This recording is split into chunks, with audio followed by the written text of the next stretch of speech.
Very warm welcome to this very event of Faculty Development Program of Indian Knowledge System. Indian society has borne a lot of literature and literary disciplines. Those are valid and reliable in today's dynamic business environment. Keeping the very same spirit in our mind, let us all learn, acknowledge and celebrate the Indian knowledge system from a management's point of view. I request everyone to stand in honor of the national anthem.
As a tradition, we start any auspicious event by lighting up the lamp so that the deep darkness of ignorance and negativity fades away in its light.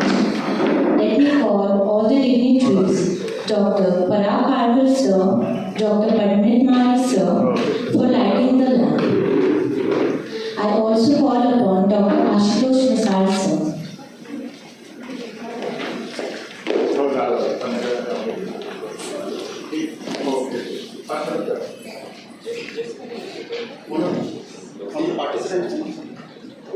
Somebody can come from participants.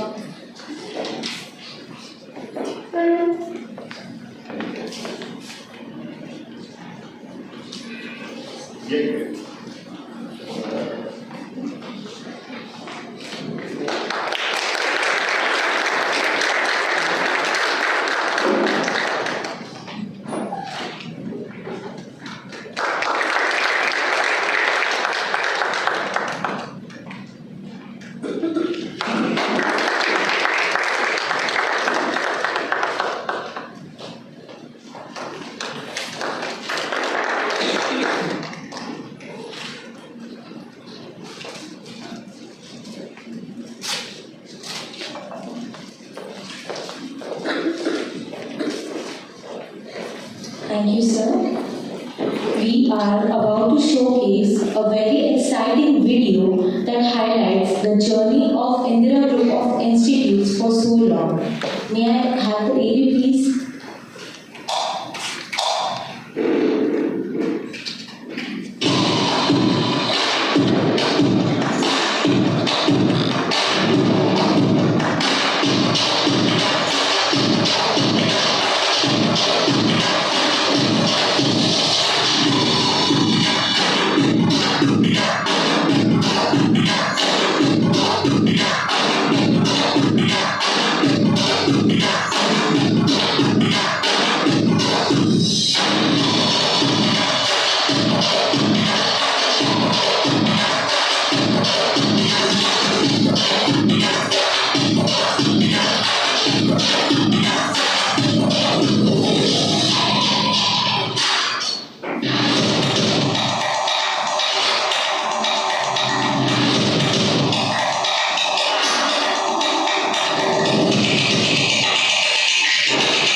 I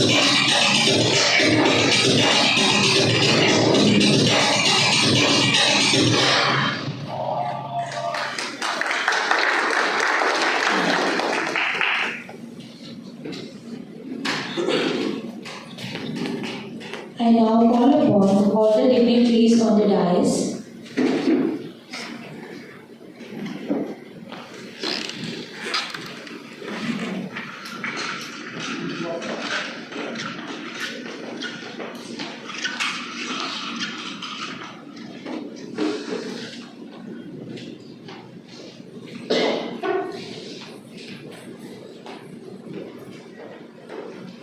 I request Dr. Pandit Mai sir to felicitate our esteemed guest, Dr. Parag Kalkar sir.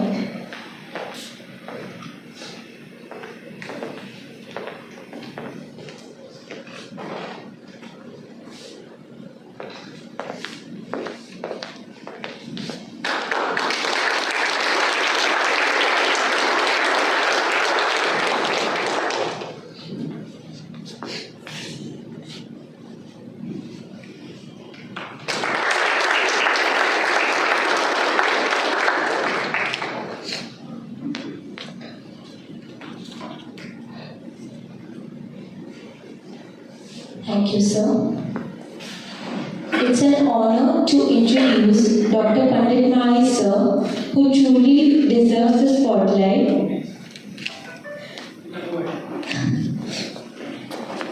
Sir, I request you to please deliver a welcome address to our audience.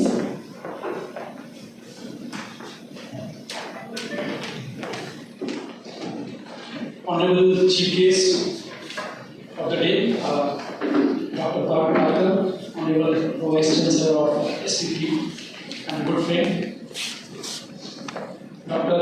Ashutosh Misal, we have Director of Lawrence Business School also here, Dr. Satish Varkade, Dr. Deepanjay Kalirao, faculty participants.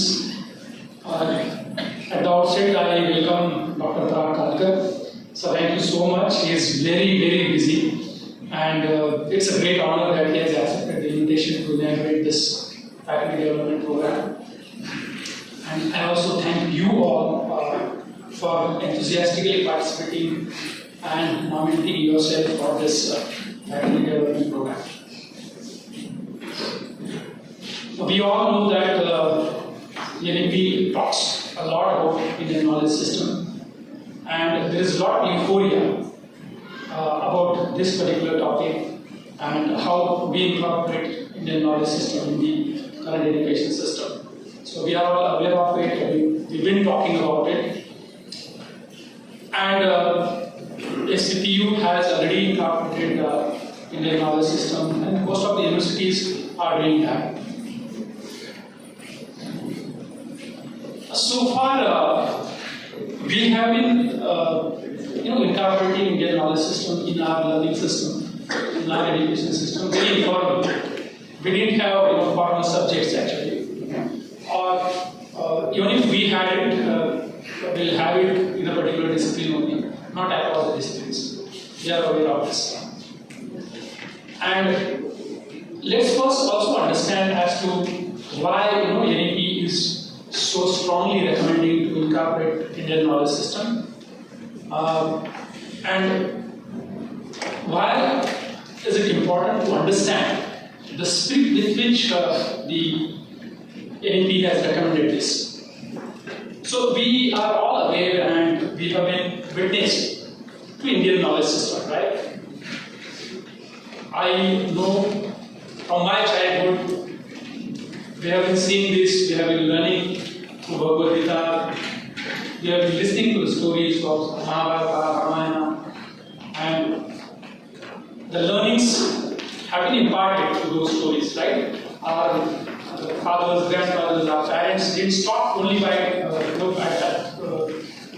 telling the stories, but they also imparted the learning. They also told us what is there to learn and carry forward.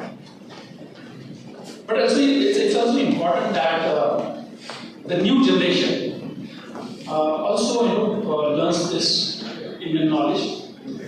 We are aware that my generation at least, there are few of them who are still younger and they are part of the next generation. The students, they are again next to next generation. So they will also appreciate this, that we used to follow whatever our parents used to tell us. We didn't question a lot. And whether it is good or bad, I am not debating that. Fortunately or unfortunately, we actually accepted whatever they said and we followed it. But the young generation, they are very curious, they question everybody, and they require a logic, they require a science behind it whenever we say something. So that is one part where we need to be absolutely aware of this fact, that the current generation, they actually understand, they grasp everything through logic. If there is no logic behind it, and if you say something like that, then they treat it as legendary stories or stories, just the stories. This is fact number one. Fact number two is, as part of the Indian system, we all know and we have seen the Indian knowledge system happening, we have witnessed it. But the Western world, who requires a scientific proof, who requires a research backup, data backup, doesn't really readily accept this knowledge. We have been accepting it readily because we have been seeing the proof. We have seen the experiments happening in front of us and the outcomes. And therefore it's very easy for us to accept the Indian knowledge system or the learnings from Indian knowledge system. Whereas when we step out of our country and when we try to tell the world, it's difficult. For example, if you go to market and if you see any pharmacy outlet, half of the pharmacy outlet is filled with Ayurvedic medicines. Am I right? You see Himalaya, Sadhu Brothers, everywhere, Vaidyanath. So half of the pharmacy outlet will be filled with that. Is that the case with the Western market? No problem. Because here the consumer is very readily accepting that knowledge and those medicines. But Western market, even before it goes on the shelf, there are stage gates which that medicine has to pass. And tomorrow, today we are a biggest consumer market. Tomorrow we will be a big sellers, and we would like to cater to the Western markets also. And it's a global system. No more we can shield ourselves and be in the global. And I think we are teaching to our students also that you are a global citizen, right? So if that is so, then we need to be prepared for the requirements of the standards of the globe. So that is the fact number two. Why we need to be aware that there is something called Indian knowledge system, and Indian knowledge system was established scientifically and has got science and logic behind it. That first we need to be aware of this, and we need to teach our community, our students first.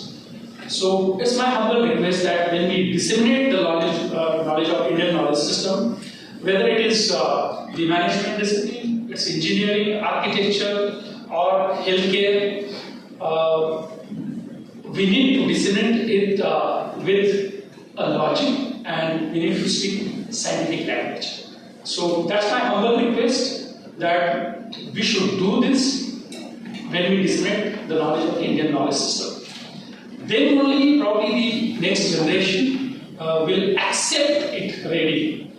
You see, when the knowledge flows and when the knowledge is accepted by the student, there's a gate, and that gate has to be opened. And that gate is basically the readiness of the learner to learn. So if we plainly talk about stories, and if we actually attach the religious tinge to it, then it's very difficult to get across the learners, to get across today's learner.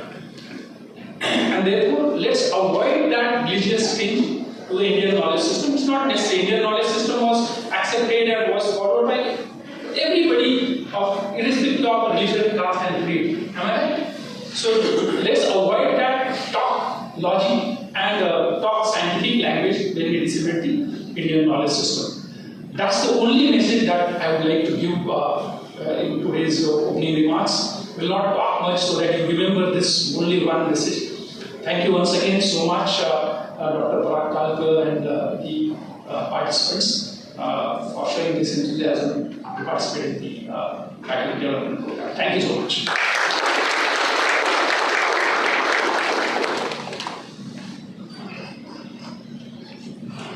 Thank you, sir. It's now time to introduce our esteemed guest, Dr. Parag Kalkar, sir. Sir is at present the Pro Vice Chancellor of Savitribai Phule University. He served as Dean Faculty of Commerce and Management. He has 25 years of rich experience and holds prestigious positions in SPPU and other universities. Sir, I request you to inaugurate the FDP with your address.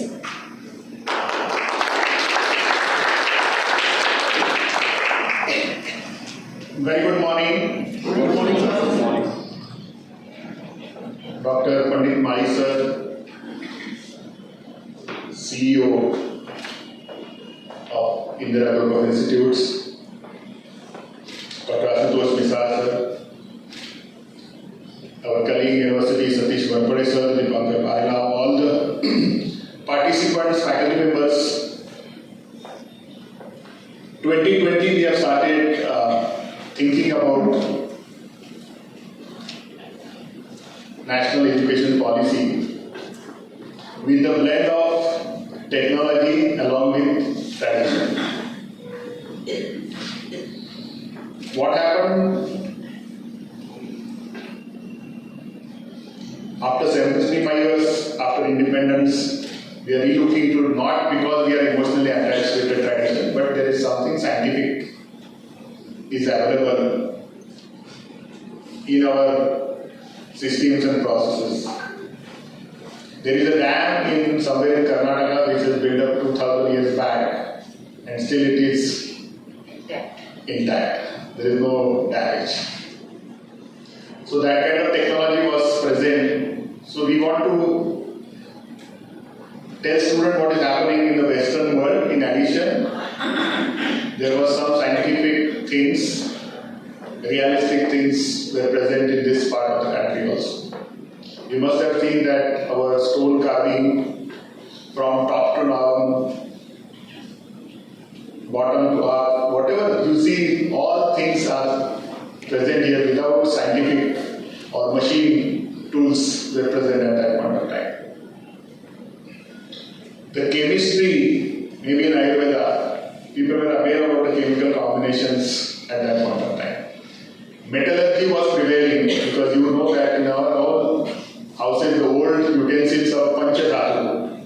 So the melting point, boiling point, mixing which metal can be mixed with which another metal. हमारे यहाँ जो स्तंभ और स्तूप है वो 2000 से उसको bench नहीं लगा है. So that kind of technology. So there are so many technologies. Even आप छोटी-छोटी चीजें में अगर देखेंगे तो हमारा जो sunrise sunset है precisely for every city, it is exactly given so many years. We never doubt about it. 6:45 sunrise or evening, what time sunset is going to happen for which. Then high tide, low tide timings. It is precisely. This is all mathematics. So what is the idea is there is two types of Indian knowledge system is going to be introduced, not as a part of complete curriculum. The first part is generic IKS, that is in the first year, where we want to know that what is happening around. It's not because of the pride, but because of the core value, because of so many years of sustenance. So that has to be brought in the mind of the student so that roots are deeper. Otherwise, they always think that what is taught by F.W. Taylor or some Western experts, that is the only truth. We do not have any ground available. So our 7,000 years plus existence has some value, some science that must have gone ahead. Maybe it is destroyed in Nalanda, Takshashila, still there is something which exists, has to be part of the curriculum. And the second important thing is subject-wise. That is more important for us. We have a lot of literature which is available, we can scientifically prove. in a recent, in Shivaji Maharaj time, there were a lot of literature. The last week, Sanjeev Sanyani was here, Bharat Itihas Ashutosh Misal here visited. So there is a huge amount, more than I think 4 lakh papers are available. And again, the conversion is a problem for Modi to Marathi and Marathi to English. That is going on for so many years. So scientific calculation, even if you see the Shivaji Maharaj, lot of letters are available. Sheikh Sara kasa calculate करायचा, tax calculation कसे करायचे, salary payment कशी करायचे. Lot of things are there which is on paper and real letters are, original letters are available. It's not only that somebody has replicated or somebody has created all these letters. So there are a lot of things which is already available in our Bhandara Institute or many other institutes. Chanakya Niti we all refer to when we talk about management, Mahabharata we refer to, Tarbod we refer to. So can we bring that kind of things, realistic things? A simple thing I always say to the students that the war is supposed to take place if you have somebody in Chakan or Rajpur Nagar, maybe you have to carry 25,000 horse riders to Singapore without Google. No, we can't believe that point of time. So how you will plan? A simple mathematical calculation. We see that there was no communication, there was no mobile phones available. It's only person-to-person communication. That too in unknown areas. This I'm talking about is maybe 50 kilometers from Chakan or Rajpur to Singapore. But at that time they used to travel 200, 500, 1,000 kilometers for war.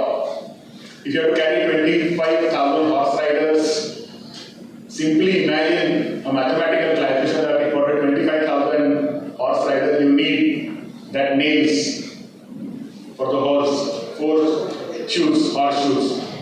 4 shoes, 6 nails each. There was no casting available. It's all been done manually. Then food, water, transportation, clothing, safety, cleaning. Just imagine that if you go for a trip for 4 or 5 people using our car technology, we still find it difficult for 1 or 2 days. They used to go and do a lot at the end of the day. You must have seen, go and see that a lot of demonstration is available in all the things where a variety of weapons. We have thousands of weapons used for a different purpose. It's not only one type of source, thousands of sources. So that kind of technology, designing, architecture was already available with us. So these all things, I think we have to bring marketing strategy, business strategy, so many other things we can learn from the students so that their confidence will go up. So I think it is for us that national education policy is experimentation. We do not prescribe this is right and this is not right.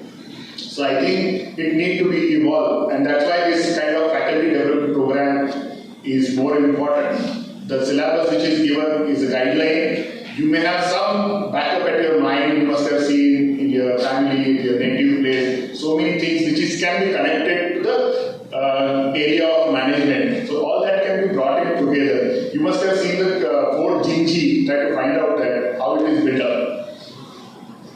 Surya Mandir, Konark Mandir, have you seen how that bigger rocks are brought in, what kind of magnetic technology were available, because they used to control जो लंबे जहाज आते थे 5 मील दूर से आने वाले जहाजों को कंट्रोल करने वाली टेक्नोलॉजी उनके पास उस टाइम मौजूद थी 2-3 हजार साल पहले, क्योंकि उनका पूरा navigation control they used to take at the central place in Surya Mandir.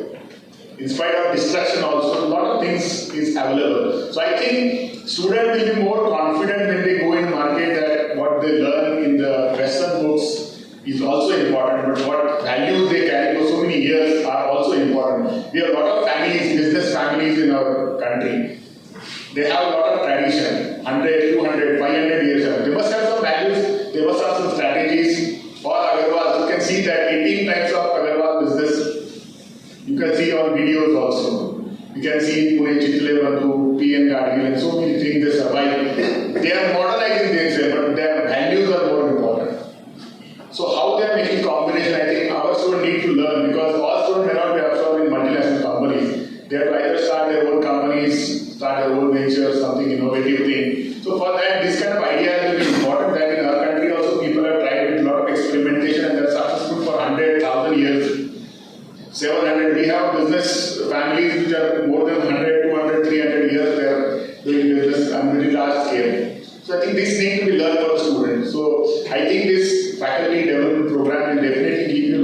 insight, subject-wise insight and generic also, that how we can bring certain aspect of Indian knowledge system. And as rightly said by Mali sir, we do not want to follow just because it's our ritual, part as a ritual.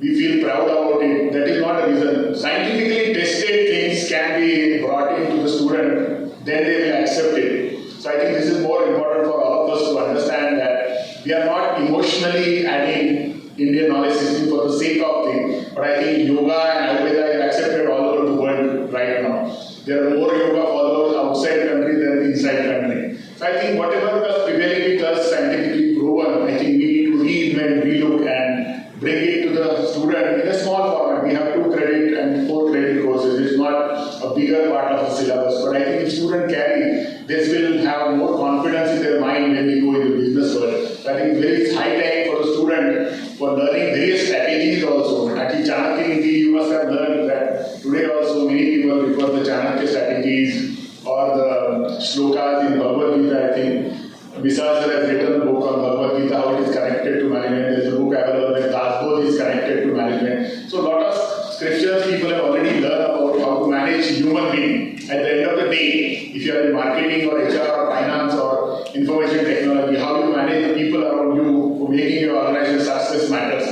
So I think mind management, man management, people management matters a lot, and for that we have a lot of literature available with us. Can we bring some part of that literature, relevant literature, into our curricula so that we can also learn new things out of that and we can practice. So I think with that, I wish this faculty development program all the best. Keep your mind open. There is not something which is going to be prescribed from the top. Try to understand that nobody at the government end also and the university end, we are not prescribing anything. We want something to be evolved because it's already available with us in our mindset. Can we bring it so that the better students, confident student can be created out of it and we can have a future? Because the 2 things are important. First thing, what is happening outside is in this part of the world, we have highest number of young population. If you refer to our local newspaper Sakal, there was advertisement 2 full pages twice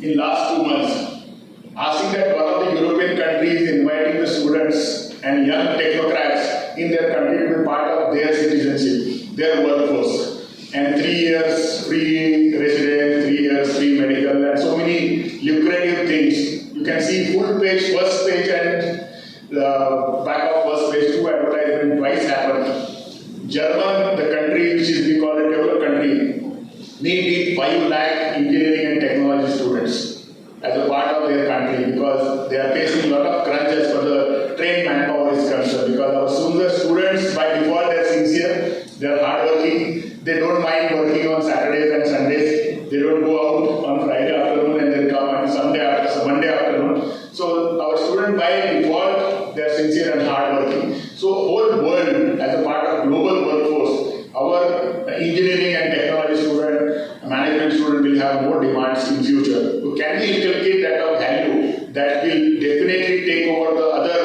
workforce in the world? So I think with this idea, if you work together and try to evolve, it's a time that we are verifying outcome-based education.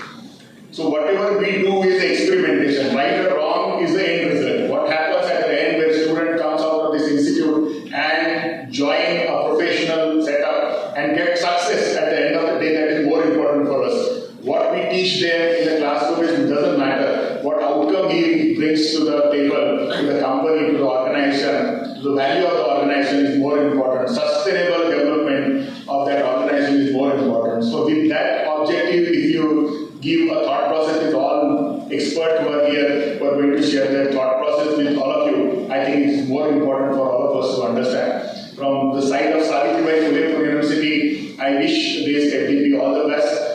And we wish that all this experiment, even recently, 15 days back, we have invited 14 vice chancellors of various private and other universities to the Pune University MBA department, just to share how they implemented the National Education Policy in their institute. So what model they are starting, what experimentation they are doing, I think is more important. For us, next 10 to 15 years is how you experiment new things, innovative innovative things and do it among the student and make them more competitive and successful in life. That is more important. Placement and all things will be secondary, but how you make a competent student out of the journey process, thought process in your institute is more important. I think this is going to pay value back to us as a country, as India. So I wish that such kind of FDPs should be repeated in many places. We have conducted, many of the institutes have conducted decision management. I think this is the second FDP which is conducted. So this kind of thought process is more important.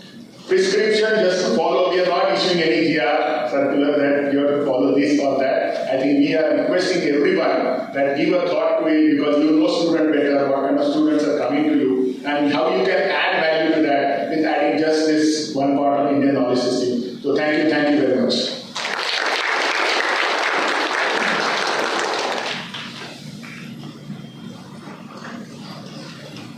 Thank you, sir, for being our inaugural speaker. I would like to invite Dr. Dipanjit Bhalera and all the dignitaries to stand up for a group photo. I also invite all the participants for a group photo.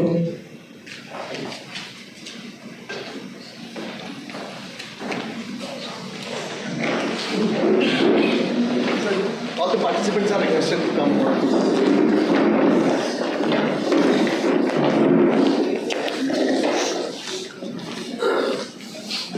Ladies and gentlemen, can we handle the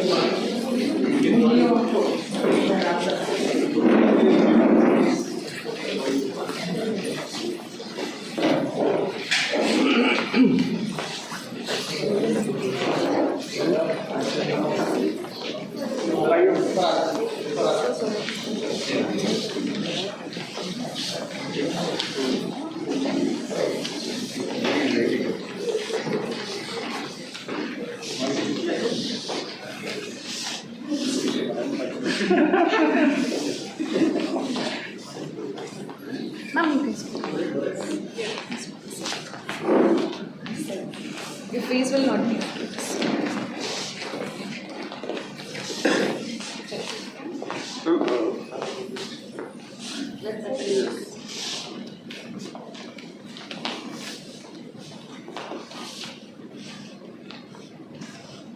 Ready?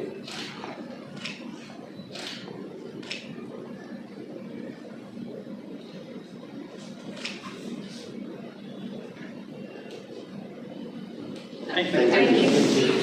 Please be seated.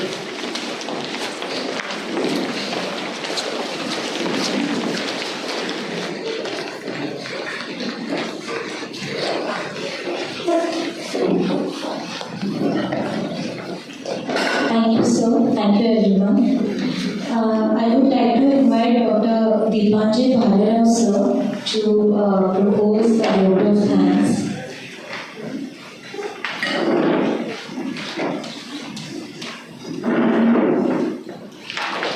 Good morning, everyone.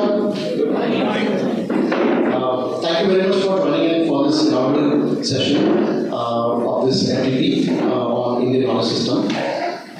I am really grateful to Dr. Parag for being here as an inaugural chief guest and addressing us on and giving us not only our national, national outlook, but also global outlook and how our systems will provide value apart from the talent to the entire world. So by that way, this FDP becomes very, very crucial, and he has appealed all of us to work together. Thank you very much, sir, for your words. I also am really, really grateful to our top management, led by Dr. Indira, Group CEO of IGI, for addressing us and facilitating this entire program. Ashutosh sir, thank you for being a trainer today and initiating this entire efforts. Last but not least, all the participants who have taken time out of their busy schedules with a lot of institutional work and all, and you are here for learning and keeping the learning spirit on. Thank you very much. All the volunteers also who have put in great show, all in all, for this entire activity. We would like to have a great, round of applause for all of us. Thank you very much.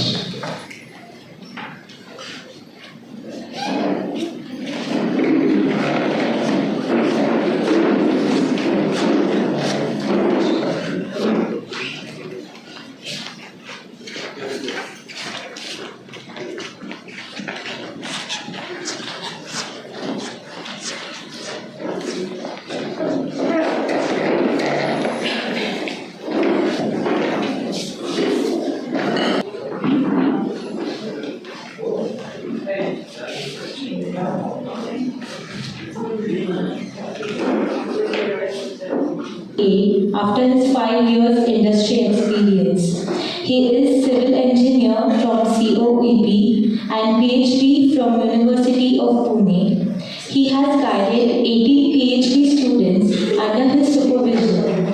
He has been a corporate trainer and HR consultant for which he has 50 plus corporate including MNCs as his clients. He is a consultant in NBA too. He has published 50 plus research papers and been invited in more than 15 countries as a keynote speaker and a panelist. He is an author of 3 books, one of which is his unique IPR copyrighted book, Management in Bhagavad Gita. He is a multi-talented person with a genuine career in HR, academics, Indian classical music, interior design, graphology and psychometric testing. He has conducted more than 150 FDPs that has benefited 10,000 plus faculty members across India. This includes 300 hours on management in Bhagavad Gita. Today he shall be delivering a bird's eye view of IKS as per SPPU syllabus. The units include Bhagavad Gita, Ved, Upanishad, Shivaji Maharaj, WNT, Jugaad, Ignatius and family businesses. Let's welcome Dr. Ashutosh Misal. Sir, the stage is all yours.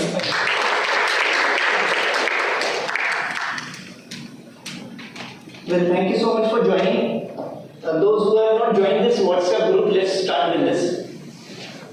You can scan the code from your place so that all the postings will be going on to this group. Later I'll be sharing all the entire PPT for you. So I shouldn't be seeing anybody writing anything in the pad other than what is not there on the slides. So the entire slides will be shared with you, which will definitely help you if you are a faculty member in that subject in your organization.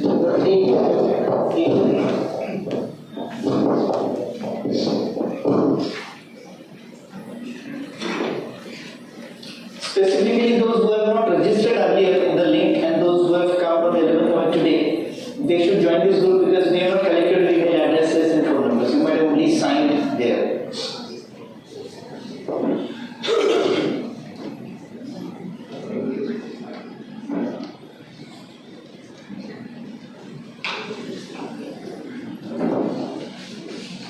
Well, this faculty development program is initiated basically from the perspective of a new subject, new course which has been introduced recently in this MBA syllabus 2024 pattern by Pune University. With the guidelines as both the speakers were speaking, the subject was already there in few other universities and it was definitely there in arts, science and commerce, other streams. But then for the management it has been introduced for the first time. So there is a lot of confusion about this subject as to how this subject is to be dealt with specifically for the MBA students and overall how is going to be the outcome of this particular subject. No doubt Pune University has been very much precise in giving you the course outcome under every subject which you go through when you see the syllabus. So for this subject as well, there are COs mentioned. There are some of the COs are overlapping. The whole intention of this entire FDP is to make few of the people who may not be aware about certain learnings from specifically Bhagavad Gita, then specifically Veda and Upanishad. Because that is one thing which most of the people are not aware, including me. I was not aware much about it when I started studying long way back. Bhagavad Gita, as far as it is concerned, I studied somewhere in the 5th standard, so maybe for the last 45-40 years I am learning that. So the rest of things I started reading later. And then when I read the subject, I thought there must be a guidance required because I got many calls from different colleges who know me that I could be the person who can give a proper judgment, proper justice to this particular subject. They called me and asked me to cover the entire syllabus in their college, which was practically not possible. I could go somewhere around 40 plus calls from 40 different colleges. So even if I decide to go one day to each college, probably I will not have sufficient time for my institute to devote. So I decided to go for an FDP as Sir has said, Sir has said, there was one similar FDP conducted earlier, but then it was conducted probably not primarily for that particular FDP. So this FDP will be totally focusing upon the 4 units which are going to be there. As it is told you in my introduction, that it's going to be a bird's eye view of all these 5 units. Because if I decide to cover the entire faculty development program, all the 5 units, probably it is going to be at least for 5 days. I am saying at least. 1 unit could be covered in 5 hours, so and that will justify the number of hours which we give for this particular subject at Pune University is 30 hours. So 5 hours or 6 hours in a day into 5, so 30 hours would have been possibly done, but then we don't have that much amount of time. For this 1 day FDP itself, people are slightly reluctant in joining. Some of the people have called me, sir, our election duty hai after the lunch, so can we leave? So I said, we cannot do anything about it. So the people were slightly apprehensive about, sir, आज तो बड़ी एकादशी है, हमारा उपवास है, तो खाने में क्या मिलेगा? So we have sorted that out. We have provided starting from breakfast, then during lunch and high tea, we are providing all the fasting menu. So those who have got fast, they don't have to worry about it. Those who don't have a fast, they can definitely enjoy sabudana khichdi and all items made up of sabudana. So that's the intention. The water is available on the backside, not provided on the table so that it shouldn't spill over. Okay, as I said, this is a semester 1 subject. The subject code is GC08 and it has got 2 credits. So ideally 1 credit is 15 hours. So 30 hours is supposed to be devoted for this particular course.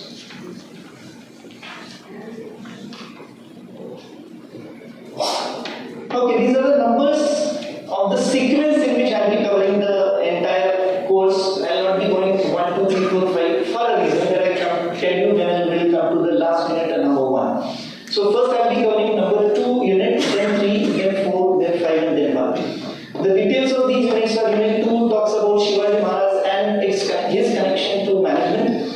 Unit 3 is Indian knowledge system overview where they are talking about Upanishad, Ved and there are a lot of other things.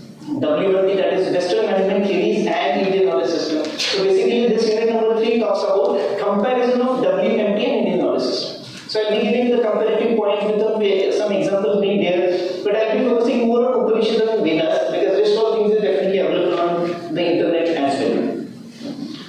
Unit number 4 is talking about the Jugaad, which of course all the countries are doing, but then it has been found that it is initiated in India. I'll be giving you a lot of photographs, showing you a lot of examples where how this Jugaad is budgeted or taken birth in India and how that has been spread in all other countries as well, and of course the corporate. How the corporate are using Jugaad in their day-to-day R&D departments.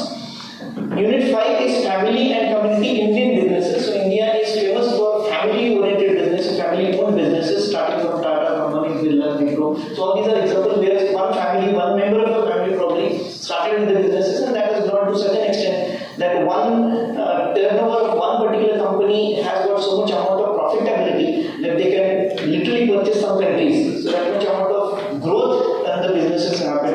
So that is one of the 5th unit which will be covering. And unit number 1 is Bhagavad Gita, where the syllabus starts with. The sequence is purposefully arranged for this.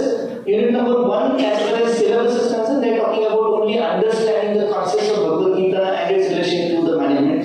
There is more focus on remembering. But I still wonder how the students, as Sir was talking about, how the students of today's generation, specifically what we call the Generation Z, are going to be able to remember the names or the concepts in Bhagavad Gita and then probably connect it with management. That's going to be slightly difficult. So I'll be making it very simple so that we can percolate it with the students later. One thing I forgot to mention that this entire session is being recorded. So once this FDP will get over, maybe in a day or 2, I'll put it on YouTube so that if at all you want, you can refer back, or if you want to share it with your students, that can also be done. Thank you for that. Yeah. This is the syllabus, and the C was mentioned. I won't read it to avoid wastage of time. Unit number 2 is talking about insights and lessons from life of Shivaji Maharaj. Dr. Parakal was talking a lot. He has given a lot of examples. That say probably 25,000 horses going on into 4 horseshoes. So 1 lakh of horseshoes to be manufactured into 6 nails. So 6 lakhs of nails, or maybe 4 lakh of nails. So that calculation is definitely there. But Shivaji Maharaj had been always a management guru, and we look at Shivaji Maharaj as a management guru. So I'll be going through. I would always be putting it in this way. I'll be running through all these units because I am calling it as a bird's eye.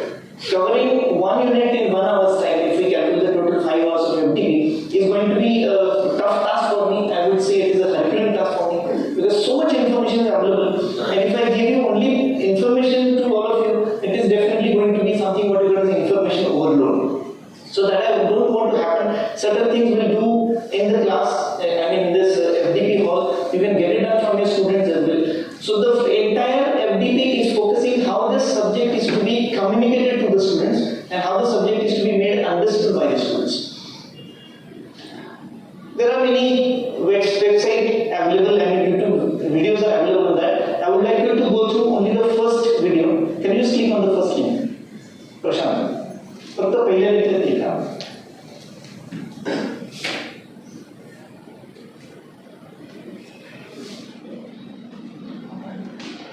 Hey, I'm Sophie, and I'm one of the AI voices from Revoicer. My voice sounds so natural because I understand. Chhatrapati Shivaji Maharaj. His name, just his name is enough to give goosebumps to a whole lot of people. Out of all the kings we had in this land, why Shivaji Maharaj still holds a special place in the hearts of Bharat. 350 years ago, on this same day, June 6th, he was coronated as the king. And I think it's important to analyze what he did so great at peace.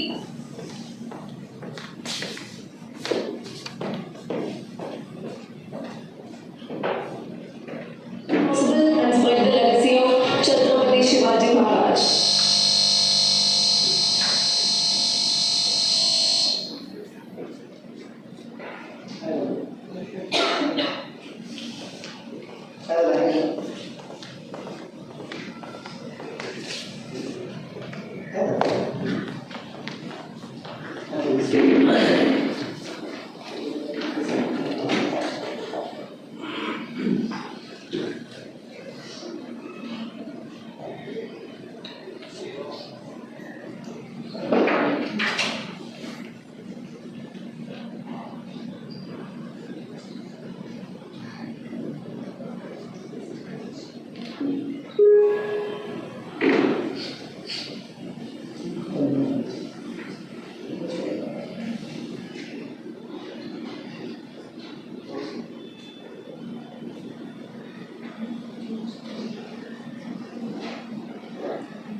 Chhatrapati Shivaji Maharaj. His name, just his name is enough to give goosebumps to a whole lot of people.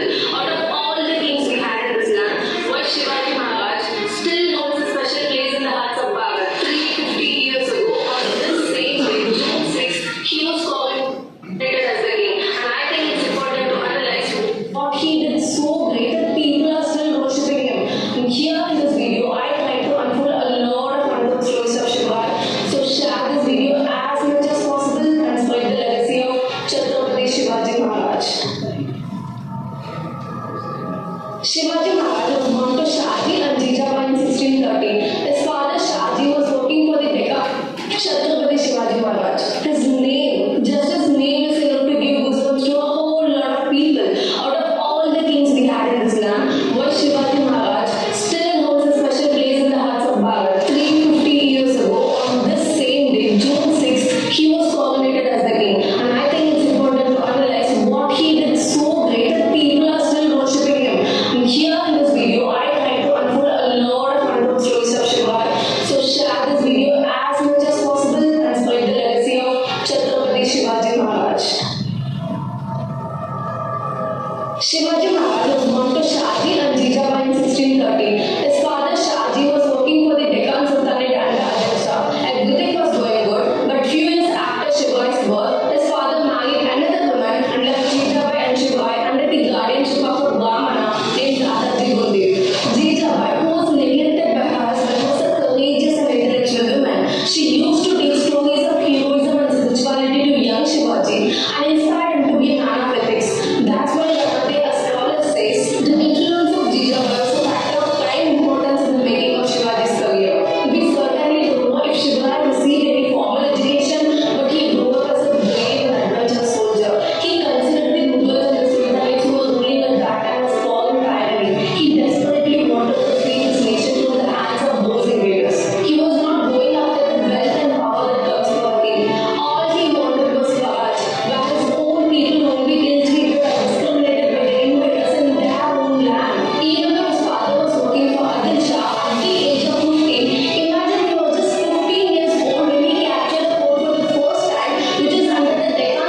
why he is still being remembered by the people as the greatest of all. It's definitely not because of his conquest.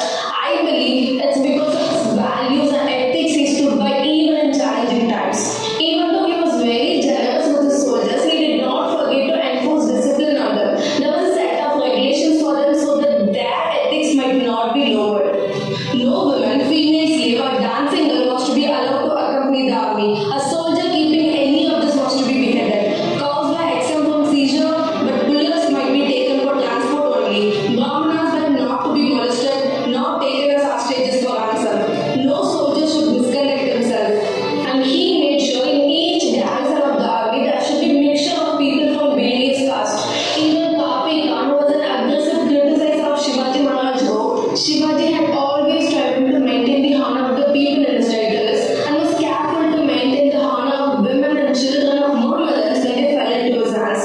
His injunction upon this point were very strict and anyone who disobeyed them received punishment. He was very careful and strict when it comes to the honor of women. No matter what religion she belongs to, he always made sure that the woman's honor and modesty is preserved at any cost. When a woman was presented to him as Mahabhuti, instead of outraging her modesty, which is a common practice in the Islamic invaders back then, he told her that she will be treated like his own mother. Once a village headman in his kingdom misbehaved with the girl and sexually abused her.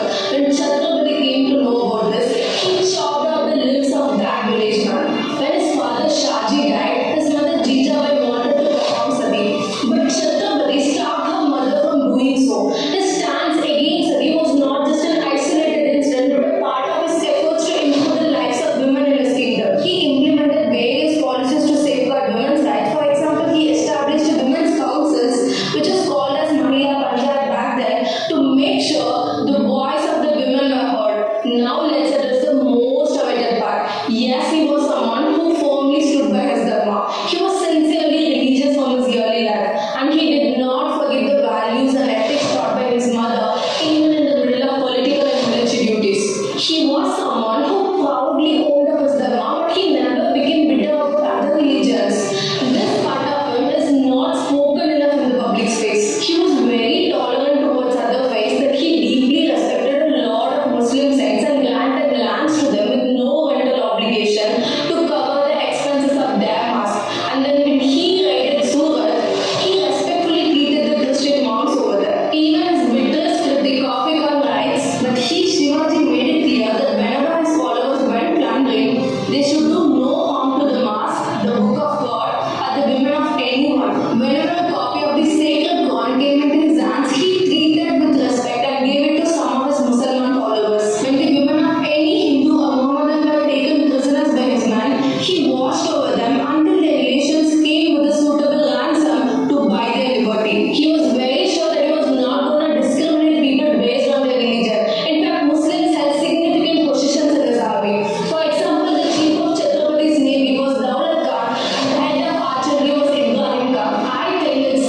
this quality of him, these ethics of him, these values of him, what made him Chhatrapati Shivaji Maharaj, whose name is still reverberating in the hearts of Indian people. And as of today, it's been 350 years since he was coronated as a king. We say Akbar the Great, Ashoka the Great, Raja Raja the Great. I think it's time we start saying Chhatrapati Shivaji Maharaj the Great.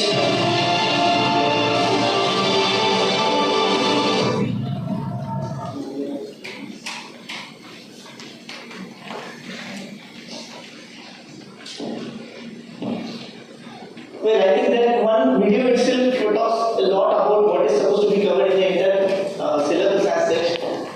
Specifically, I have made it a point that whichever points are mentioned in the syllabus, I have put it in the same sequence so that it may definitely correlate with the syllabus.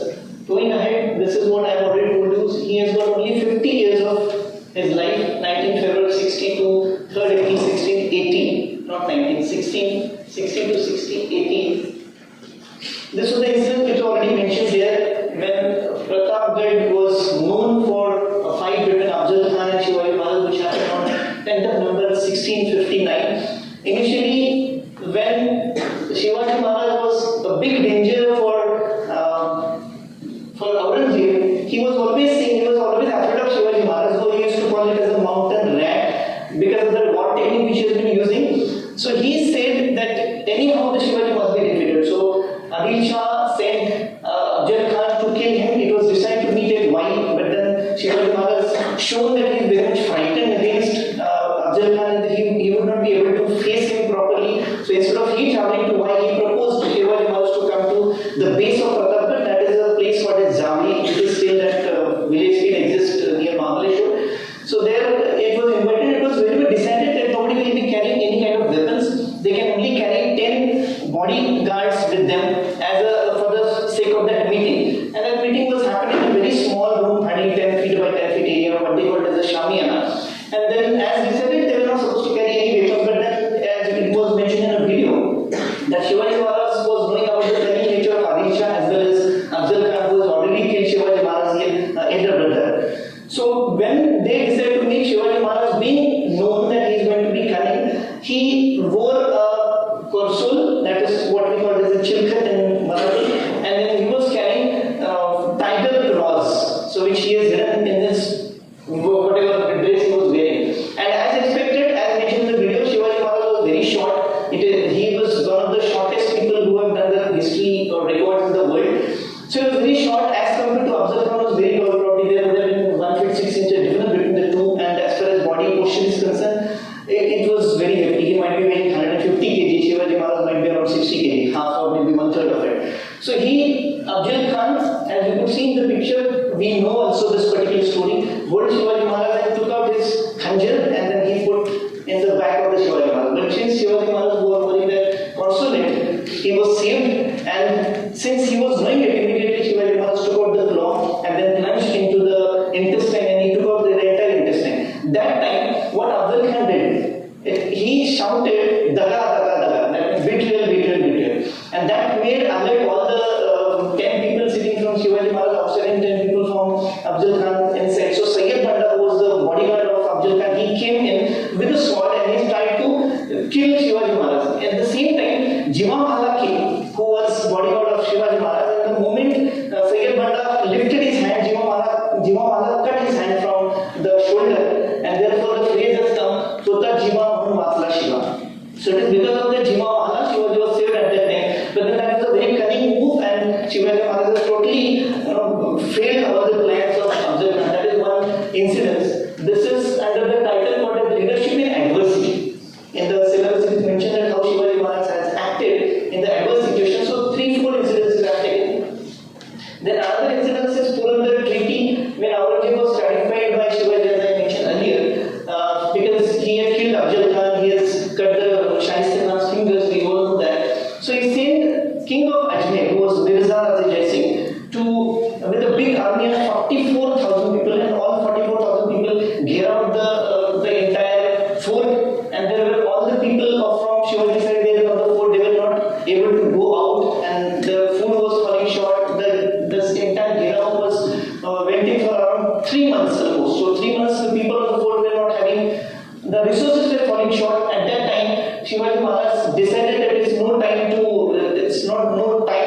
fight with the people unnecessarily. So let us surrender. So he has signed a treaty which is very famous by the name Purandar Treaty of Purandar Sattaka, which happened in 1665 with Mirza Raja Jai Singh. Under that he has Shivaji Maharaj surrendered 23 forts, written only 12, but a good one. Then net income of 1 lakh hones at that time. Hones was the unit of measuring currency at that time.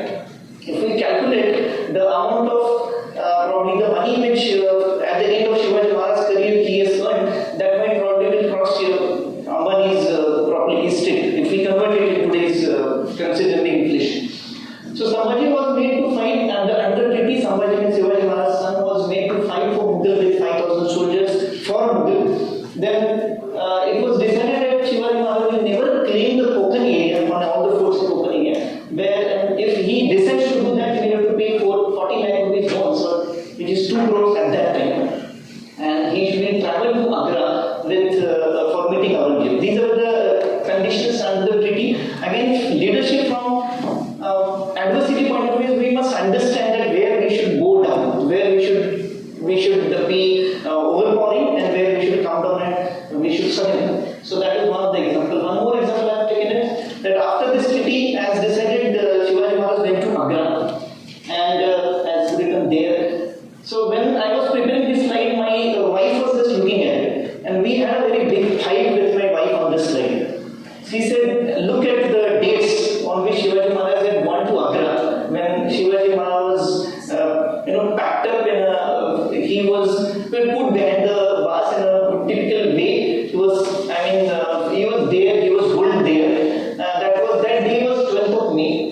then when Shivaji Maharaj got released from that particular place, Agra, that day was 19th August. So incidentally, those happens to be 12th May is my birthday and 19th August is my wife's birthday.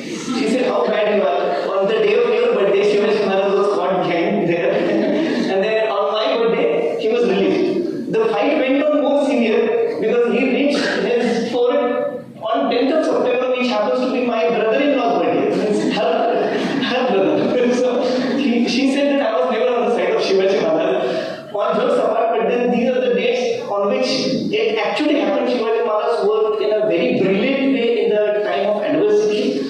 Though he was arrested on 12th of May, as per the treaty, he was supposed to attend the anniversary of Aurangzeb's coronation or crowning. So he went there and he was very much humiliated. Anubi Sambhaji Maharaj was a 7-year child at that time, and then he was made to stand in the third row. So he was very much humiliated. Later on, he was put in Ram Singh's clutches, and he was put in a special bungalow or a special mahal which was owned by Ram Singh, who was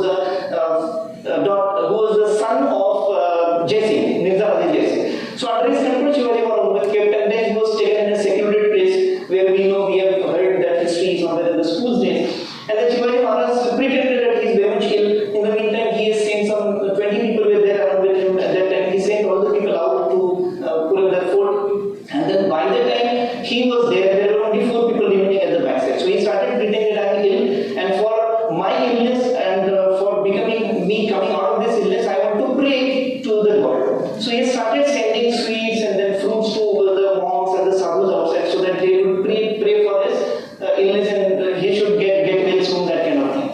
So therefore, on 19th of August, initially when these packets were sweets and boxes were taken out, we have learned in school that then later on Shivaji Maharaj and a small young Sambhaji, they set into different baskets and the watchmen never bothered about it, so they went out of it. And then when the news came that Shivaji Maharaj escaped, you will not believe there were 260,000 people chasing only one person, that is Shivaji Maharaj. And that is where the leadership in adversity comes into the picture. He has a plan that it is by default that from Agra, Shivaji will go to the southern part of India where he was supposed to be. But then what he did, he went to northern part, he went to, he mentioned Mathura, and then he went to Prayag, which is on the northern side of Agra. And then where he disguised as a monk. In the meantime, he spread the news that Sambhaji is already dead, so nobody should follow him. He sent separately, Sambhaji Maharaj separately, and then in this entire area, he was there for almost 30 days, and from 19th August till 10th August, he was traveling when 260,000 people were chasing. And that is where Shivaji Maharaj's leadership qualities comes into the picture, that not a single person or 260,000 could find him till the time he reaches the fort. And that is one of the examples which I thought I must share with you. Leadership style and effectiveness in different contexts. It was, I think the video itself was mentioning a lot of things of which we are supposed to cover in this syllabus. Shivaji Maharaj was said to be visionary. He Indira that was his vision, and that is the oath which he has taken along with hardly 5-10 of his childhood friends at the or before the age of 12 or 13. He took that oath that this entire India is going to be Hindavi soil. This has nothing to do with Hindu, because that is very much made clear in the slide of the video as well. He was a military genius. The guerrilla war technique which he used, guerrilla warfare, which is also known as Ganimi Kama in Marathi. So he is the one who has come up with this particular technique, and then he has been using against the big force of Aurangzeb, because Aurangzeb has some 10 lakhs of warriors available with him, whereas at the start Shivaji Maharaj was having only 500 warriors with him. That extended to 2 lakh by the time he ended with his career. So he was a strategist from the point of view of war as well. He was a war strategist, whereas for getting Manala fort,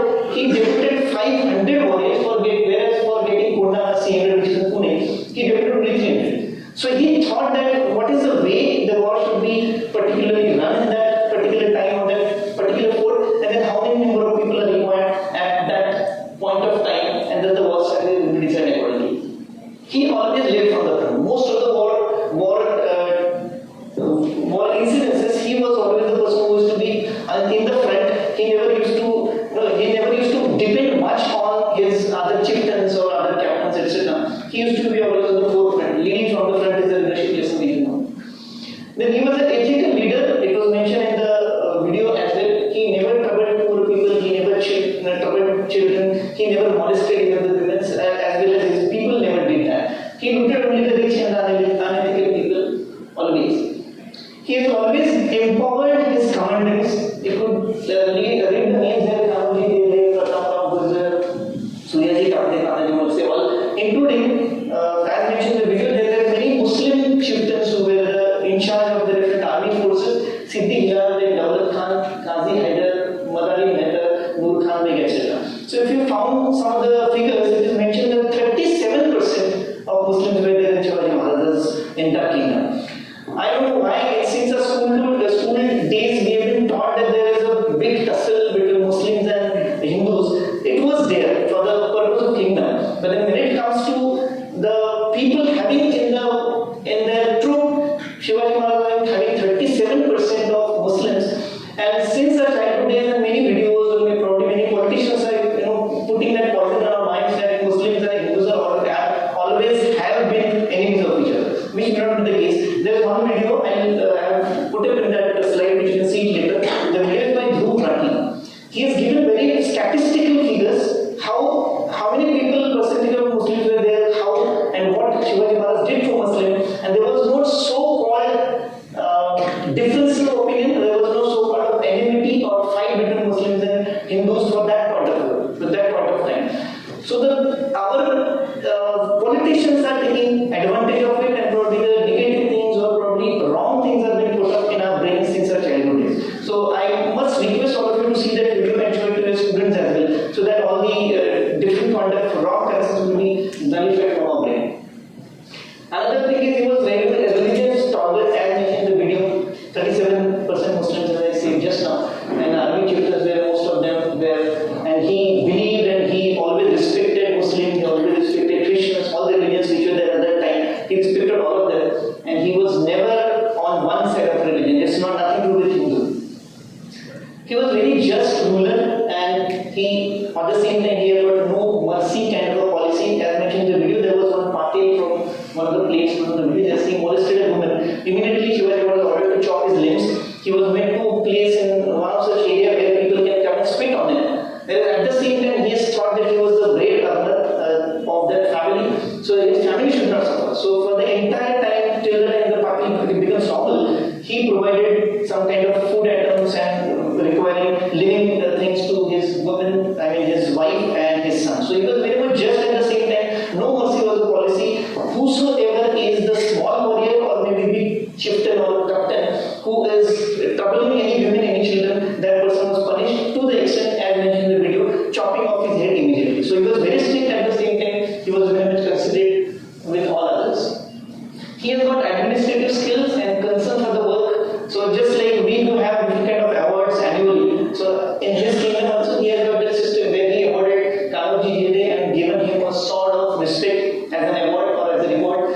He has given war sacrifice soldiers, family members jobs. So the warrior who has died in the war, he has given the jobs to the other family members. If the main person of the family has died, the owner of the family has died, he has given the pension scheme, which our government has stopped pension from 2024. So Shivaji Maharaj started at that time, and then he has given pension for all the family members whose main person in the family has died. Then he has been giving rewarding medals, bracelets, horses, and other honors to the people who are working for him. He was very much strategic in the defense, as mentioned in videos as well as earlier slides. He had an architect named Hiroji Indulkar. So he has constructed the forts in such a way that forts will be very much safe, specifically the forts which are near to the seashore. All the forts were created that goes with the watch windows kind of forts, so that he can keep a watch on enemies coming through the seaway. And then Shivaji Maharaj was named as the father of Navy. He was the one person who thought of creating the Navy at the first. Even Rajgarh has got that fort has got 820 meter tall wall. Then he's got on that Rajgarh there are 3 gigantic cannons. That is Shivneri has got very big doors. Panala has got longest 7 km. So for construction of every fort, he has used Hiroji Indulkar as an architect who was a very brilliant person designing for the safety of the fort basically. Because if the king is dead, then probably no one can look after the kingdom. So therefore his safety and the people's safety was taken care. He was a very empathetic leader. He was known as a people's king. Very often than not, we have read in Shivaji Maharaj's history that he has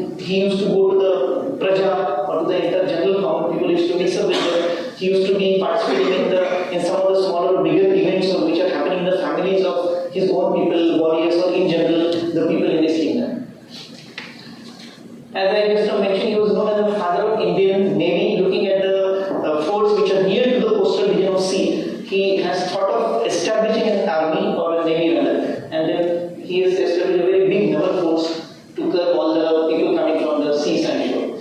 Now talking about the strategic vision and planning of Shivaji Maharaj, he had got this ministry, what they call as the Ashtapradhan, Ashtonis 8. So there were 8 ministers in Shivaji Maharaj's time.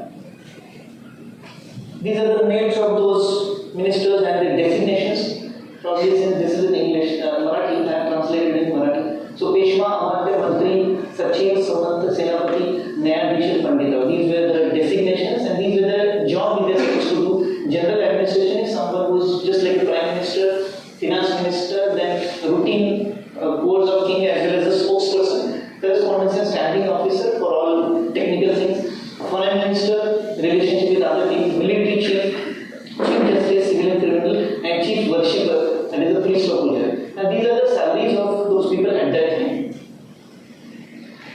Then here's sort of compartmentalization and departmentalization of industries, which we talk about nowadays in what we call as an organizational chart, OC, most people call it as. So we also have got another name called as departmentalization. So he has made clear-cut 18 industries type, all you could read in there: treasury, jewelry store, food and grain store, water storage, music, drum, then tambour store, training and physical culture, coins and currency, agriculture, proceed, cooking, syrup and other drinks, hunting store, explosive and ammunition, health and treatment, elephant house, clothing house, camel house, tool and weapons house, and writing paraphernalia. So these are all 18 different types of industries which are designed, and those are very clearly demarcated so that there will not be any overlap. At the same time, he has come out from the central admin point of view, 16 departments.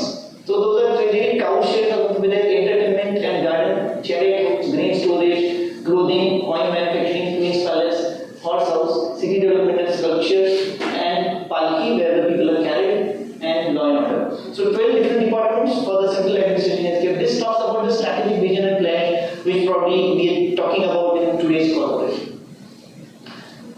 Under diplomacy, continuing strategic vision, he has signed treaties with British and Portugal to protect the kingdom, because he was sure and he was very much confident that he was not able to fight with British and Portuguese. He was still not able to fight with Mughals also. The number of people Mughal had, number of warriors, but the British and Portuguese people were known to be very much cunning and very famous for their war strategies. So at the start itself, he has understood that it's not very easy for him to fight with British and Portuguese. So he has very clearly created a peace treaties with these people so that he doesn't have to fight with them on the matters like financial and innovative war power.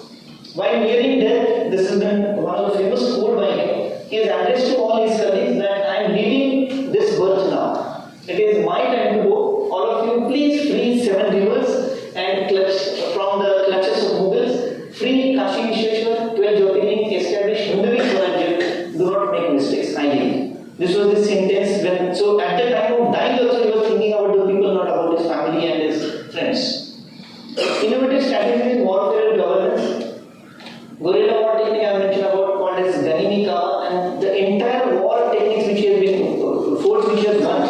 This was one of the techniques which is very profoundly used, and that made him to win against the big number of force which probably other party or other enemy has. This is the incident from we again know about the name from Veer Baji Prabhu Deshpande, who was there when 12,000 Adilshah soldiers merely fought by 300 Mongols till Shivaji reached Vishalgarh safely. This is after the entire fort was zeroed by Siddhi Johar. So he escaped from himself, escaped from there, and till the time he reaches on the another Vishalgarh, we know this story. And this was a very narrow pass. So Khindar is a very narrow pass. We have got a Ganesh Khind. Now that road has become 8 folds. But then earlier it was a very small passage. Those who remember who are from Pune might be that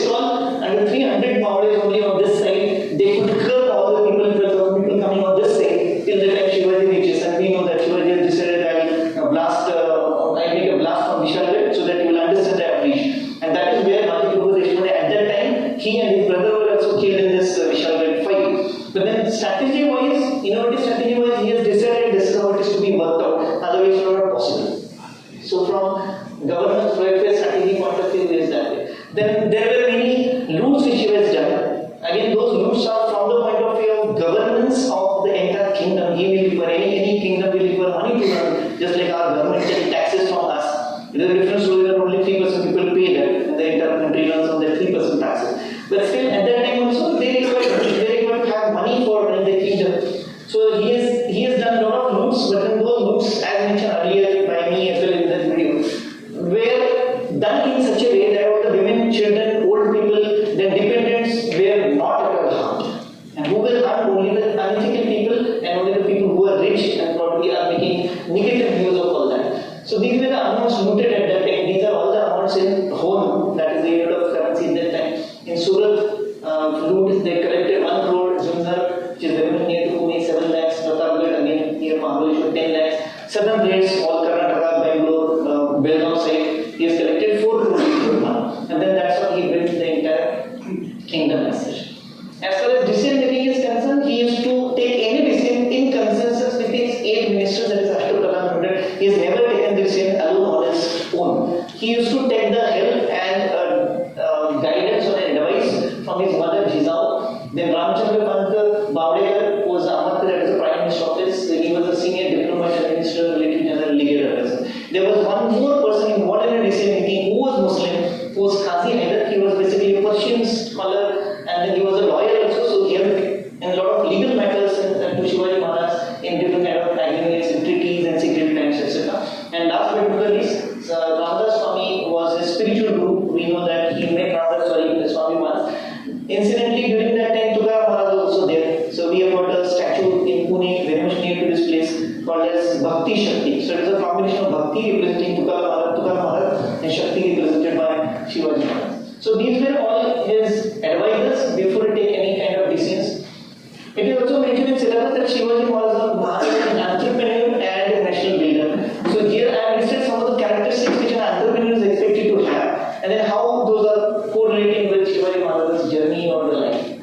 Innovation in all administrative warfare techniques, he was very innovative. The guerrilla warfare technique was available, no doubt, but then he was the one who made a proper use of it as an innovation. Then another thing required by an entrepreneur is to have a vision. So Shivaji Maharaj definitely had a vision. He has regulated markets. He has thought of taxation policies, as Dr. Kalkasa was also mentioned. He has collected taxes based on certain investment, invested in infrastructure development, a lot of forts which you could see across Maharashtra and overall most of the places in India. Most of the forts were constructed by Shivaji Maharaj from the point of infrastructure development of the state. He was a strategist. He had got very apt, properly selected chieftains or captains or in charges of different army, where he has got agile warriors also. The number of warriors were very much less, but those were very vigilant and very fast. If we talk about that earlier Panagarh fight, we have probably, there was a movie also of Panagarh war.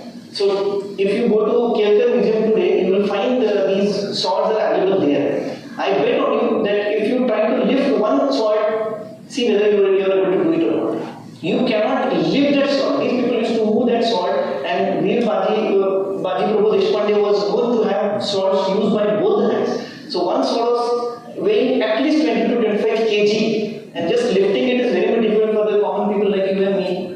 Whereas those people used to fight with both the swords. So those kind of warriors were there. Agile means very strict warriors were there. Guerrilla war technique was definitely a strategy because he, since started, he had only 500 people with him, so it was very difficult to fight against, say, almost 20 to 100 times more number of people. So he used this war technique very effectively. And he was knowing when to surrender, when to attack. So therefore he has signed peace treaties, and that comes as a strategy.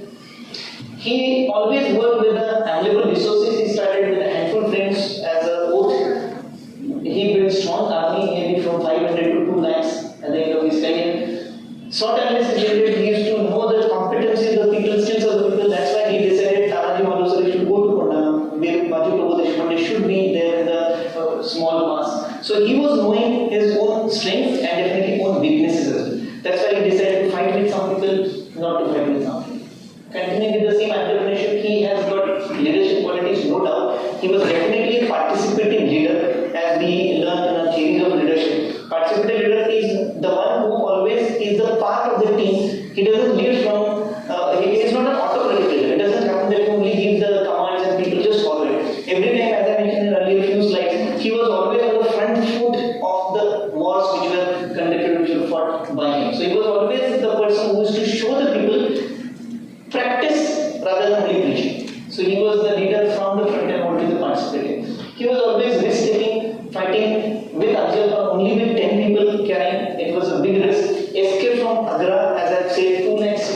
1,000 people following. It was a very difficult decision, and that risk-taking ability which every entrepreneur has to have, that he had.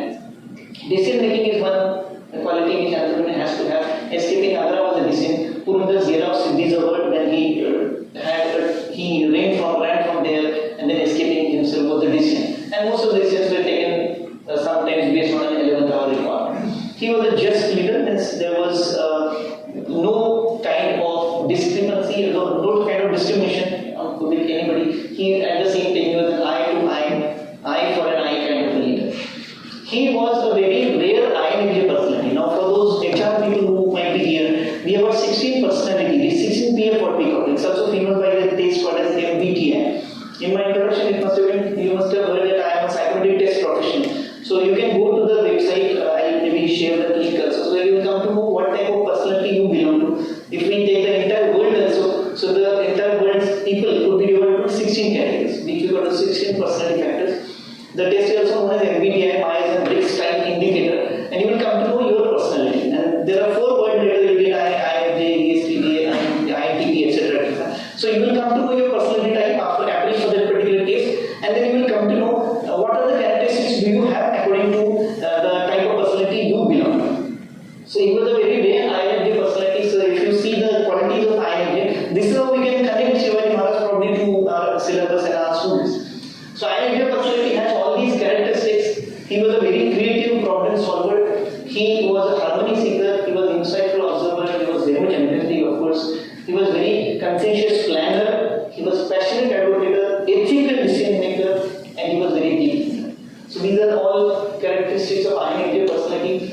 Let me show you some of the famous INFJ personality. INFJ incidentally is a very rare type of personality which is only 3% on the entire earth. So the rest 97% will fall under the remaining 15 categories. INFJ is only 3%. Mahatma Gandhi was INFJ. Then J.K. Rowling, who was written which movie?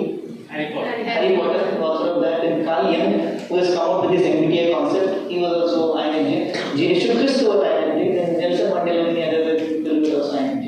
And this person is also INFJ. That's me. Well, talking about economic policies and state strategies, these are the strategies which he has devised. Taxation policy, he has come up with the income and production capacity. He has imposed salt tax called as chauthai, only on the land and flowing of the bullocks and sometimes on capital. Rest all income tax was not there. So if somebody is owning land and having bullock carts and he is having some kind of capital, only on that chauthai is 1/4 of the tax. That is 25% tax that person is supposed to pay, not everybody. He has thought of policies on infrastructure, we here discussed. Then Naval Power, name is father of Navy. He supported artisans. Artisans are the artists who are local artists, and Indian knowledge system as well as our NEP talks about lot on developing these artisans. So there are many artisans in many smaller village areas. We are not given importance. So these artisans should be given importance, thought over by Shivaji Maharaj some years before. So he always supported skilled artisans, craftsmen to promote the production of high quality goods. Because as Sir was talking about, there was no technology available, there was no manufacturing plants available, everything used to be happening manually by hands. So all the artisans who constructed different forts also.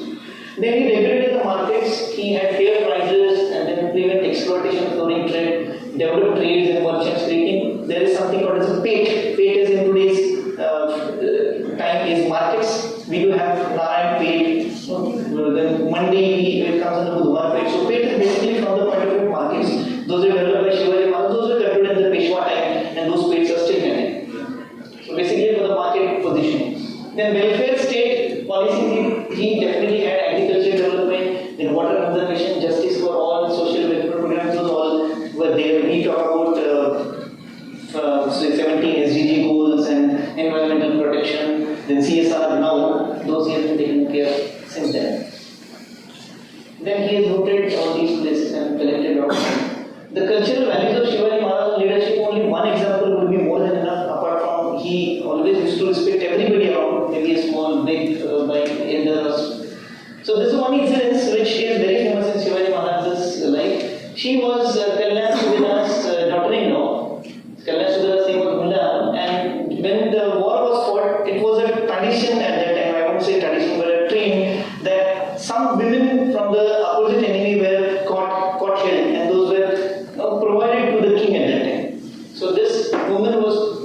given to Shivaji Maharaj. They said she is daughter-in-law and we have one over Mulla Ahmed. So what he said at that time? First of all, he apologized to that woman. He felicitated her, sent her safely to her home, and then he said, Nashita Amuchi Ai Asati Sundar Rupamati Ami Sundar. She was very beautiful. And Shivaji Maharaj, known by certain facts that not good looking, so to say, from our values or maybe whatever thing we think as a parameters of good looking. He was not that good looking. So therefore he said, if Shivaji Maharaj had so beautiful mother like her, he also would have been equally beautiful. And that's how he respected women. That one example talks about the cultural values, and he never troubled any one of these people. Now Shivaji Maharaj's relevance of his leadership with the contemporary management, that's like we all hear. This is the thing which is to be told to the students. Shivaji Maharaj had got very less hierarchies, what we talk about flat administration structures today. Only that 8 ministers and he himself and few other people who were there, his advocates used to take the decisions. So flat hierarchical structures is proven under IKS as well. A more effective way of running the company. Most of the IT companies belong to flat hierarchical structures, whereas most of the manufacturing do have a tall structure, what we say, a lot of hierarchy, a lot of levels. And under one level, it will be about 7-8 different kind of levels. So that if a decision is to be made, it has to go to what we call as a proper channel. So it was not there at that time. The decision was fast because of the flat hierarchical structures. Then he always demonstrated what he wanted to preach, as I mentioned very often, and he always laid from the front. He was confronting and participating leader all wars he laid from the front. He got a very clear vision and mission which he has thought of at the age of 12, and he has taken the oath at the age of 14 to make Indira Swaraj. Then he clearly defined organizational structure as well as departmentation. We have seen all that. Then everything is fair, love, war and wisdom. But then this particular phrase is applicable to him only from guerrilla war technique. Otherwise, guerrilla war technique is not supposed to be a fair war technique. But then that is the only unfair thing, so to say, which Shivaji Maharaj has done. But then that was required for the purpose of the kingdom. So otherwise, everything he has done very much in a just way or in very fair way. POSH, the government, our Indian government has come up with the Act of POSH in 2014, some 10 years before he has thought of at that time. So he has got very clear-cut guidelines. If any small warrior or maybe any big captain does anything to molest or that time, fortunately, mobiles were not there, so nobody could send any kind of pornographic message to women at that time.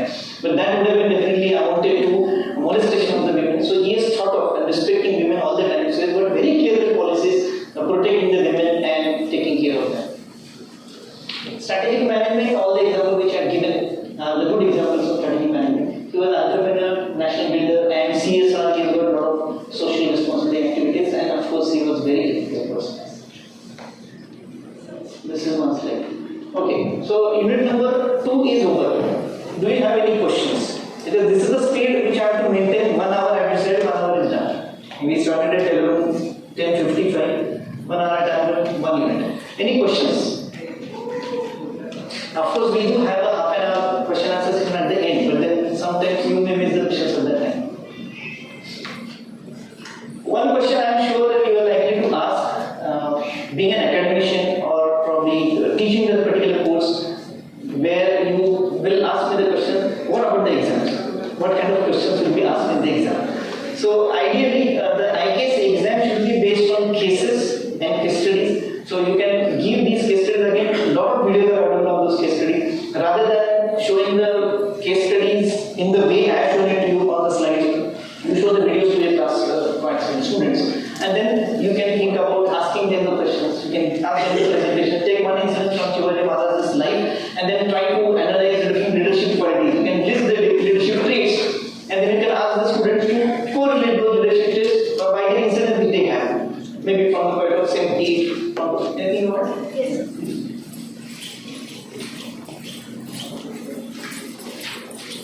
Whether the favorite or cutting, what does it mean? No, we are just serving something. Okay.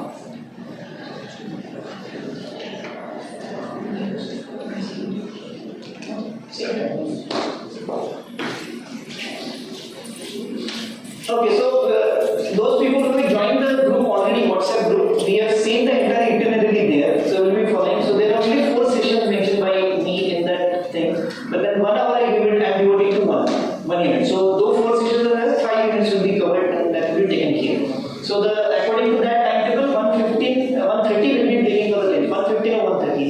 is updating on that. Yes, sir. Just I want to ask, can we arrange Shiv-Srishti visit for this person for this visit? Yes. Rather, we are doing it in our institute. Even there is one place near Polar, I am forgetting the name. तुम्हारा आठवते ना जो कि मैं अपने नाम एक अच्छे पुतले बता कोल्हापुर के पुतले ये सर कनेरी मठ नहीं okay, I'll recollect the name because being a professor I am slightly losing my memory. Even at Aglus, they are but in this place I think I have seen the biggest place where all the incidences of Shivaji Maharaj are brought into the sculpture and statues. I am forgetting the name, but then I'll recollect and I'll throw it.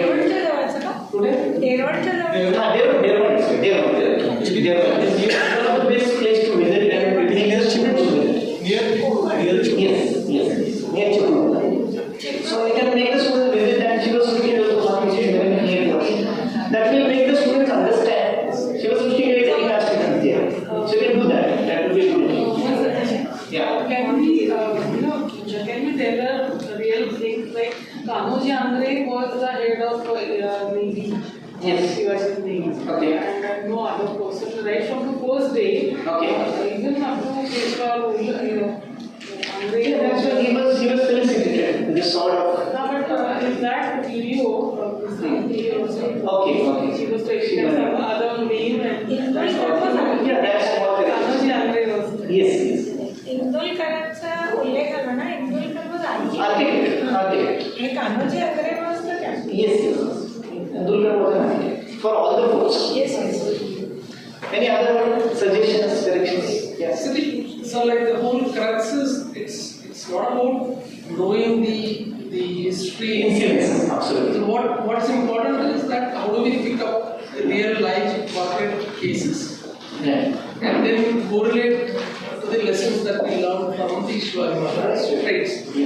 I think more cases of life corporate cases and then connecting. That would be more appropriate than concentrating more on the.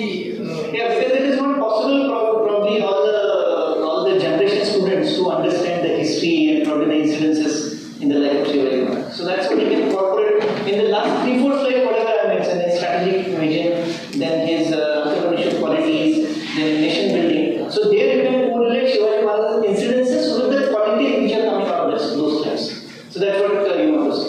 Another beautiful part is that, sir, the way you brought in how the religious part is being taken, because there is a lot of stigma attached to it. I remember when I did my course on Bhagavad Gita and the leadership lessons. Yeah. And I did my masters, and this was an optional in all IIMs. It was a lot of stigma attached to it. The moment you come up with these kind of courses. But when you bring in these kind of points, like how the inclusive nature of leaders, I think it's a great point. Yes, sure. Thank you. So we can still take the questions at the end, if at all any. And since the group is formal, we can always ask the questions from the group, and maybe you can reach to me on email. That we can sort it out. Going ahead with unit number 3, this was a very hunting topic for me. Because the one who has designed the syllabus has put simply commas, overview of Upanishads, overviews of Vedas, overview of XYZ, which is very difficult. Thank to the syllabus designing committee who have not included Chanakya in it, who have not included Gautam Buddha in it, and there are many other people who are not a part of the syllabus. Ideally, it should have been there. Rather, Chanakya is the one on which the entire world is moving. Economic is the one which is designed by Chanakya. So it's not there. But then sir, let's stick to this syllabus designed by FDP. That's what my FDP poster mentions. Otherwise, we can have conversations on those as well. So unit number 3 is very much broad in its perspective, very difficult for me. What should I cover and what should I not? At the same time, it is very difficult to make these concepts percolated to the typical generation Z students. I'm not sure how far they will be able to digest all those things, but at least I'll be giving justice to the topic. At least I'll let you know what I know. Again, I'm not very much expert in all these areas or all these Upanishads and Vedas. No doubt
Upanishad speaks about 4 stages of life which we all have to go through. Now this is something which probably the students will be able to digest. They will understand what are the 4 stages of life because all of us are supposed to go through by these 4 phases. One is Brahmacharya phase, that is being celibacy, following celibacy as a student. So it is assumed that from 1 to 25 years approximately you should be bachelor in your life, you should be learning, you should be acquiring knowledge as far as possible.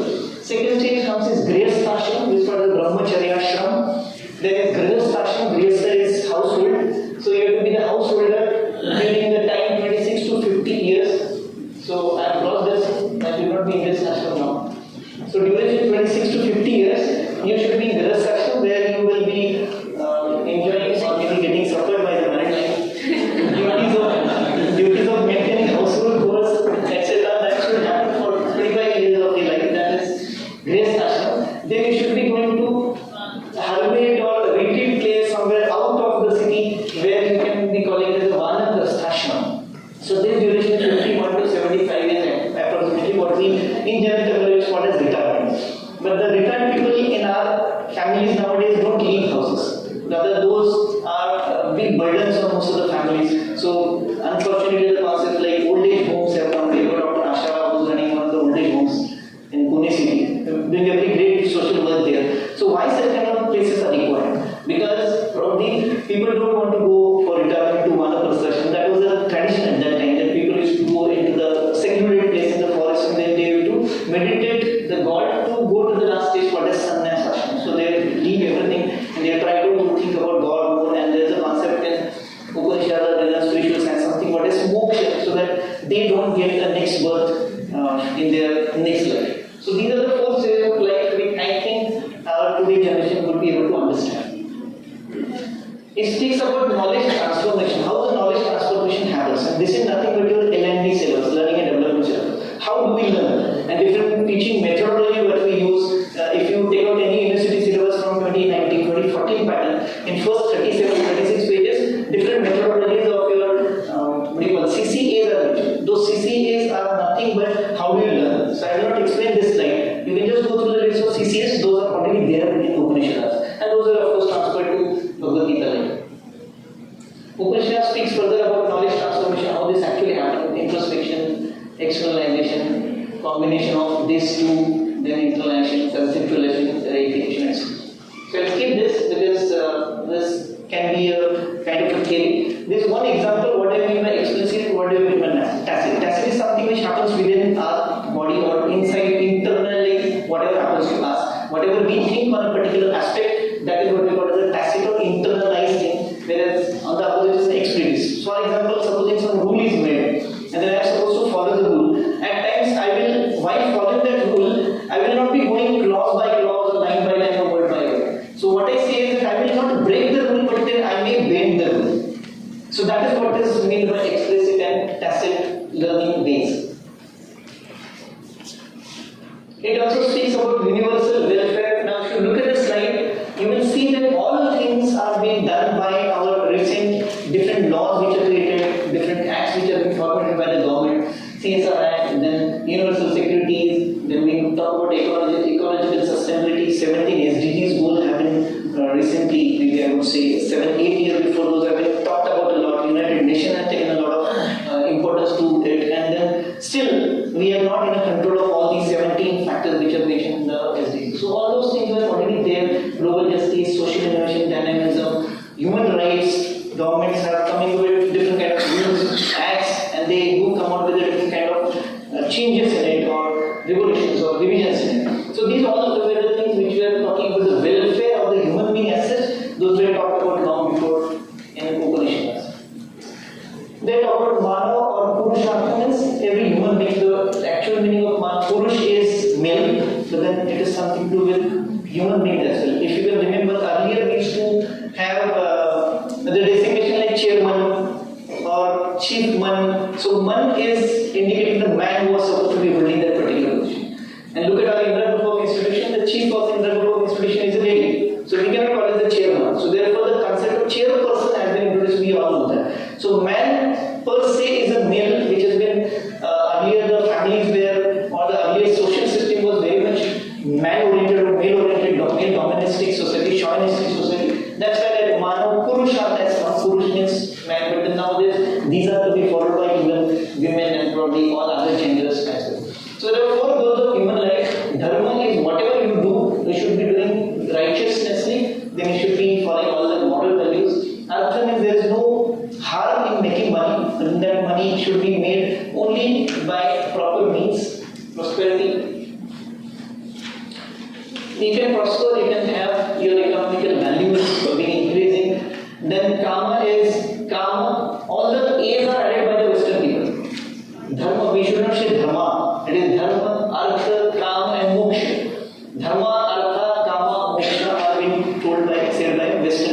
So at least as a faculty of IKS, we should not say Dharma, we should not say Ramayana, Mahabharata, it is Ramayana, Mahabharata, Yoga, Yoga. So that A is added by the other people because it was very difficult for those westernized people to pronounce properly all these different words.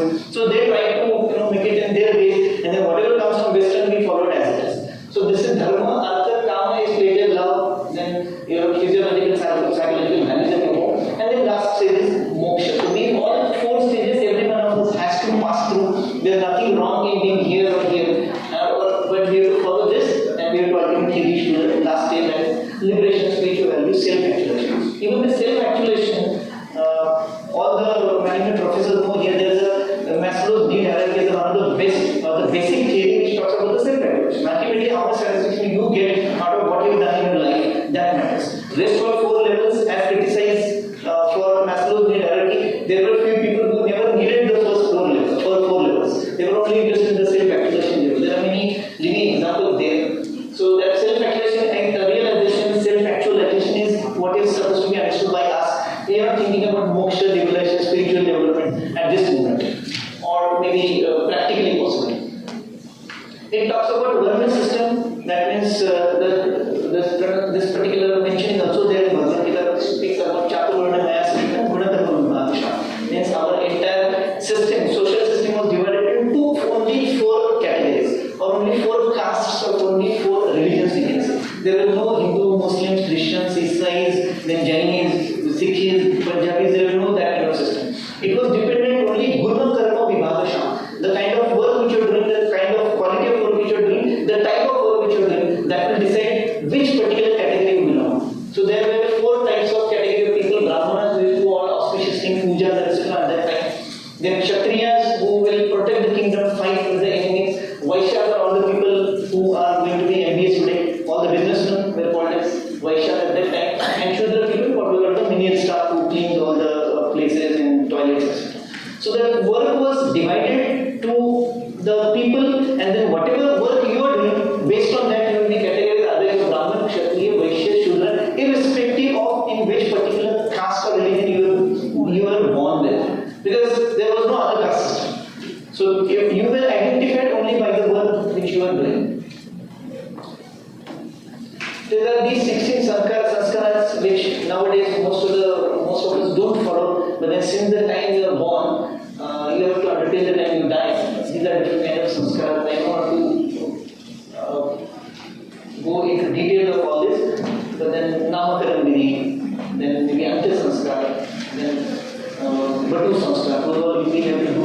That has got some auspicious things, maybe some spiritual things. So some of you believe or some of you not believe. So these are some kind of things which you have to do as to purify that particular soul and make that person to behave more in a naturalistic way. Then karma and rebirth, that is a concept in few religions. Hindu religions believe on rebirth, that once you die, in Bhagavad Gita it mentioned that it is the Atma which leaves your body and it takes another body as if we change the clothes. So just like that, once we die, and then there was this experiment done in the medical science that a person who was about to die was kept in a vacuum glass and then he died. The moment he died, the glass cracked and that Atma came out. There's a scientific experiment done. So that proved that there is something called as Atma which exists, and this Atma gets transferred to some other body immediately when it comes out from one body. And this person who has died will go to another birth immediately. That is again something. So we keep on, I won't say celebrating, but then we keep on following Terawa, then Bharava, then yearly kind of Shraddha. So those actually have no meaning as such, because that person has already taken another birth according to the philosophies of Hinduism. So karma and rebirth is there, and the rebirth depends upon what karma you have done. If somebody of you is interested in something called as horoscope science, so if you read the first information, first page of horoscope science, that mentions yoni. Yoni is something which indicates that you were that person in the previous birth. So if Vyagra yoni is that means you were tiger in the earlier birth, and if there is Varaha yoni, then there is Vanar yoni. So you were that kind of animal at that time. Very rarely you will come from Manushya. That means very rarely human beings are rebirth as human beings, because that depends upon karma. So what kind of karma you do, what kind of the way you treat the people around, the way you, being a boss, being the head of the department, being the director, how you treat the people below you, that will calculate, and your karma will be calculated when you go up. Maybe then it will be decided whether you should go to heaven or hell first or go to the next birth later. So we do believe, Hindu culture do believe. So reincarnation karma, that's what I say. The cycle of life, death and rebirth is believed in our culture and religion. Our means Hindu religion, not our as such. Then Dattatreya has, again in Upanishad it has mentioned, so Dattatreya has got 24 gurus, and from every guru we can learn something. I don't think this could be taught to the students because they won't probably understand, we are not doing. But then Dattatreya says nature is the best guru where you can learn anything from nature. Few things will be coming up a bit later.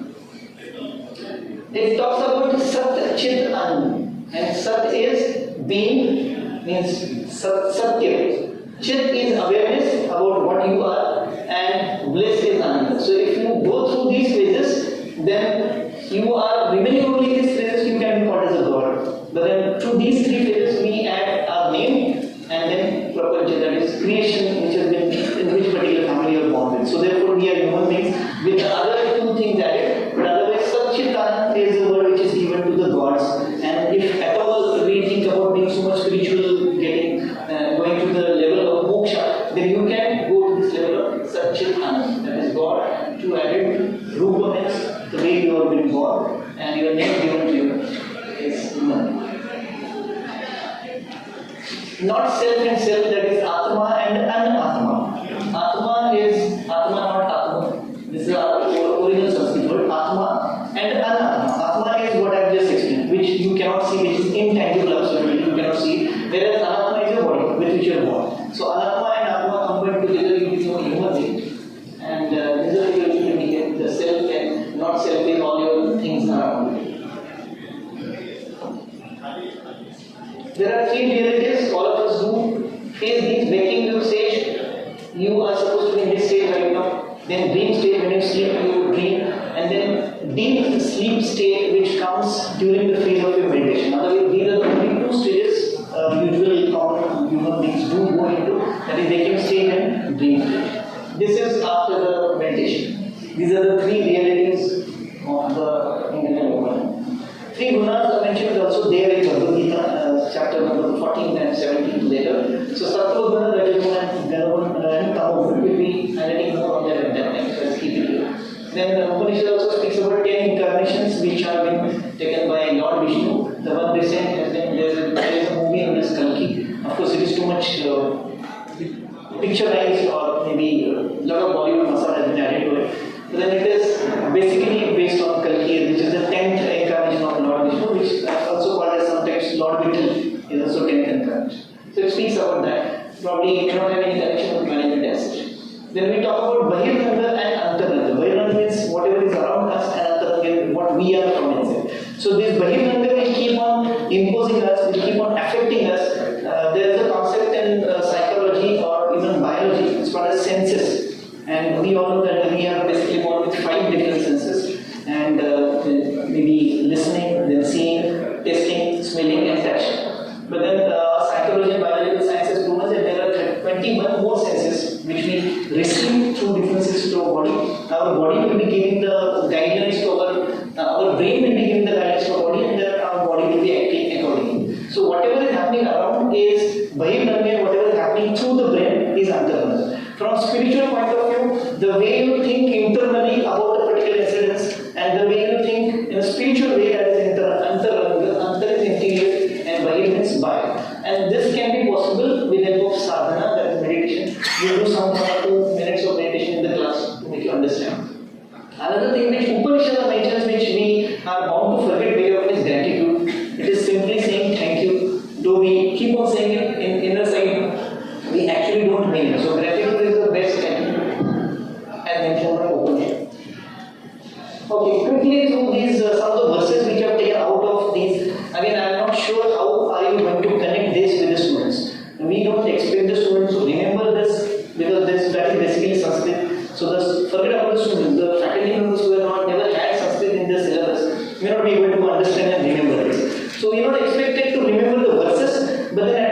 we are expected to know the meaning of it, remember the meaning of it. So Atmano Mokshatham Jagat Hitai, that means all work is an opportunity for doing good to the world and gaining materially and spiritually in our lives.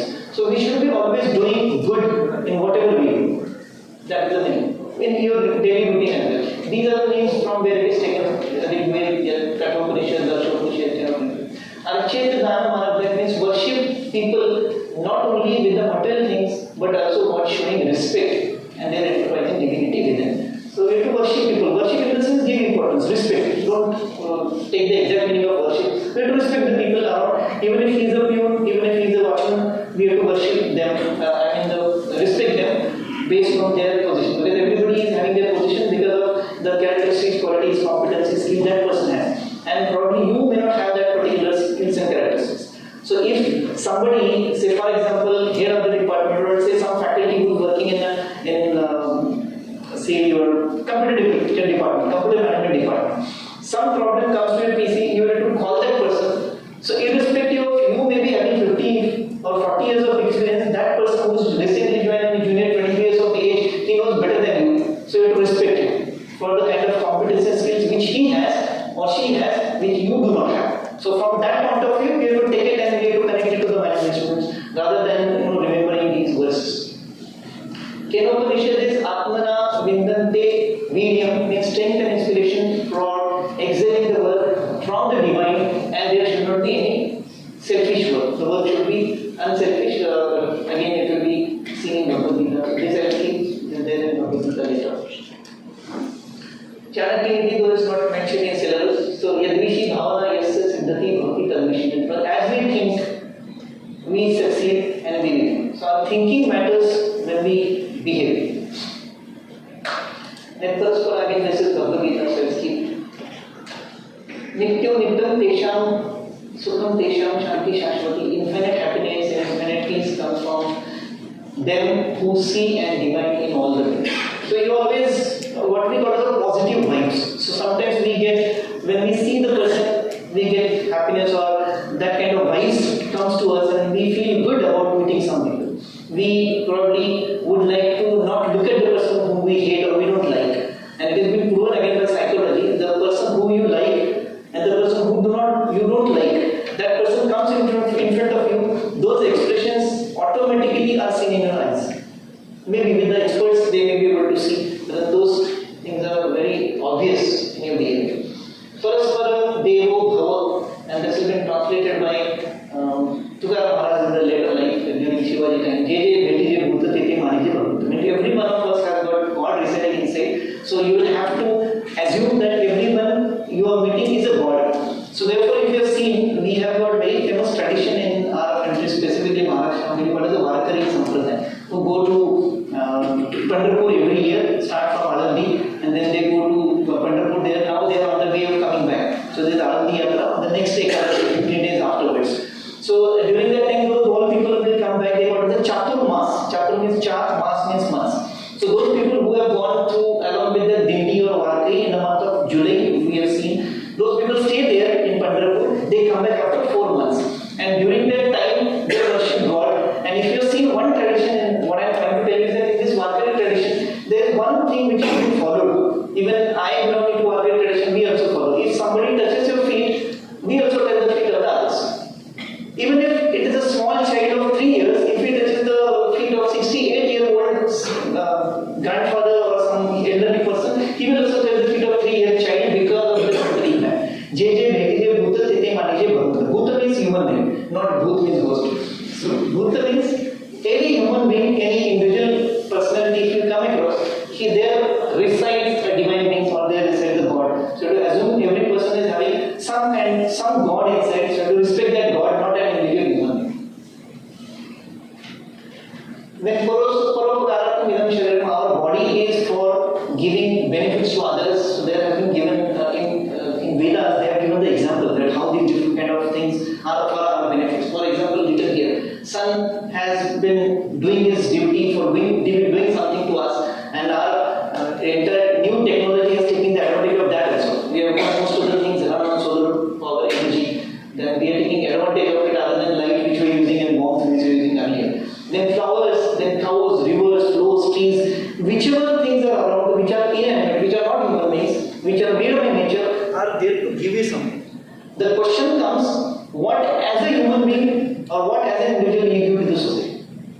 forget about society, what as a human being you give to somebody who knows you or whom you are connected with. So that thought has to be very much broadened in our mind, that I should be helpful to somebody in some way or other. If we think about only trees, trees will give you fruits, trees will give you shelter, trees will give you its, even if the base part of the tree is cut, some of the vegetables are grown below the ground. So trees are the most advantageous creativity by the nature.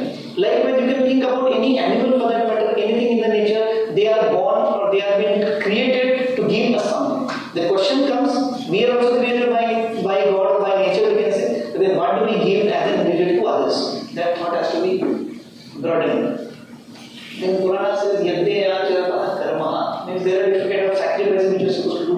This is to be very typically followed in a typical kind of thing, what we call as a yajna or yajna, as Westerners call yajna, it is yajna. So, there is Brahma yajna, there is Manushya yajna, there is Pitru yajna, there is Bhuta yajna, means human beings, and there is Deva yajna. All these have got some different purposes of doing it, and all these have got some different intentions of doing it. And therefore, during the yajna time, you might have seen a lot of what they call the samhita, a lot of offerings are given to yajna. So that will indicate that this samhita is for Brahman, the other samhita is going to be for Pitru, etc. So you have to follow certain rituals.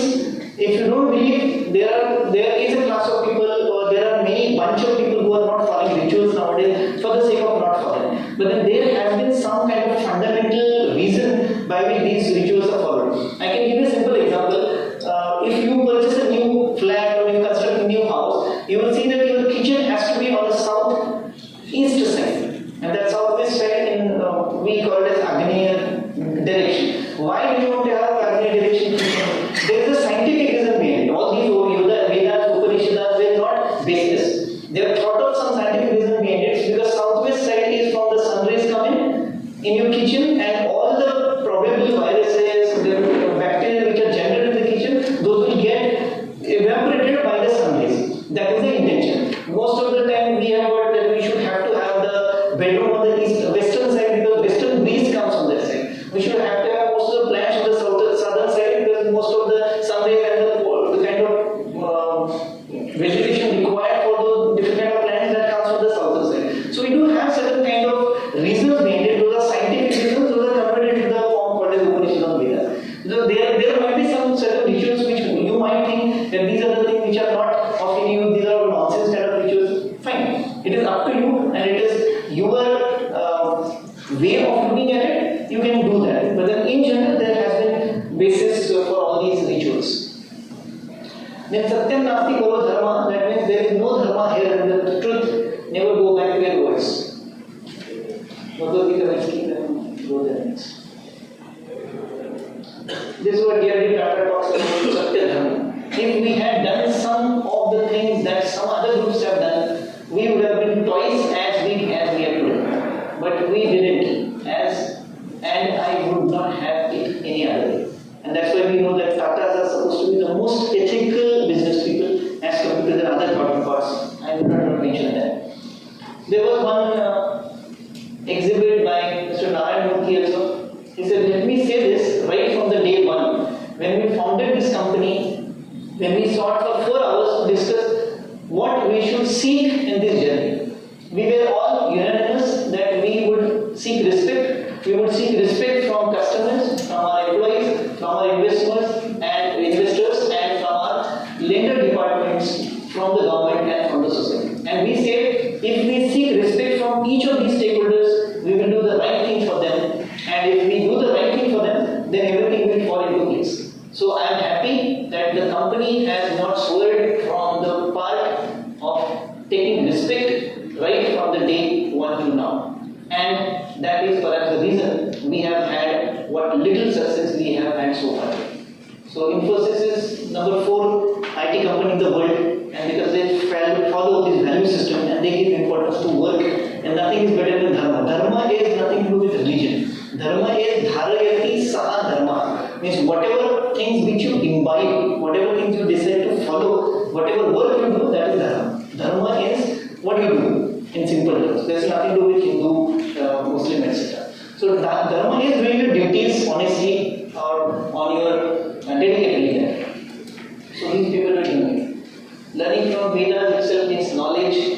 So these are the three ways by which we gain knowledge: listening, reflection, meditating. There are 9 different kind of bhaktis mentioned. So you have to listen, you have to meditate the God, you have to go for kirtaning, you have to be near to the God. So there are 9 different kind of bhaktis mentioned. So that's how we learn. Bhakti is the way of learning. Again, as I mentioned earlier, it's the entire way how you learn the things, LND syllabus, so to say. So few of them are here mentioned.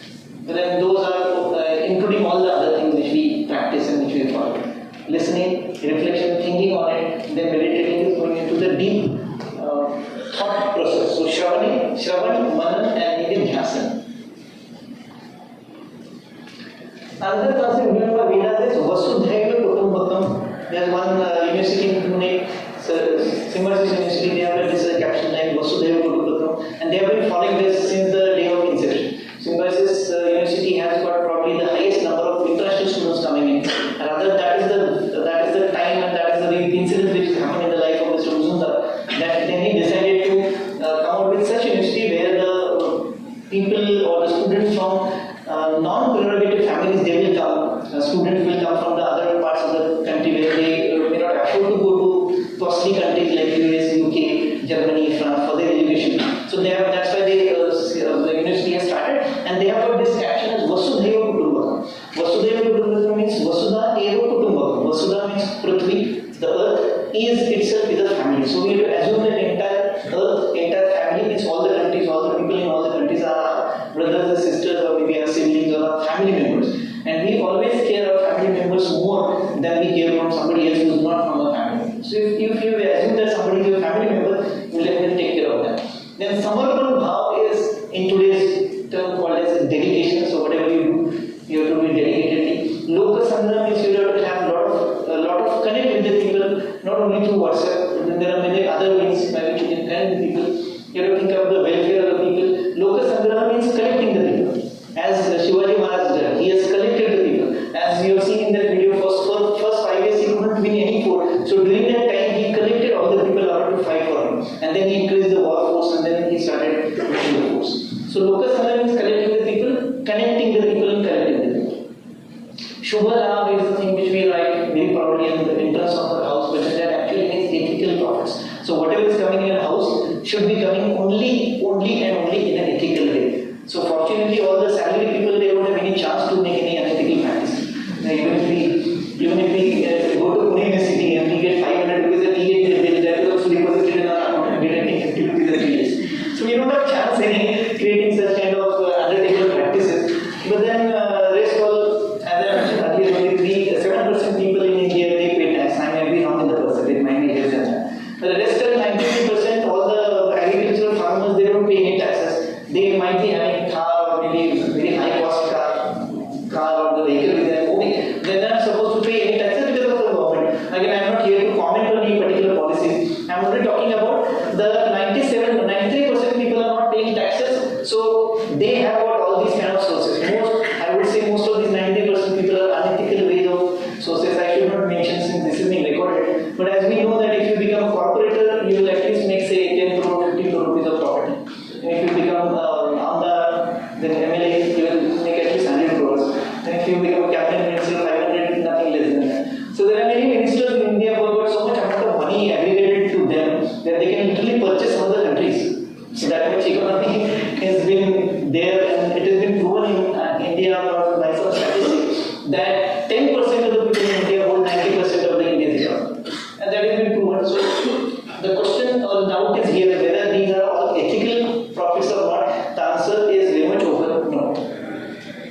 Nishtam karma means deeds without greed. Bhagavad Gita will be speaking about it later. Ati yasta varjeta means anything which is extreme should be avoided. Extreme good or extreme bad is bad. So you should not be extreme good. It is said that, and Chanakya said that the straight trees are cut first. So straight people are always troubled by others. So you have to see that you are not extreme on any other side. So extreme happiness, extreme sadness, both are not good for you. Then Guru Shishya Parampara is mentioned about Vedas. One of the days where I was mentioning about the 4 stages of your life, where Brahmacharya, where you're supposed to learn. At that time, the students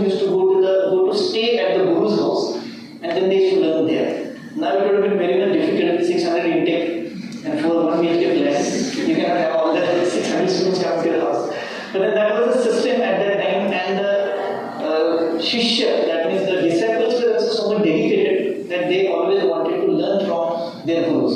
Starting from Ram Krishna, then very early days, Pandit Bhimsen Joshi, Indira was his guru. So they used to actually go to the places where guru used to stay, and they used to learn only for 2 hours in a day. Rest of 22 hours they used to worship the guru. If you read the biography of Pandit Bhimsen Joshi, he used to carry the water for his guru from some 6 kilometers every day in the morning. While his singing practice used to be only 1 hour in the morning. In the big barrel filled up with the water, he is supposed to stand inside the barrel at the temperature of 7 degrees centigrade outside. We cannot take a small bucket of water in our body on 7 degrees centigrade. So he is supposed to stand inside, and then he would be able to practice the Indian classical music to have that vibrant in his voice.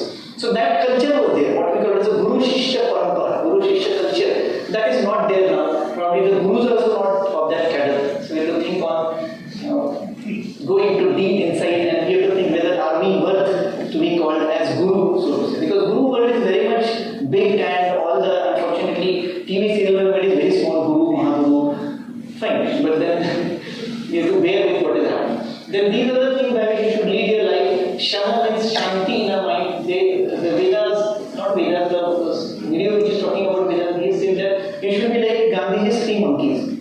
You should not be thinking anything getting inside your brain out of three senses, out of 5 senses. You should not be taking something which is ill, which is not good for you to digest. You should close your ears, you should close your eyes, and you should close your mouth. So that you automatically curb all the things there, you will automatically get the Shanti or peace for your mind. Dhamma is Dhamman Karo means you have to burn it. Sabhi bure vicharon ko you have to burn. Then Tapa is where Sabhi, Varsha, Dham means you should be able to sustain in all the different kind of environments or environmental changes. Now this is the season where rainy season is converting into October heat is converting into winter season now. So many of you will definitely have some kind of cold cough to be. So that we should not get affected by, that is what Vedas says. So your body should be such that you shouldn't get affected. Then Uparati is something what clicks to your mind. So you should have to have the power to leave something, which is very difficult. Now we have a saying, we should love the people and use the things. But it is only the reverse way we are doing. We love the things and we use the things. That is what it speaks about. So you should be able to leave the things. Then samadhana should be very difficult to get, satisfaction of your life. And Shraddha is whatever you do with the dedication. Then only you will reach to the state called as liberation. Now I am slightly not sure whether this should be covered or not. Because this is all detail about the Upanishads divided into 14 Upanishads. Isha Upanishad, then Kena Upanishad, Katha Upanishad, Prashna Upanishad, Mundaka Upanishad. Some of them will be definitely seen. Then Mandukya Upanishad, then Taittiriya Upanishad, then Aitreya Upanishad, then Chandogya Upanishad, and then Brihadranak Upanishad. So these all are specifying a particular, I would say, the concept, central concept in all these Upanishads further been brought more into the detail. So I'll keep this slide for your reference, and you can read what is there to avoid the time constraint. Then Shvetashvata Upanishad, then Kaushitaki Upanishad, Maitreya Upanishad. And so these are all those 30. And one word or one sentence given in front of it will make you understand what it speaks about. But then again, communicating this to the student will be slightly cumbersome. So let's keep this, you can learn for your own benefit. Because anyway it says learning from an overview of Upanishads. Then Upanishads are Darshanas. Now we are on the Darshanas, which is also called as Darshopanishad, which is also part of Upanishad. Which speaks about the things which are broader or bolder in the slide, and those kind of characteristics we are supposed to have in our today's life as well. Non-violence, truth, non-stealing, celibacy, compassion, straightforwardness, uniformity in treating all, not losing temper or mind or body, speech or behavior, willpower and firmness. Mita Aha means moderate food. Of course, Sabudana Khichdi is very difficult to digest. I don't know why people eat Sabudana Khichdi on fasting days. It is proven that it is the most difficult food item to digest, Sabudana Khichdi. but still we are serving it for today.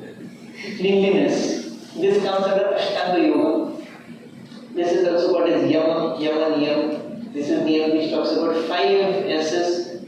This things also. These all things are included in the modern technology or concept we call as the 5S, Japanese 5S. So people, corporate world is following, and they very proudly say that they are following 5S, but it was already there in a concept called as Ashtanga Yoga Niyam, which I mentioned in the earlier slide. So 5S means talking about cleanliness, standardization, discipline, clearing, self-order, and organizing. This is that Yam slide in the earlier slide. Yama Niyam. The same 5S is happening here. Then it also talks about penance, repentance, self-punishment. Self-punishment can be possible only if you admit your mistake. First of all, people don't admit their mistake. Everyone thinks that I am the most brilliant person on the earth and I cannot commit any mistake. It never happens. Rejoice, faith in scriptures, faith in God. Now, faith in God necessarily not being the God idols. Means you necessarily should not meditate say particular type of God, maybe Vishnu or maybe Bhagwan or maybe Shiva, maybe Ganpati. We are not talking about that kind of God. Some kind of power which is controlling this nature. We can have the examples like whenever there is a flood, whenever there is an earthquake, whenever there is sky falling in down, and there is a lot of heavy rains. So all these things are the example where the nature is controlling the human beings. So where we really do not have any control on it. So that is what we speak about faith in those kinds. So there is some power which human beings cannot really control. So that power we are talking about, not God per se. So there may be people who are totally atheist, means who don't believe in the God also. For them also there is some power which exists. Then charity we have to do, then worships of God again, that concept. Then study of scriptures, modesty, adherence to scriptures. Scriptures means these kind of literature which is available through which we learn. Then chanting, then practice of oaths and covenant. This is what is called as niyam. Then this is something called a different asanas again. When we say asanas, there is a plural bit of asan. So asan also called as yogasan. Yogasan is the asanas and yoga positions. So yogasanas means different kind of body positions which we are supposed to practice. And I can guarantee you that if you practice yogasanas, which we probably have learned somewhere in school days, we did it only during that year and then we forgot it now. So if you practice yogasanas, bet on me that you will not come across any disease, any kind of abnormality in you if you ever practice regularly. And we will be doing some kind of pranayamas today. So this is one of the asanas which, if we have the provided yoga mat, we could have done it here. So you are supposed to simply sit in this position with the legs on the top of your body. So this is to be taught to the students. This will definitely help them in take yogasana positions. Again, this Darsha position mentions only few yogas. There might be 100 different types of yogas which, if at all possible, you can do it. But then at least these many, if you do, these are more than enough for balancing your entire body, starting from tip to the toes. So if you sit in this particular position, you are supposed to stand sit erect, called as swastikasana. Swastik we know. So this looks like a swastik from the front. I don't know whether you can see this thing or not here. So you have to take both the legs here and you have to put the hands in inverted fashion like this. So you may hold it like this. So this position will cure your back pain. This position will cure your lower back pain, specifically your neck pain will be cured by it. So when you go back and teach to the students, you can actually do this asana. There are videos available, there are photos available, you can ask them, there are different guidelines available. You can take the help of the yoga teachers and can do that. That definitely helps from improving your body postures. This we call it the swastikasana, which is again under Ashtanga Yoga called as asanas. This is swastikasana. And this asana is again for the back related problems and your knees related problem and your wrist related problems. And your shoulder will also be taken care. You have to hold your hands like this at the back side and hold it like this. So this way if you do it, you will never have a shoulder pain or frozen shoulder problem in your entire life. So this you can get it done from the students. This they should remember and they should practice that. And then this is again the simplest thing. Only one leg is down, one leg is up. Here all the guidelines are there. That keep your head straight, close your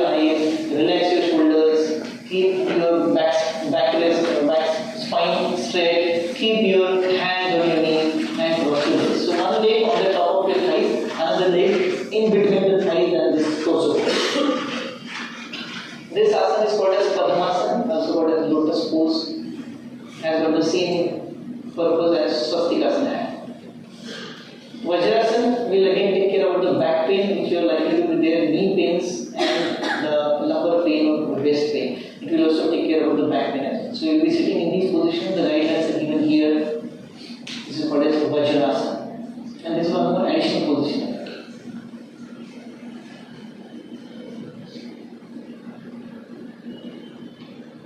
This is called as Virasana.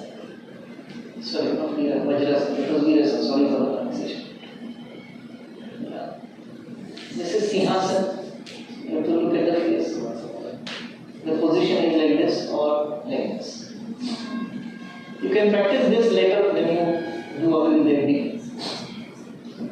This is called as Bhadrasana, also called as butterfly pose. You have to hold your both palms together, hold the hands, palms with the hand, fixed straight, and you have to keep on moving these knees up and down this way on both the sides, so that your entire leg problems will be sorted out.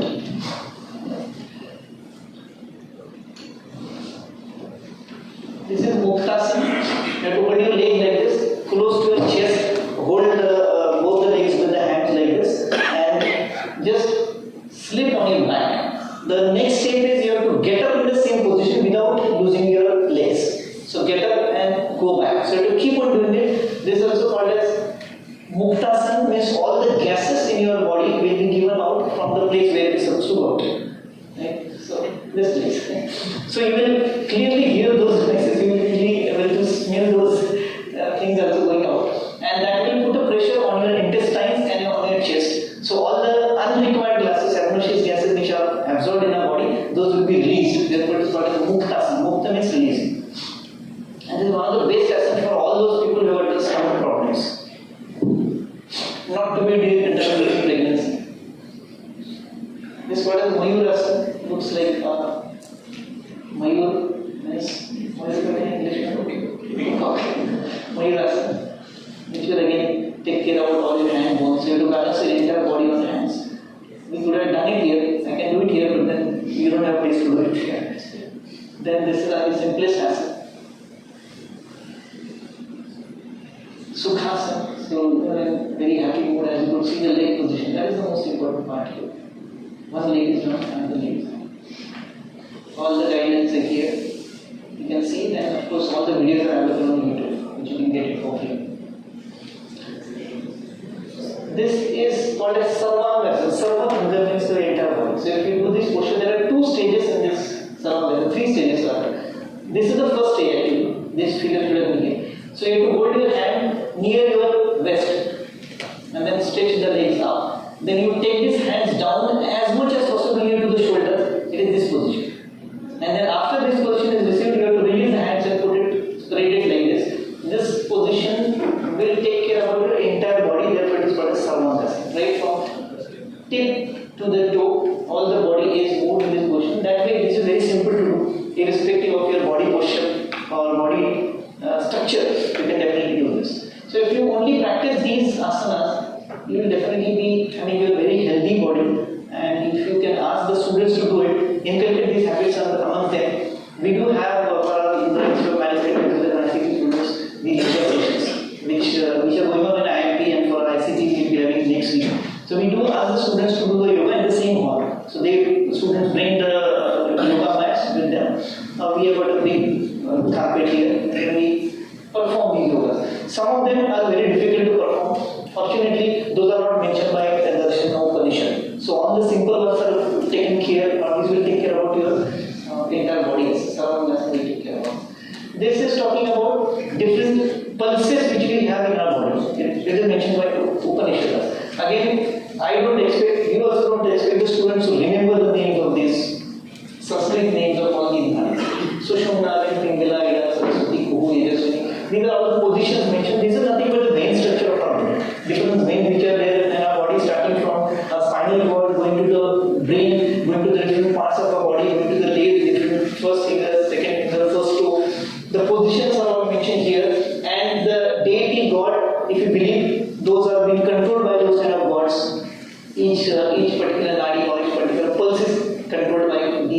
fast.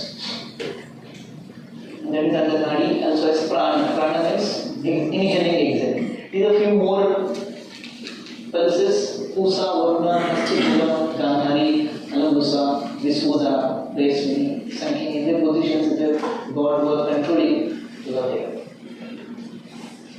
Then this is about Vayu, means different kind of inhaling which we do. Prana Vayu, Apana Vayu, Dhyan, then Saman, Udan, Nag, Purva, Kakar, Dev, Pradhani.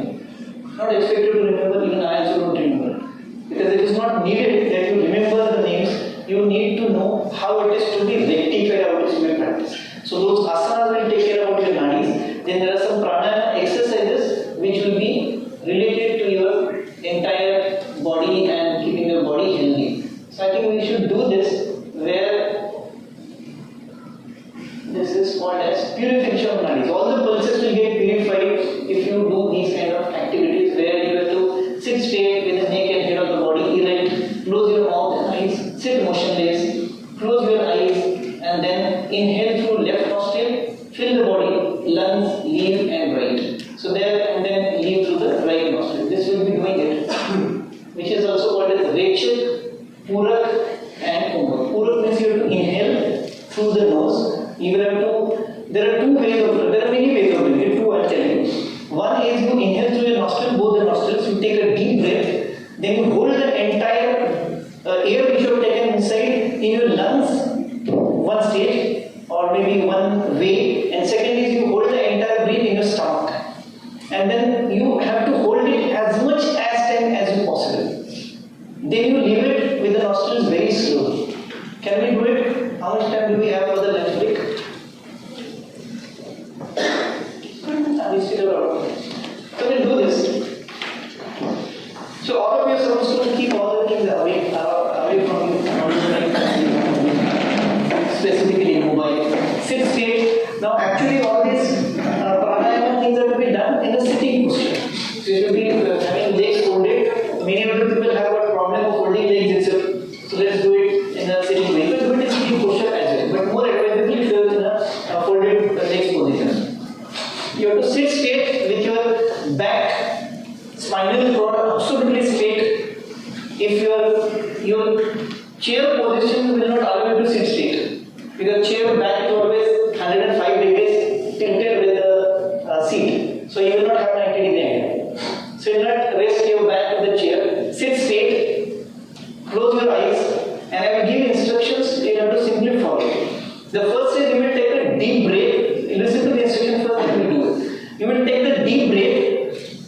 Take the breath as much as possible. You can count the numbers in your mind: 1, 2, 3, 4, 5, 6. As much as you can feel the lungs, do it. Then hold that breath, that air inside your lungs again for as much as time you feel. The time you are feeling uncomfortable, you start leaving it through both your nostrils very slowly. Are you ready to do that? So close your eyes, take a deep breath. Take it slowly as slow as possible. Take it as much as possible. Hold it in the lungs as much possible time as possible. The moment you are feeling uncomfortable, start leaving it through both the nostrils very slowly. Don't leave it quickly. Closing eyes is necessary. That will concentrate on your breathing. Take a deep breath. Take slow deep breath as possible as you can. Hold the breath in your lungs. Hold it for as much time as you can. Leave the breath very slowly. Do it for 5 times for want of time.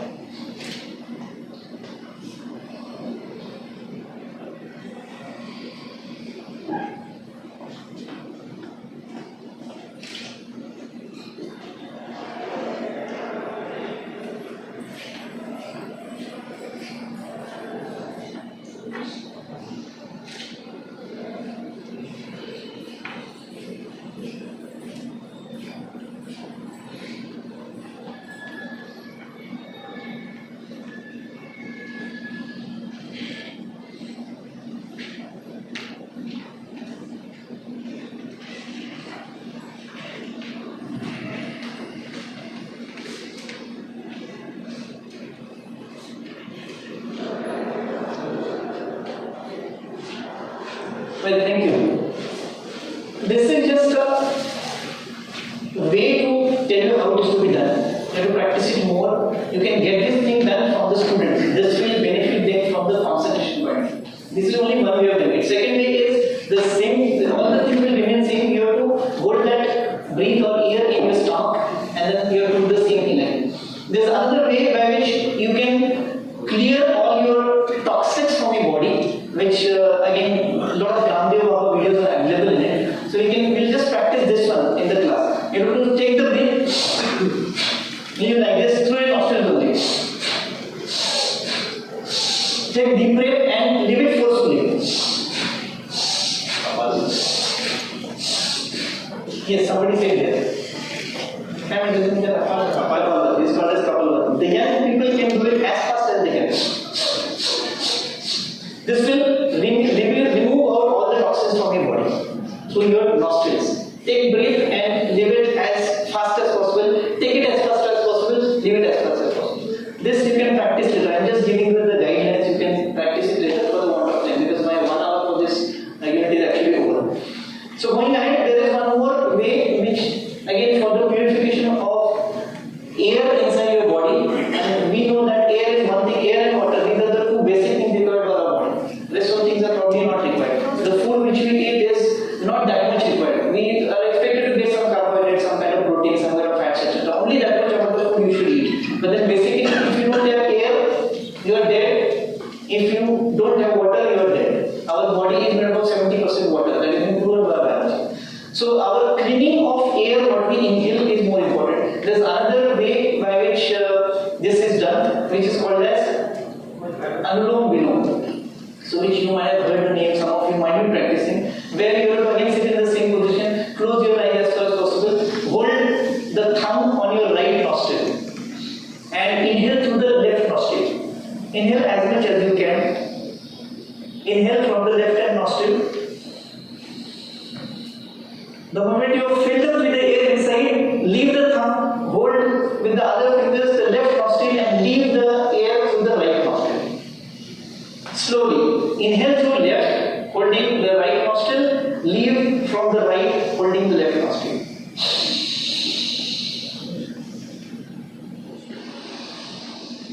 All these things have to be done very slowly. No hurry in this except the other one, earlier one which I said. Inhale through left nostril, exhale through right nostril, hold the other one which you are not using. This is for the purification of your body through the air which we are inhaling and exhaling. Anyway, biology we know that we are supposed to inhale only oxygen, and by default everybody born on this earth will need carbon dioxide. So that all processes happens inside the lungs and we'll be taking all the carbonaceous gases out of the nostrils. This again one more thing which will clean your body to a greater extent. And then there is one more way. Dr. Ajay sir is there at the backside. He conducts all such kind of sessions. Since we don't have much time, I have not requested him to do that. Otherwise, he would have been much better person from me as compared to me. So there is one more way by which you can remove all your toxic things out of your body by simply not inhaling, by simply exhaling.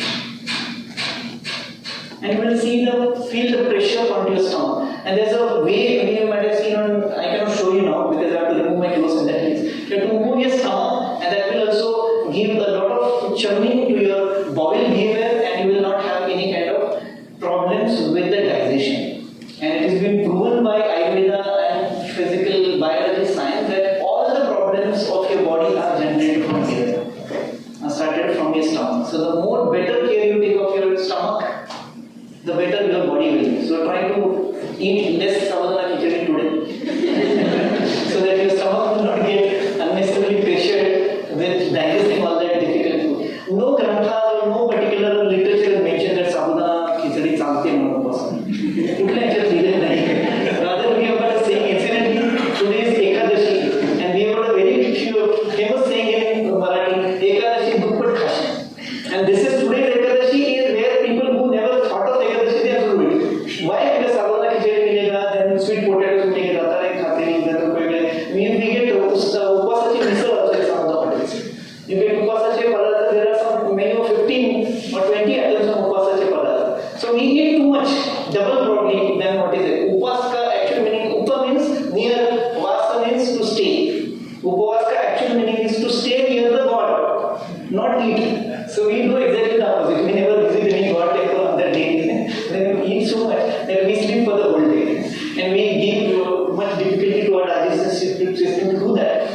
these all things you can do and definitely it will work. So we have done it. So I'll keep all these before this. Okay, then there are these chakras and Kundalini, Jagrati, you might have heard of it. There are 7 chakras in our body, starting from Mooladhara chakra, then Swadhisthana chakra, Manipur chakra, Anahat chakra, then Vishuddha chakra, Agnya chakra, and Sahasrara chakra. Sahasrara chakra is at the top of our head. There is one more method of meditation which they talk about, is you have to meditate at your heart, you have to meditate at your this chakra, Agnya chakra, and then last one is Sahasrara chakra. What does it mean that whatever we did, meditation is different than pranayama. Pranayama is controlling of your breathing. Meditation is simply sitting very much stable, sitting idle, doing nothing, closing your eyes, and try to remove all the thoughts from your body. And when you remove all the thoughts from your body, you are supposed to concentrate on your heart, supposed to concentrate on your Agnya chakra, means with the closing of your eyes, you have to imagine look at these particular part of your body. And then last one is Sahasrara chakra. So it has been in meditation science, it has been proven that if you concentrate more on Sahasrara chakra, the Sahasrara chakra is supposed to open and it will give out all the toxin from your body and it will take all the positive energy inside. So if you do the meditation properly, your body will definitely be healthy. So this is one of the ways of doing it. There's one more methodology of meditation which has come, and there's an organization who have formulated about this meditation practice. Recently they had a seminar in Pune. So they concentrate on only inhaling and exhaling. We do have that thing in our meditation practice. But when they practice, nothing to do with Sahasrara chakra, then the Agnya chakra, heart, nothing. They will simply concentrate on the birth, on the inhaling, each inhaling which you are taking in and each exhaling you are doing out. So you have to simply concentrate on how it is going in and how it is coming out. This will automatically help you to remove all your thoughts. And meditation says that removing all the thoughts, which is the most difficult thing to do in our human life. Because again, proven by psychology, Vipassana, yes. So because our individual human beings can have 6,400 minimum thoughts in 24 hours, including your dreams. So to remove 6,400 thoughts itself is very difficult. Closing your eyes and I am asking you to remove all the thoughts. First question comes to your mind that why should these thoughts be removed all the way? So all the lot of questions, lot of things will come in your mind, which is very difficult. And that is why the meditation thing is very difficult to practice. But then as you practice, you can definitely become expert. And it has been proven that the people who meditate and the people who do this yoga asanas have got very healthy lifestyle. Because it is said that the healthy mind can reside only in healthy body and vice versa. If your body is healthy, your mind will definitely not go haywire and wash cases will not happen. So that is something to do with the connection of mind and body. So these all chakras, according to one of the philosophies, these all chakras are need to be purified. And there are different mantras, there are different methods by which the spiritual has to be done. But keeping all these complicated things aside, you can definitely think about getting these smallest exercises of pranayama and those asanas done by your students. And probably you can ask some question on what is the intention of, say, Sarvanasana, how will it benefit if you want to ask a very theoretical question. Because in written paper we can have a practice. At least in our Indira Institute of Management, we do have a practice that we have what our entire exam application oriented. We don't ask any theory questions at all. So that you can think about implementing in your institution and thinking more about application and then all the COs which are mentioned there. So I'll be fastly moving through this. These are all chakras. Dhyana is what we did. It is nothing to do probably on Ishwar, any power. Samadhi is one stage ahead of it. Well, again, I am not sure whether this should be covered or not because it doesn't mention. Though it is from Vedas, there are different laws of karma, not karma, and its relevance in business setting. Those are basically the law of cause and effect. Reward and appreciate your co-workers and customers, and they will pay you back tenfold. Means cause and effect is the way you treat the people, the way they are going to treat you. So it has got an application. This law of karma. There are these 12 different sub-parts of law of karma. So those are practical applications in our day-to-day lives or corporate lives also. So you treat the people well, they will definitely work for you. Law of creation, you hire inspired, motivated people, winners, and the only they will do to your company is they will find a great success for your company. So creativity. Law of humility is again giving importance to the human being. You don't have to humiliate others.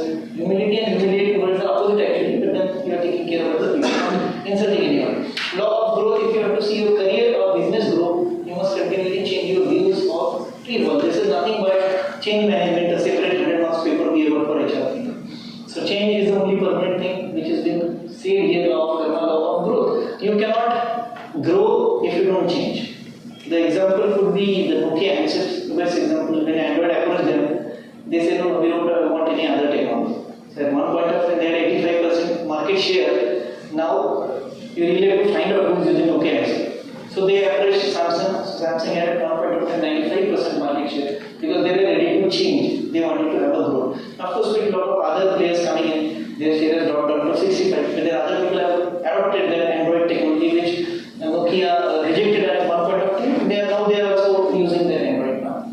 So that could be one simple example that I thought of immediately. Law of responsibility, you must take responsibility of your career, business, not blame anyone. We have already seen this earlier with reference to you. When it comes to taking credit of your success, you are always there. When it comes to failure, you always put the blame on others. So that shouldn't happen. You should take the responsibility. The relationship is with the X and Y theory of motivation which we learn. There are X kind of people and there are Y kind of people. So all of us, fortunately, incidentally, belong to Y kind of people. We know, we understand our responsibility. Those who have decided to attend this today's particular FDP, they might have thought of this, since I am teaching this subject, I must know how this should be taught. So this is Y kind of behavior, where you take the responsibility, you take initiative, you learn by your own. Nobody is supposed to be forcing you to attend this FDP or doing something, so you do it on your own. So initiation, taking the things on your own, is what it is talking about, taking the responsibility.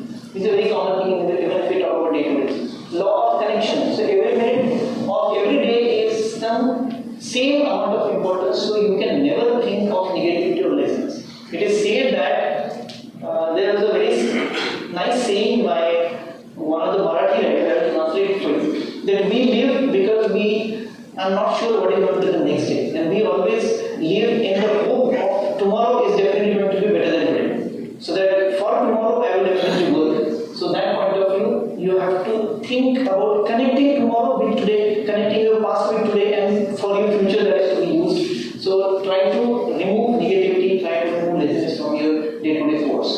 The law of focus on positive outcomes and success, and this will become your reality. The law of giving, speak the truth about who you are, what you do each day. Law of giving means you have to be always sharing something. Sharing has the same meaning as we have understood in our school days. Sharing, students, sharing. So nowadays that has become a big problem with the nuclear families. They have got one son or one daughter. So sharing they have never heard of since their childhood days. Earlier we used to have a social system, hum do aur hamare do. Now we have got hum do aur hamara ek. So that has created a problem of sharing. And that has been again one more problem with the social system is facing. The child is not ready to share anything with anyone because that has been not taught to him since the childhood days. Whereas in my days, when I had one of my brothers, probably most of you who belong to my generation, my age, maybe having one brother or one sister. So sharing was at least with somebody. I'm not talking about generation baby boomers who have got 10 brothers and 10 sisters. So there was also no sharing probably. The entire thing was shared by another concept which is coming up in the 5th unit called as family structure, family businesses. So everything is shared. Whatever you make income, it will be shared by the entire family. Even if the losses are those will be taken care by the entire family. So that kind of sharing is there. So those who have positive and negative aspects of it, then that is to be there. What we call the law of giving. The law of here and now. Don't think about past. Think about the future. Bhagavad Gita also says the same thing. Law of change is related to law of growth. Law of patience and reward. If you love your company and job, you will become a great success. But then there is another connotation, corollary to this. It is said that don't love your company because you never know when your company stops loving you. So, in our language, never love your institute. You never know when your institute will stop loving you. So, love your work, love your subject, love your skills. Try to develop those. And if today one institute will stop loving you, then another institute will start loving you. That way. So love your work, the people will start loving you indirectly that way. Law of significance and inspiration. If you put out positive energy and help others, you will receive these gifts again and again. That is law of karma. The way you give to the society, the thing it is coming back to you as a boomerang. So behave good to the people, people will behave good to you. There is one central theme in Vedas, Veda Shastra Puraneshu Vyasasya Vachanam Goyam, Karo Karani Punyaya Papaya Karo Pidanam. So you have to always help others, you have to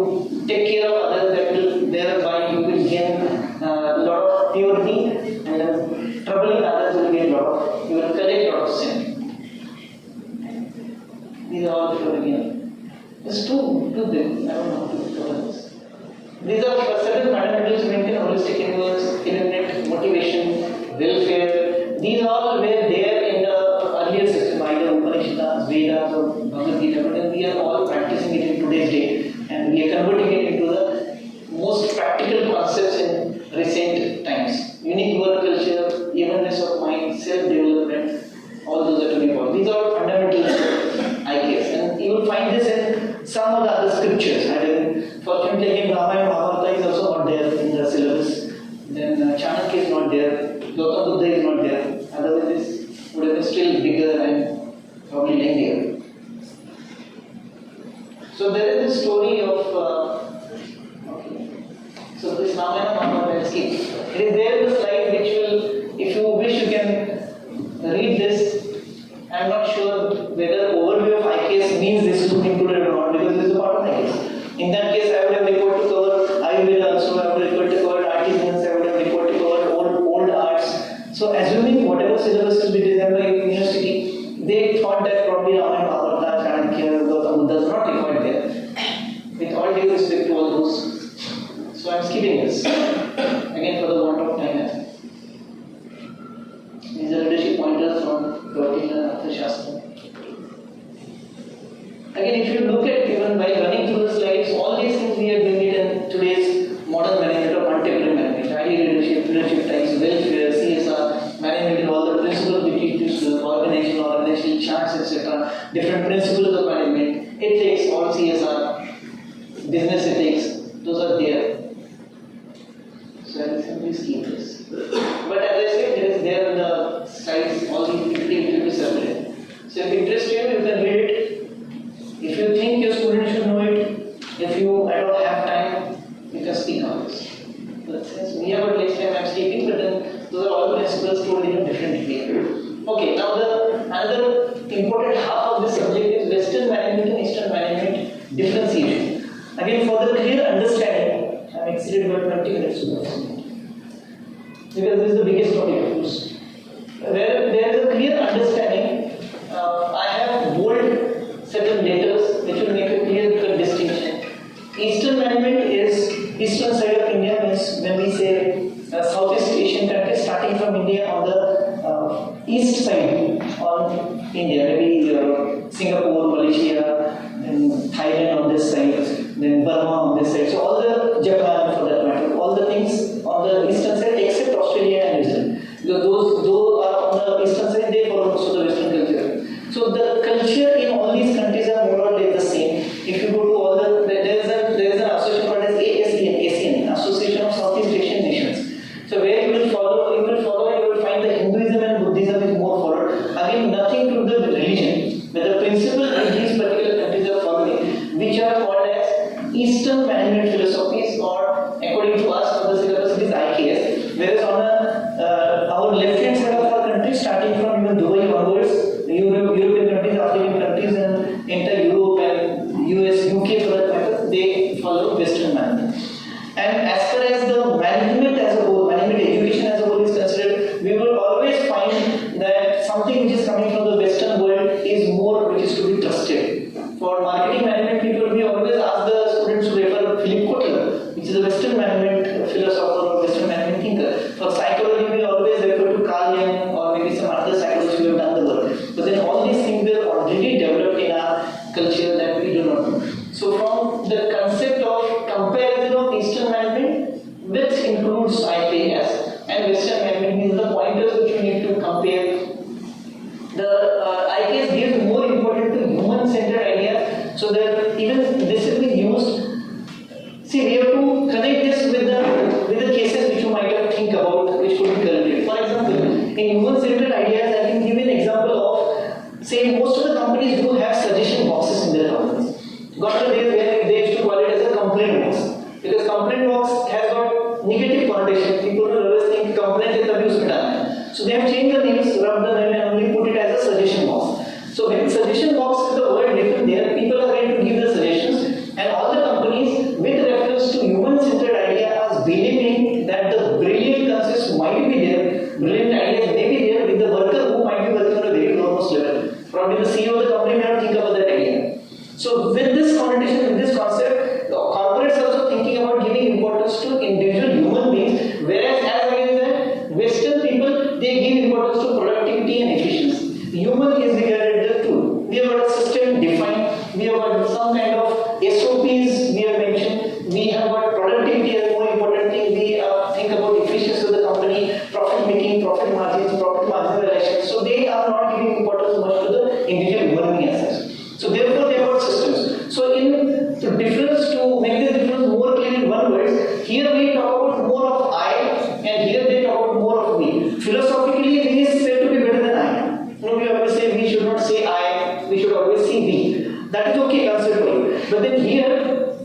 instant management or IKS is given importance to individual abilities and capacities to get developed. So if individual is developed and 10 individuals because they in the organization, if they develop, the organization will automatically develop. That is how the linkage is there. It doesn't mean that we are giving importance to one self or I as well. Rather, it is said that I is the word which is supposed to be avoided as much as possible. You should always say the word we. So it is any company wherever it is being succeeding, it is always because the company is working with the help of all the departments, all the individual departments. One person cannot take the credit of success and maybe one person cannot be held responsible for putting the blame on him for being the company unsuccessful. So most of the time you might have heard the news that CEO of which is Ashutosh India has recently resigned. So when any CEO is resigning, it is that person CEO, he has taken the responsibility being an individual person. As an individual, so I am taking responsibility of the deliver and then that person is moving. In fact, it actually doesn't happen. CEO is definitely, that position is definitely a key position. That person is supposed to think about its repercussions of the decision of the entire department, entire company, entire organizational structure. If a general manager, say marketing, decides to have some policy, marketing policy to be launched or some marketing strategy to be launched, he has to think about all the departments also. If suppose I am giving buy one get one free kind of a scheme, do we have that much amount of inventory available to be given to the market? Do we have the production people available to produce that much amount of production? Do we have raw material available in that particular department? So one person, when general manager taking decision in one particular department, is not restricted to that particular department. He has to think about its effect, its repercussions, its possible future outcomes on all other departments which are going to be affected positively or negatively. Therefore, those people are called as general management, not specific management. Those general management marketing, but then that general management should have to have the ability in general to understand about all the departments getting affected because of one decision. So again, the point here is that every individual person taking decision based on his own centralized idea, but the decisions are taken even in instant management philosophy or IKS in consensus office. This is my idea. The suggestion box where from I diverted so far, suggestion box is given to the companies. The worker also can put a suggestion there. Every company has got a policy or philosophy to open those suggestion boxes maybe once in a week or once in a month. Suggestions are read. It is necessary that you should write the suggestion on that suggestion your name as well. So that in some cases there are many management cases where have happened where the suggestion has come from a very lowermost category person, worker who has joined just 2 years before, and then he has come up with such a brilliant solution that the company has started selling crores of rupees in the transportation of inventory stock. So it doesn't matter who is giving you the suggestion. So the suggestion may come from the person who is maybe less important according to this. It doesn't mean that Western management philosophies don't have suggestion box, but then they have started learning from Eastern management philosophy. As it was told by Dr. Palak earlier, people are coming from Western countries to India, they are learning yoga, they go back and they come back to you to teach yoga. So that is happening, unfortunately. So it is all here in our country. So it is not that Western management philosophy is not doing it, but these are basic fundamental differences. Eastern management philosophy, IKS, all the Indian companies think about more believing on harmony and stability, where they believe on scientific methods, standardization, installation, industrialization, standard operating processes, and so on and so forth. It doesn't again mean that we don't have those SOPs, but then we can bend the rules, but we don't break the rules. Then paying more attention to human relations and relationships. Here they are giving more importance to systems than humans. Organizations depend on internal coordination and harmony. Organizations are more dependent on well-designed machine. Organized problem is dealt with less friction and direct conflict. So if I talk about some problem with you, I will directly come and face with you and I tell you that this is what I have observed, this is what is bad you are doing, you should try avoid doing it. So this confrontation is good at one time rather than talking about that person to other people who cannot really help in improving that person. So from that context, it is direct conflict is better in all these ethical, Eastern management philosophies, and so there is every possibility that friction will be less. Where they talk about rationalization, standardization, legal procedure, everything about HR, IR we learn conciliation, collective bargaining, then conciliation, then what do you call it?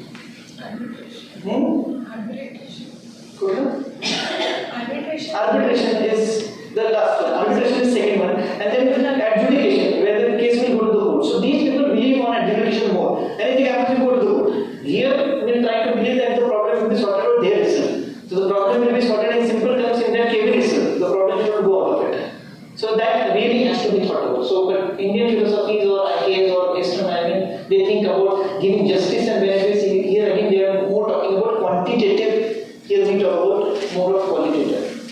Then sensibility and stability, here they are talking about taking of the risks more than soft management thought and hard management thoughts. So those are dependent more on hardware or different kind of ERP, different kind of software, different kind of standard procedures, different kind of apps.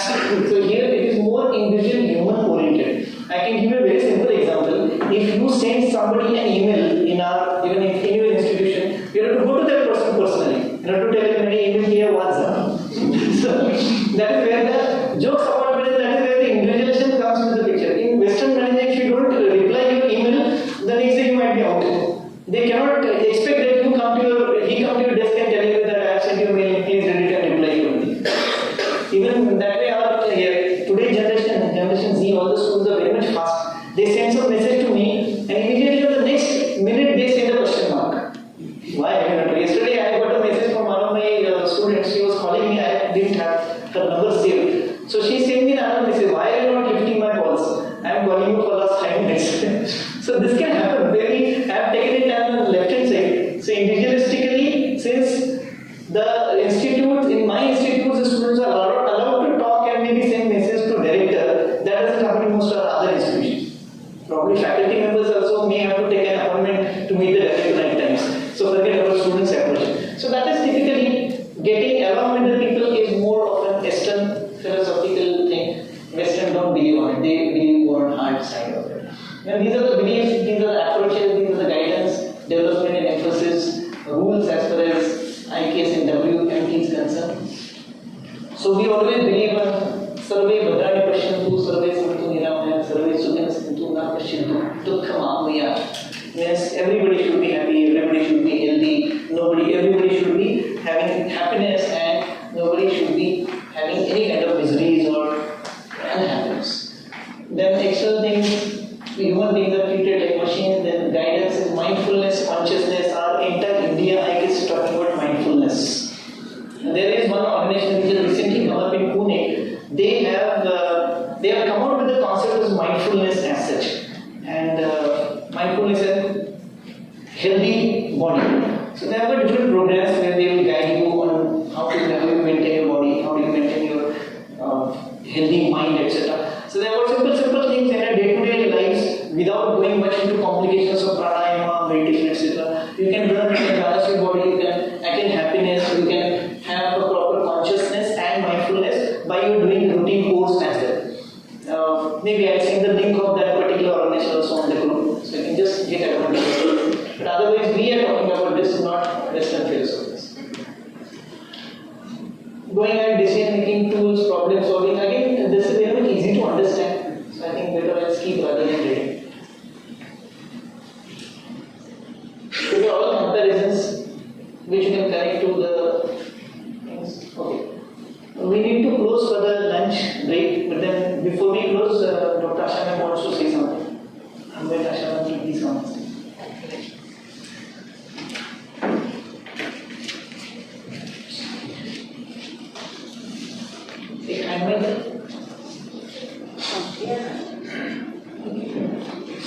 Dr. Ashutosh is PhD in Hindi, and she has been doing a lot of social work since I know her, and visited her old age home as well.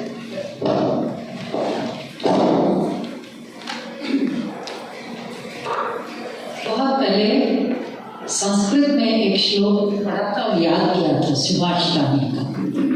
येषां न विद्या न तपो न दानम ज्ञानम न शीलम न गुणो न धर्मो ते मृति लोके भूभार भूता मानुष्य रूपेण मृगाश्च चरन्ति। है ना?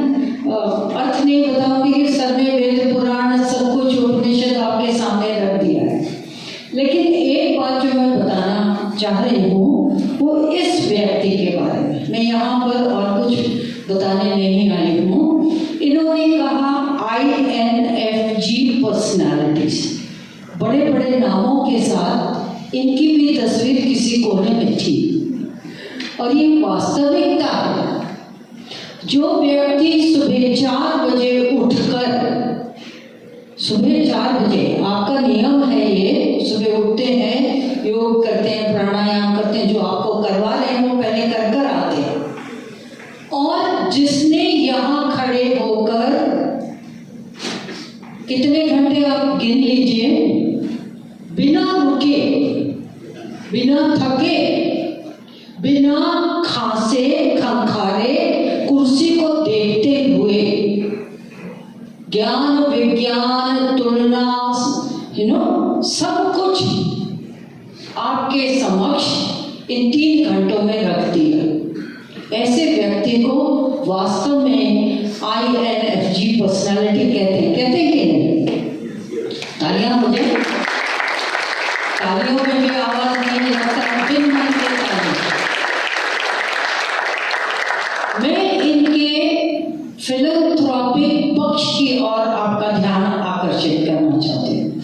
फिट हैं, स्मार्ट हैं, गाते हैं, बजाते हैं, न जाने क्या क्या करते हैं, लेकिन जिसको कहते हैं एक हाथ से दो और भूल जाओ, है ना, नेकी कर और कुएं में डाल।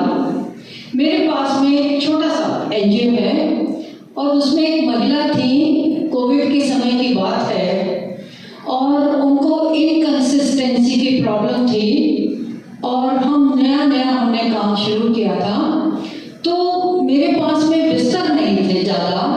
एक चादर बदली करो, दूसरी चाहिए होती थी, दूसरी बदली करो, तीसरी चाहिए होती थी। तो मैंने सर को फ़ोन किया कि सर ये क्या बात है, अचानक फ़ोन कर दिया। मैंने कहा सर मुझे ना बेड कवर्स चाहिए।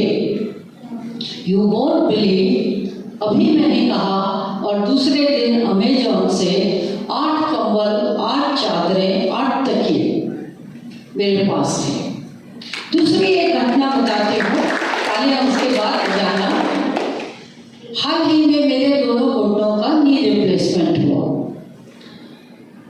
सरकारी हॉस्पिटल था गवर्नमेंट का, मेरे पति रेलवे में है, तो वहाँ मैंने देखा कि मैकिंटॉश जो चादरें रबर शीट्स होती हैं ICU में भी कम थी।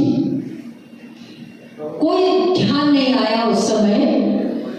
वो सर्जिकल बेड से मैंने सर को फोन लगाया कि सर ये चाहिए, क्यों चाहिए, किस लिए चाहिए नहीं पूछा, और 8 या 10 या 12 पता नहीं कितने मैकिंटॉश अस्पताल में पहुंच गए। ऐसे व्यक्ति को जोर से तालियां बजाकर उनका सम्मान करने के लिए मैं यहाँ आई हूँ। गुणों की खान तो आप हैं। मेरे तो बाल सफेद हो गए, पढ़ाना मैंने छोड़ दिया। बहुत साल DPIMS में थी, मेरे साथी भी बैठे हैं और ये भी हैं। अभी DPIMS में जाती हूँ कभी कभी, लेकिन जो चीज मैंने इनसे सीखी वो ये है कि यदि आप जिंदगी में कुछ करना चाहते हो तो आपको निरंतर कह बिना थके, बिना रुके क्या करना होगा, कुछ नया, रोज नया सीखना होगा। अपने एक्सीलेंस का जो पैमाना है उसको रोज अपनी हाइट की तरह ऊपर बढ़ाना होगा। मत सोचिएगा कि मैं MBA का प्रोफेसर बन गया हूँ या इंदिरा कॉलेज में डायरेक्टर बन गया हूँ। छूने के लिए आसमान बहुत हैं, इनसे सीखिए। मैं इनको ये शब्द कहने के लिए वहां से यहाँ आई हूँ। बहुत बहुत धन्यवाद। It was excellent. Just if I would have been knowing that you were going to talk this, I wouldn't have allowed you to come on that stage. When the lunch is ready, Upwas lunch is of course ready. While leaving, you will collect a coupon from the table at the back side, and I would request you to go down by stairs because going down by stairs is very easy. After that, anyways, you will be having very heavy lunch. So while coming up, also come by staircases because the lift can accommodate only 4 people at a time, so it will take half of the time in going down and up. So the lunch is served in a canteen itself. You can go immediately. We'll be back exactly after 45 minutes.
University के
You can also come and join.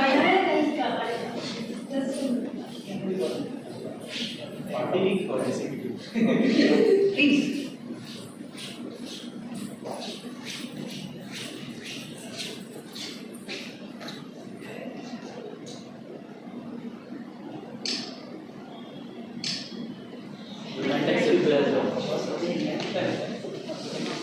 आपको भी इतना समय दिया नहीं मैं चाहती थी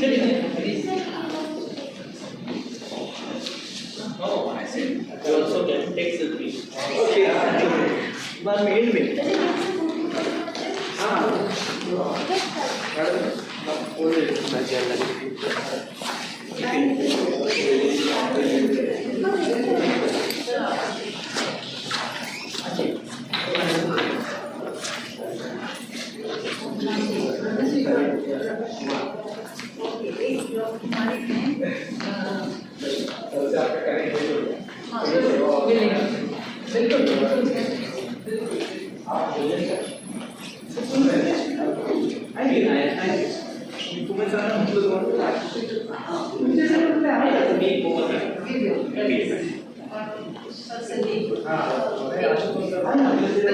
सर आए हैं मेरे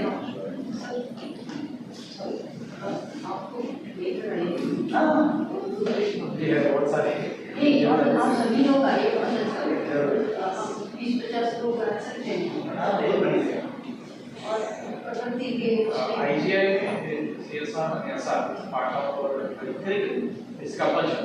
Singing, dance and social service. सभी में राजनीति छोड़िए What we are batchmates of MBA. Sir मैंने बताना मुझे किसी अवार्ड सेरेमनी में गए थे तो वहाँ से हम वापस आ रहे थे तो साजिद जी जो है वाले वो मुझे छोड़ने के लिए आ गए तो उन्होंने कहा मैं भी वहीं जा रहा हूँ मैं तुम्हें छोड़ तो हम आ रहे थे मैंने कहा मैंने आशुतोष वो तो मेरे गुरु तो मैंने कहा वो मैं बोलने वाली थी गुरु कुमार शिष्य को वो है गड़गड़ का है ना भीतर सहारे हमारे पास तो लाइफ मैग्नेट लाइफ इसलिए वो उनको खींचते रहे क्योंकि अब मिलते रहे बहुत सब विचार 95 सही मैच है हमारी लेकिन कई सालों के बाद हम मिले कई बार वो भाग्य की बात है कि लाइफ मैग्नेट हमारे पास है और नाम तो आशुतोष है ना शिवा नीचे प्रस्ताव करेंगे यूजर टाइप नहीं सर वास्तविकता ये है कि वो कहते हैं मुझको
have done. I'm teaching this SMBs. I was directly here.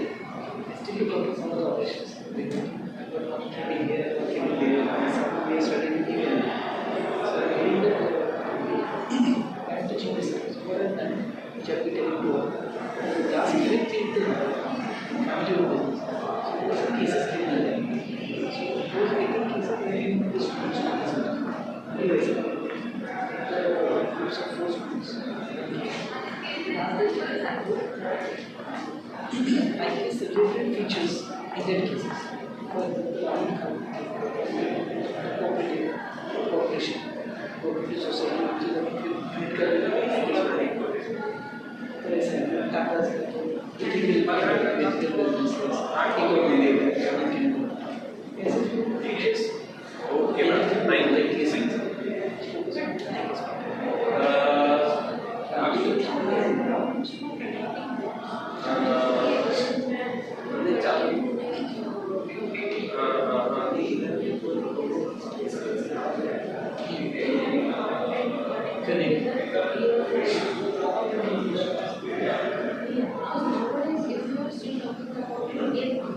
They are also following the Western culture nowadays. Mostly the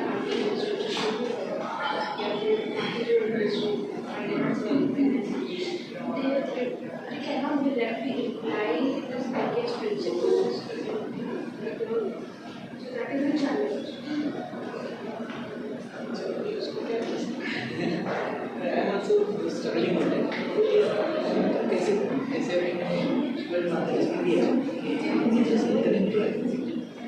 Obviously, I know but still the question remains. I will be telling you the concept itself. उसका जो connection है तो words से इसकी correction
one space in between, one word in between the commas is a subject. MIT has 4 subjects होंगे, 4 subjects जो 3 और 120 credit का होगा और यहाँ पे 30 क्रेडिट में से एक टॉपिक है मतलब 5 क्रेडिट की मैं कैसे पढ़ाऊँ?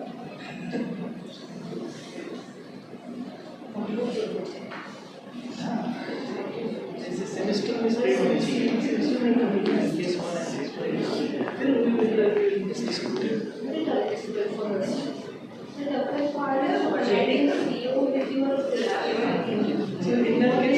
cases is the answer. They can analyze. ये तो कंपनी का काम है फिर इसके the same syllabus.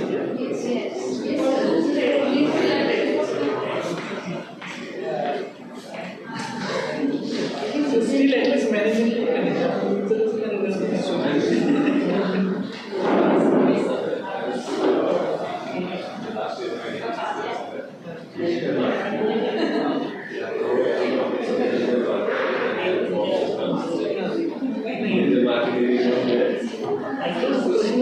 डिजाइन करो दोनों डिजाइन तो कौन से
He's here, but he's on leave.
Education implement definitely come because we want to be asked to work for the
From canteen so that we can avoid and save time going down and coming up again. So we'll serve the tea during the tea break, and then Upwas non-Upwas IT will serve at 5 o'clock. So we'll wind up at 5 o'clock, which is for sure very difficult for me because we're still on the second unit. Second in the sense only 2 units I have covered so far, even if 3 have to be done.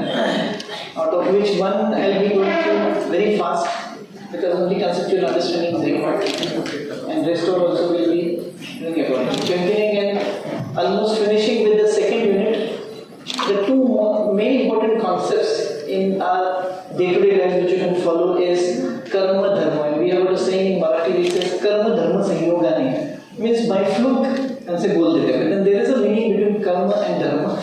Dharma is your duty, your responsibility, task, whatever you are doing, that is dharma. As I have mentioned earlier before the lunch break, dharayati sa dharma means whatever you do is your dharma. With reference to Chaturvarnya Srishti, that means the entire world, entire societal structure was divided into 4 types of people based on what duty they were doing: Brahman, Kshatriya, Vaishya, and Shudra. So based on that, again with reference or rather without referring to that caste system, whichever designation you hold, whichever position you hold, what you are expected to do out of you as a part of that particular designation or that particular work assigned to you. If you do that dedicatedly, we say that you are following the dharma. Dharma is again not expected to be done. So dharma is following your duty, carrying out with your duty most dedicatedly. Then we say that you are following the dharma. The more you do your duty dedicatedly, again Bhagavad Gita says that without any expectation you are doing it. Whatever you do it dedicatedly with full-hearted devotion into it. Then you say that you will create or you will gather more positive karma. And karma is nothing but your past, present, and probably your future actions. Forget about future, but then past and present actions, what you do based on a dharma, will decide what karma you accumulate. So karma is nothing but the good fortune which will be accumulating, opposite of sin. So त्याला मराठीमध्ये आपण काय म्हणतो? पुण्य. So karma is whatever you accumulate positively, and sin is if you are doing your actions basically without being very much wholeheartedly participating. And that is one thing which every individual has to ask yourself: whatever duty has been given to me, am I giving justice to my duty? Now again, I am not talking more about assistant professor, associate professor, professor. That will remain there. We know only one difference between associate and assistant, that associate needs to have PhD. But then associate and professors are supposed to take more higher level duties. Maybe developing research culture is main responsibility of the professor working there. Then maybe teaching and guiding all other people who are below them. So that comes under professor. As you go more on the higher side, your guidance appears, or that matters more to the people who want to learn you, who are below your rank. So with different designation come different responsibilities. I have just given the example from academics because all of us could understand. So if you think about corporate, I think there might be 1,000 different designations which people hold. But fortunately in corporate it is very much crystal clear that if you are M1 level manager and if you go to M2 level, what is the difference between M1 and M2? What M1 is supposed to do and M2 is not supposed to do, and vice versa. What M2 is supposed to do, M1 is not supposed to do. So point here is that you should be very much clear about what you are supposed to do, point number 1. Point number 2, you should be doing it wholeheartedly. You should not be doing it what we say the half-heartedly. Half-hearted efforts will not result into karma. If you are doing the work because it is given to you, if you are doing the work because people are paying you the salary, if you are doing the work it is because you are being bombarded with the work, कैसे तो भी करके उसको निपटाना है, then you are not accumulating good quality karma. So the more action-oriented you are, definitely you have to think about whether morally you are right, and of course that is another part of doing your duty, that you should be very much ethical in whatever you do. So therefore, karma, dharma are the parallel concepts. So this dharma has 5 pillars. One is jnana, that is the knowledge, which will stability providing to the intellect, to your brain. Then prem is love, which will provide stability to your heart. Nyaya is the one which will provide stability to your soul. Samarpan is the thing which provides stability to your body. And dheeraj is your ability to tolerate, will help you to stabilize your mind. So intellect, heart, soul, body, mind, you have to control all these with these are the ways by which you can do that. You can acquire knowledge, you will become intelligent. You can understand people, you love people, you take care of people, you appreciate people, you thank people, you deal mainly with people in a good way, then you will improvise on your heart. Then 9 is if you are always unjust, you are never unfair, you are always never on any one of the sides, you will always think everything rationally in a just manner, you will always think both the sides, and then you will give your either recommendation or advice, or your behavior will be so that you are not behaving unjust. challenges that will develop your soul. The kind of satisfaction which you get when you are behaving ethical, that will improve your soul. Samarpan is devoting something or leaving something for somebody. That is samarpan. Samarpan is sacrifice. So if you provide sacrifice through your body, you do some kind of social activities, you samarpan means you sacrifice your early morning, devote it to your early morning exercises, yoga, meditation, the best exercise. Forget about all these principles, yogas, asanas, meditation, relaxation, forget about all this. Even if you just walk for 5 kilometers in a day, you will never require any of these things to be done. Pranayama is not required, yoga is not required. Just walk for 5 minutes a day, any 5 kilometers a day. That is preferably in the morning time. All the doctors will tell you, if you do that, you will never have diabetes, you will never have sugar problem, you will never have asthmatic respiratory problem, TB, you will not have any inhaling exhaling problems, you will not have any other disease, cancer, everything, leg problems, nothing will be there. Simply you have to walk for 5 kilometers, and while walking, make sure that you are walking fast, what we call as a brisk walking, not walking as if you are walking in a garden. And second thing, that you should not be carrying your mobile with you. So listening with the headphones while walking is not scientific way of doing it. So just 5 kilometers, which takes 45 minutes to 1 hour for walking early in the morning, you don't require any of these things. That will take care about samarpan. Samarpan means you will have to sacrifice 1 hour of yours in the morning. So you have to sacrifice of 1 hour in the morning. Very many times people say we need time in college time का मिलता है exercise करने के लिए. So I give the example of all the great people who we have been learning from them. They used to find out 1 hour, 2 hours in the day for their looking after their body. They used to practice walking, then yogasanas. Some yogasanas I have shown you here, as I mentioned earlier, 100 plus yogasanas are there. If you could perform all, then you will not have problem anywhere in your body, because all the yogasanas are intended for particular parts of the body. If you practice it, nothing like it. If you cannot do anything, Sarvangasana is one. Sarvangasana, as the name suggests, Sarva Anga Asana, so it will take care of inner parts of the body. Do that only for 2 to 3 minutes in the morning, walk for 5 kilometers, so sacrifice is only for 1 hour in the day for yourself. You are not doing it for anybody else. So that will help your family members also. You will not fall ill, you will not go to the hospital, they don't have to take care about you, they don't have to wait in the hospital when you are there on the bed. So all these things could be avoided only when you sacrifice for your body, for your inverted commas, not for somebody else. And last but not the least, the more you tolerate, your mind will become very much apathetic, or it will become very much cool. It's a recent language, Generation Z word, cool. So that cool really has got a meaning of coolness of the mind, where you don't get, you can see this in today's generation, they are always cool.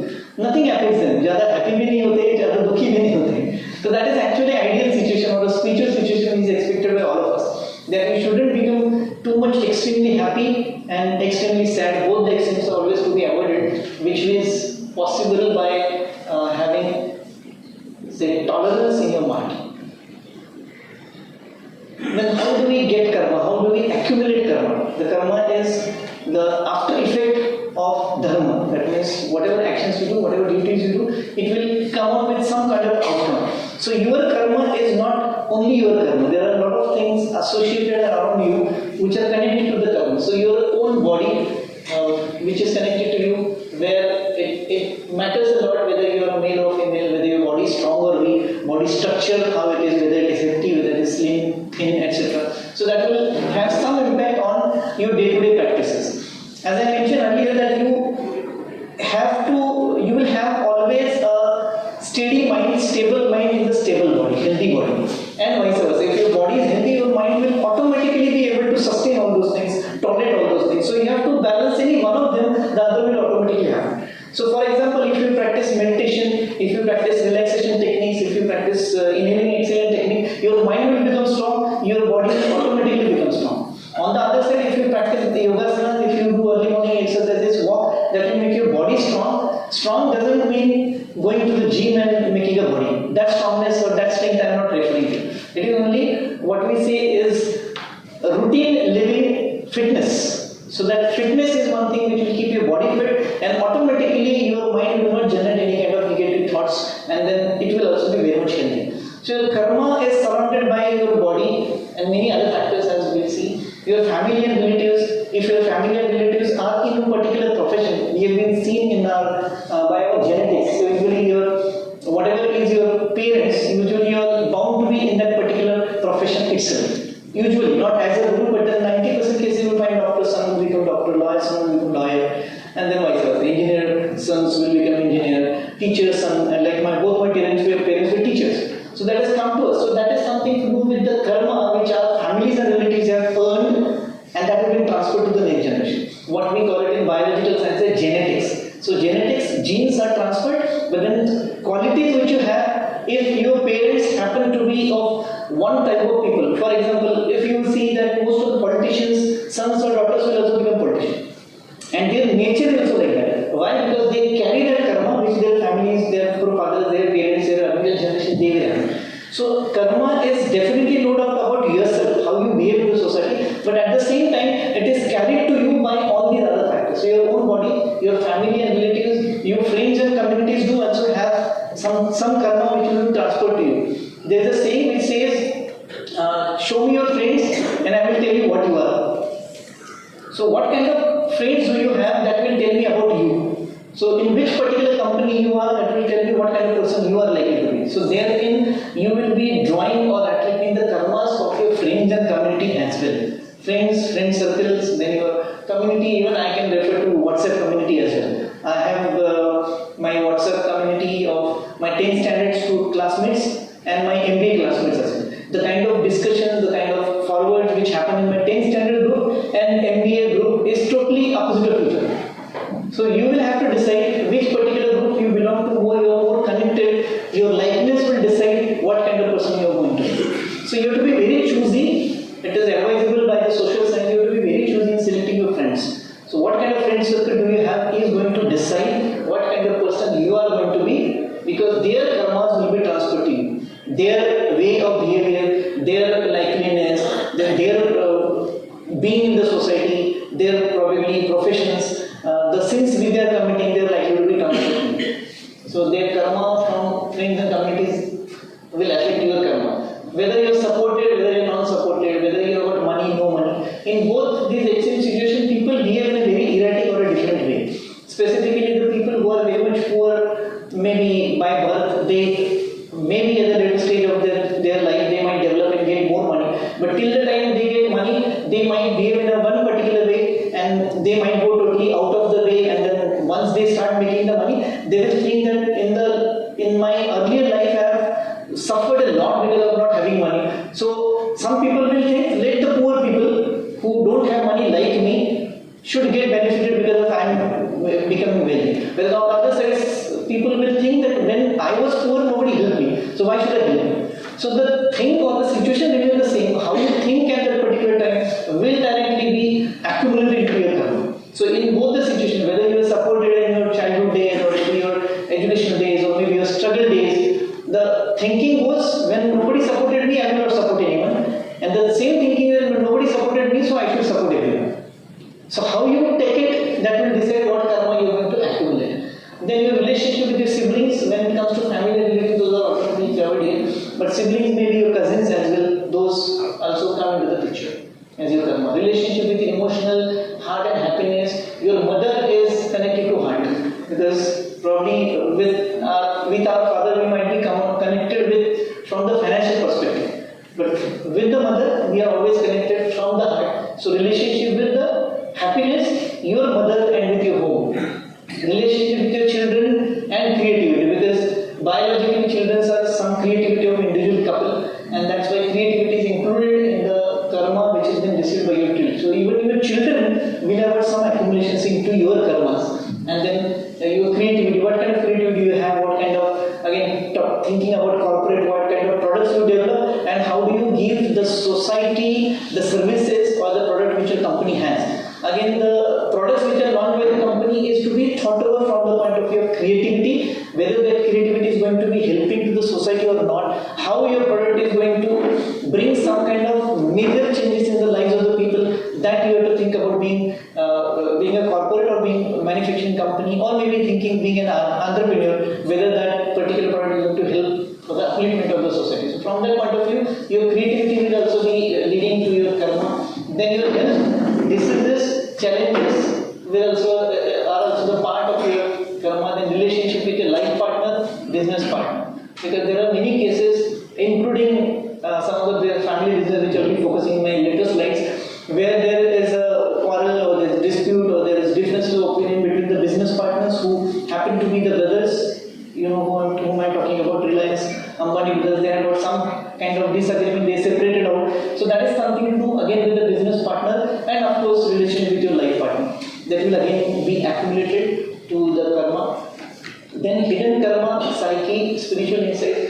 There is a concept in psychology and in OB also we might have been teaching, id, ego and superego. So here I am talking about all that id, means all those probably very bad wishes which we have in our minds, and we try to get those wishes satisfied later in the life, which may not be practically possible. So what are those bad things, bad wishes, probably the impractical things which you want to have in your life, that will accumulate to the negative part of the karma. So you have to think about it at your hidden level, psychological level, at we call it as an iceberg. So 90% of the iceberg is below that line of sea level. We correlate the iceberg with this ego and superego. What is seen by other people is your face and not what you really are. So that face is only 10%. You might be projecting some different kind of image in front of others. What you are inside, that only you know, and probably some of your close friends know. So your close friends in that case, with reference to this, with reference to your close friends should be able to tell you what is going on wrong, what you should do, what you are doing is wrong, you should not do it. So from that point of view, your psyche, your hidden karma, then spiritual insights will matter a lot in accumulating the karma. Then your guru, spiritual teacher and father comes here. So guru, father is treated as the level of the guru because he will keep on teaching you many things through his behavior, through his preachings, through his practices. So you have to learn, you learn a lot of things from father as well. Though our entire world and probably typically in Indian culture give a lot of importance to mother, but there is equal importance to father as well. And probably we remember only on Father's Day, and on that day we celebrate all those kind of messages when we talk about good things about father. But then that is a real fact which actually happens 365 days, 24/7 that way. So father is a well supporter. He will always help you in wherever you are going to be haywire, wherever you are going out of direction, just as your teacher or your guru is going or doing. Similarly, faith is connected to the guru or spiritual teacher. So spiritual teachers or gurus are supposed to help you in every time or any moment when you are likely to go haywire from the standard path which you are supposed to follow, unethical path specifically. And last but not least, your work, career, your name and fame and status. Once you get all these, then matters a lot how you behave. Because in being a small child, maybe in school days, you might be very generous or very following all the ethics, etc. But once you get name and fame and money, then it is very difficult to control your all vices, which will be referred to in few later slides. So these all things are there around you. This is you here, and all these are the parameters which will give you the karma and accumulating positive and negative karma on your side. To be more specific, on your account. Let's put karma as your financial bank account. So there is debit and credit. So these are all things which are crediting to you. If those are positive, it will be credited positively. If those are negative, it is going to be debit from your account. And then there is something called as the hisab of all those things have been maintained. Again, few of the beliefs about that, whether you should go to the heaven or hell, that will be decided by the karma which you are accumulating. So this is what you can do: prioritize your duty, plan your development, treat all tests and challenges temporary, try to be free from all karma. Now this has got slightly a spiritual concept, you will see when we will probably find. Credit giving, so these are all your credits and these are all debits. Selfless actions, study, introspection, meditation, anything that helps us bring awareness will give you credit, and anything that makes us become more ignorant will give us debt. Of course, if you work on this ignorancy and if you try to get more knowledge, will go from debit to credit. Any action will take us become thicker, and our ego separation and illusion is dead. So if you are finding it very difficult to separate your ego from yourself, then it will definitely be accumulating on the negative side. And then there is this rich man example which I'm sure that this is not a real example, but then which will exactly tell you what we are talking about. There is this rich man who dies and he goes to the entrance, near the entrance of Swarga and Narak, so hell and heaven, he is at the entrance, and the decision is to be made whether that man should go. He says that I have done a lot of work on the earth, I was very rich, and so you tell me what do you want from me so that I should be put in heaven. He said that have you got our currency? The person who makes you to decide whether you are go to heaven or hell. In our Hindu mythology we call it as Chitragut, and in Christian mythology they call it as the Moses. So who takes care of, keeps the record of all your plus and minus, or all your positive and negative karmas. So then Chitragupta asks him, so are you carrying the currency to, I'll give you allow you to go to heaven, then are you carrying the currency of heaven or this particular cosmos? He said, what is the currency? He asked him, have you been to USA? He said, yes. So what currency you used? He said, dollar. Have you been to UK? Yes. He said, yes. What currency you used? Sterling. Had you been to Malaysia? What currency? Ringgit. Japan? Japanese yen. So he was asking the questions of which country you have gone and which currency you have used. So he said, our is a different country where the currency is your karma. So are you carrying the positive currency with you? Are you carrying a lot of positive cash with you, which is in the form of the karma which you have done on the earth? That will decide whether you have got the sufficient amount of currency or that amount of money which you have in our currency, so that we decide whether you should be put it into hell or heaven. So that is nothing but the kind of action which you do with reference to earlier karma, dharma reference. So your karma should be following your duty. Even if you do your duty very much diligently, you will be definitely, if you believe on it, you will be going to heaven. There was a joke, of course. Take it as a joke. This is again, some people are there in the same queue in front of Chitragupta, and then people are saying, I have done a lot of, I was a doctor, so I have served a lot many people, so I must be there in the heaven.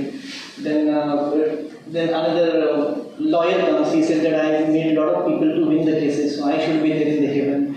Then some engineer comes, I did a lot of infrastructure development which helped the people a lot, so I should be put in the heaven. So lastly there was a professor from Indira Institute of Management or Management Institutes for that matter, or MBA institutes, or all the professional AICT approved institute we can say, maybe architecture, pharmacy, MBA, medical college. So he said, I have got the right to go to the heaven, because apart from teaching, he provided the list what he has been done, MBA accreditation, then so the list is so unending. If at all I get it, I will forward it on your WhatsApp group. It's really, we will definitely agree with this, that apart from teaching property, if the time remains, then only we will teach. We have got so many activities, specifically when the accreditation has come up, and then NAC and MBA accreditation has become so difficult. And finally, Chitragupta agrees that management professors are the only one who can go to heaven. So we can sleep well at it tonight. Because we have done a lot of credits on our karma side, and of course teaching is supposed to be an auspicious profession. You will, just in general, this is not as a rule, but then you will find that most of the teachers' sons and daughters will become good, or they will have got some great career in their lives. Apart from that, other professionals, I am not saying that they won't become great, but then you will rarely come across the teacher's son or daughter going here or going out of control. This is just a study, or maybe I won't say research, but then some kind of statistics will tell you this is a fact, because teaching is supposed to be a credit to your karma. Teaching is supposed to be a pious profession where we fortunately are in. So this will keep, you can see, this is what Western work ethic is. Whatever we have seen earlier was how we can work like balancing karma and dharma, where we may not be very much sure whether we are able to do it or not, and we are not even knowing that whether whatever we are doing is correct or not. What Western people are saying, that they have got a very simplistic way of managing work-life balance, which is the biggest topic in the corporate.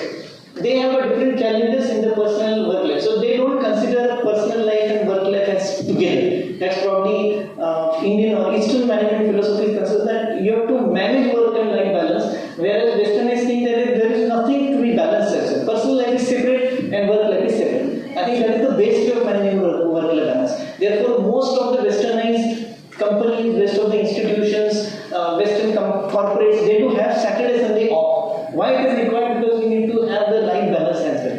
In UK, the research is going on, it is proven fruitful that they are coming up with the research and giving the positive results that you will be working only 4 days a week. 3 days you will not be working. Why? Because in that quantitatively also you are giving 4 days to the workplace and 3 days to your family. And you go to any corporate across the world, you will never find people even checking their emails, replying their emails, or talking anything about their office for last 2 days, Saturday, Sunday. Friday evening, they disappear, directly they appear on Monday morning in the office. In our case also, we do some of the institutions who have Saturday, Sunday off. But then Sunday, Saturday, every day you have to keep on checking the mail. आपके director का phone आता है, वो mail किया उसको report भेजा नहीं. So you are actually 24 hours employed. If you see the typical work culture what we have in our countries, in most of the cases I am saying. Fortunately, we are improving. So most of the education institutions are giving Saturday, Sunday off. But then when accreditation comes, they need to work for 3 months consecutively without any break, without any holiday. So your position in the Swarga is fixed. Working hours, the Western philosophy, working hours are less. It has been found by some statistics research that most of the Western corporate, they work 1,600 hours a year. You can divide it by 365, divide it by 30 and you get per hour. Per day they work for 6, maximum 5 to 6 hours. Whereas in our case, 9 to 5, 10 to 6, 8 hours are straight away. So that goes to 2,000 hours a week. So there itself, they work less, so they are stressless. They don't stress themselves for job security, professional achievements, pride and status, which are main stressors in poor work-life balance culture or a country like India. They don't get stressed job security. ये job चला गया तो बाद में क्या होगा? They don't bother. They don't get bothered about professional achievements, pride and status. They think, and this is not my cup of tea. The smallest resignation letter somewhere post was there. Means allo, basa bungla. So they don't care. They resign. They don't care. They don't think about security, whether they get the job later or not. It is here we think about if I lose the job, what is going to happen to my family? So there itself, that the base itself is very much clear there that they don't stress themselves for these minute reasons. Of course, maybe the disproportionate of number of people available for the job and number of jobs available, that is something to do differently with the Western countries as against companies like India where demand and supply relation, that matters. So we have to care. It's not that we should follow. Rather, we are here, that IK is here to tell the people that how we should follow the Indian system and why we should follow the things. So Westerners do not hurry to get the things done. Most of the time it is found they are very much relaxed. Countries like Spain, Italy make sure they allow workers even to take the nap during the work. Westerners believe smart work than hard work. We still have the concept hard work or like me both will die. So we are talking about smart work. I mean Westerners are talking. Then individual health and well-being at the workplace. So a lot of care has been taken by the Western company. They do have policies for everything. Westerners have philosophy of work to play and play to work. There is a philosophy called as you do the work which you like rather than you like the work which you do. So the difference will make you go in a different kind of a segment. So you have to do the work which you like. Most of the people who come into the academics have got a wrong connotation. The academics के बहुत सारा आपको time मिलेगा, then you will have a lot of time to rest. You don't have any emergencies. To some extent, some points are very much correct. But then gone are the days where academics were very much easy going. It is not like that. I just made a mention of accreditation.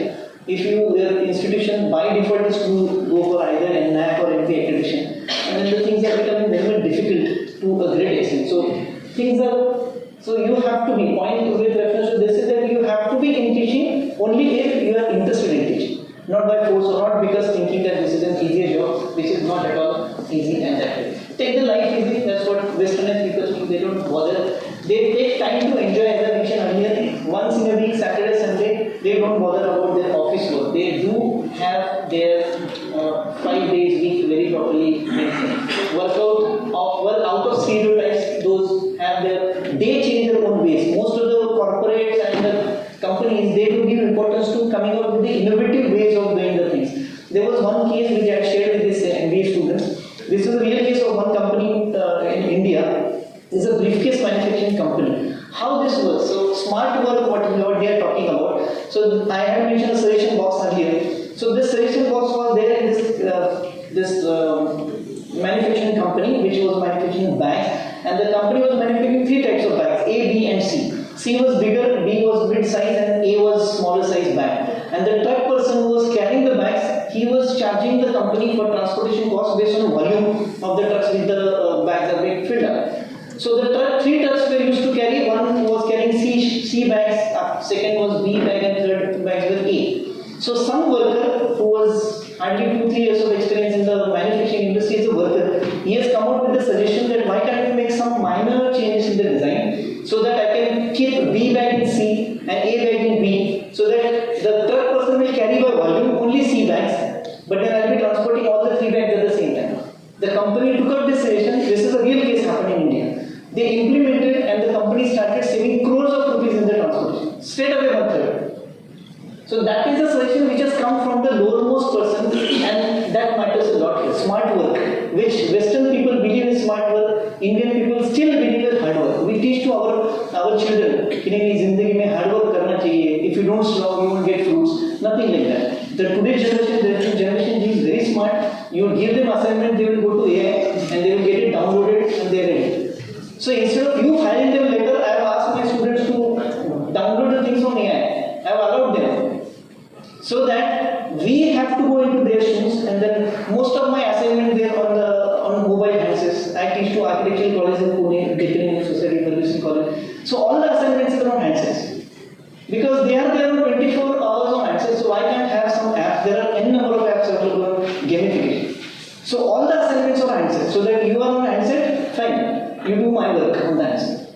So that's how smart work comes into the picture. We have been teaching all these subjects since years. Education institution has been years. We used to have a typical notebook which our engineering professor used to have. They used to carry the same notebook for all the entire career of their 40-45 years. It is not the case now. The notebooks have been transferred to that there used to be overhead projector in my days when I started teaching. Probably Dr. Jyoti will remember. We had got overhead projector slides, and there was an instrument called as overhead projector. Now everything has come to the system. So the technology has changed. It is responsibility of the faculty members to change themselves. You cannot keep on blaming Generation Z, I say all the time they are on the answer, WhatsApp or anything. So you find out your own way of matching with them. That is what we call the smart work. Continuing with the same examples or maybe carrying on with the same assignments and giving them the same assignment doesn't work. I have conducted many workshops in many universities in Pune on innovative teaching. For teaching business communication, I have got same topic, next year I have got some another kind of assignment. Most of my classes, you can ask for the students sitting here, are outside in the passage or maybe in the ground or maybe in the passages, in the canteen. So you have to come out with some different method of teaching as far as your subject is concerned. You are teaching the same subject. It may not be possible for some subjects like accounting, maybe statistics, where you cannot innovate anything, which is very difficult. The great people have there who have invented all these kind of software and statistical techniques. So there you cannot be innovative, but there also you can think about giving some live examples. If you are giving, let's say, research methodology assignment or data analysis, I have asked my Novel Institute student to run from Nigri bus stand to Bhosri stand, and I have asked them to count the number of banks and number of ATMs it has on that road and do the data analysis. So you can do that. You have to think about smart work rather than the hard work. Hard work days are gone. It's not because Western people are saying. We have to think about going one step ahead, and that's what Western people have been doing since years. So they will always work that they love and they feel productive about and find the purpose in what they are doing. There's a concept of ikigai you might have been hearing about. There's a one village in Japan. I forgot the name obviously. I have conducted 3-4 workshops on ikigai in some corporates through IIM. So the ikigai suggests that you should be loving the work what you do, and then your longevity of the life increases. And in this village in Japan, I forgot the name. All the people who are staying are 100+ years of age. So what is the ikigai means the purpose of your life. What is the purpose of my being in education institution? My being in education? What is the purpose? Is it only to get the monthly salary and doing any blah blah blah in the class and not students being developed? That is not the intent. So what is the purpose of your life? That will make you happy for the entire lifetime. Slightly difficult thing to understand and probably digest at this stage, but then think on it. Ikigai is the basic example. They have given a circle which has got only 6 elements. Just study that and give a search on Google. Ikigai, go into images search. You will come to know what is the purpose, what are the things which you are using, and what is your karma, so to say, and how you can connect all the things with each other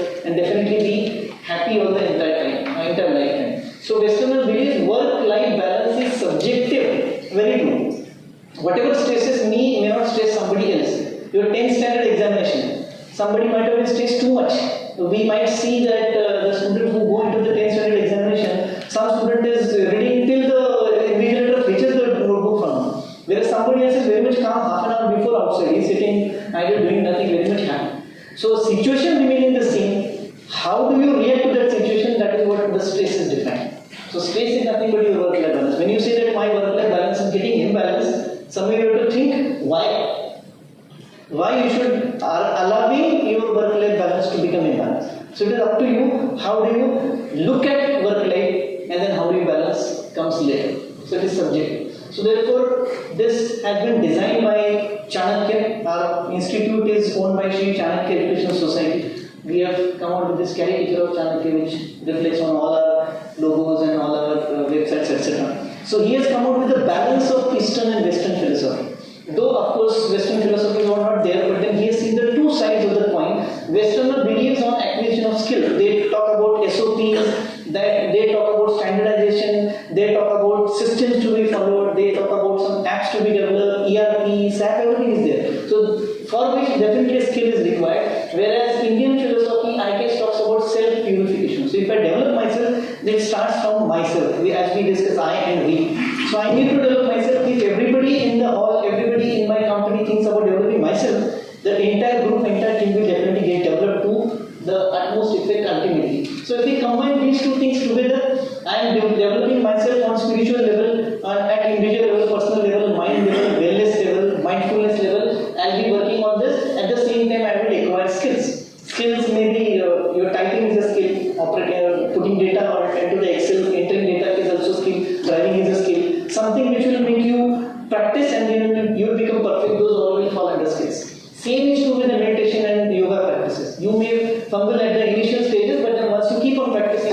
self-purification will also happen and your skills will also be developed. So putting these two things together will develop your inherent potential. The skills which you have and the quality of the person which you are, that will make you inherent potential, that will develop the qualities. This is coming out with the outcome. The qualities which are expected by the organization and the mindset which you are expected to have while doing that work dedicatedly. And this put together will come to the people welfare. Ultimately, for what the companies are there. Even if you think about any damn company for that matter, why the company exists? Because they want to give something, they want to sell something to the people. So ultimately, the society is going to use their product. Therefore, our government has come out with CSR Act under Companies Act. Why it was necessary to make these social work? Because companies were not doing it with reference to the people.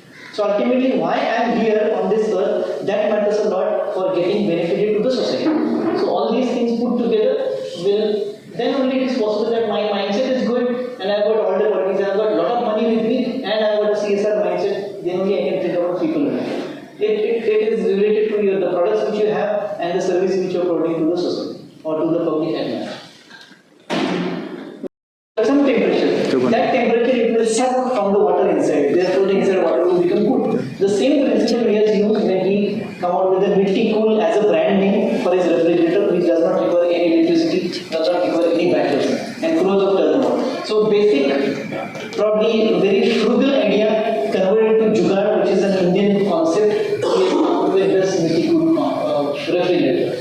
Then thermocol shoes to walk on the water during rainy and muddy season. We know that thermocol doesn't absorb water. So most of the roadside ice cream will be having the thermocol carton in which he keeps all his ice cream, which doesn't get melted, which is very much good for good against heat as well as winter. See, this is the name of the person, Dwarka Prasad Chausyan. He is reportedly in 90s. He is invented this should have been separate from soil.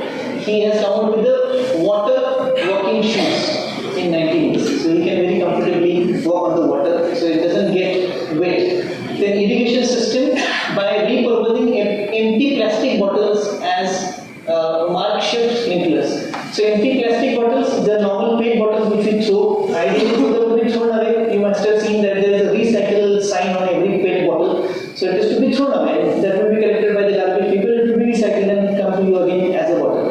But then this one farmer in one of the villages in Maharashtra, he has come out with a bottle and then he just injected the bottle, made the holes into the bottle, just filled the bottle with the water and the water gets sprayed on all the directions. So very simple solution and then that has been commercialized later and become a modernized sprinkler system. If you have seen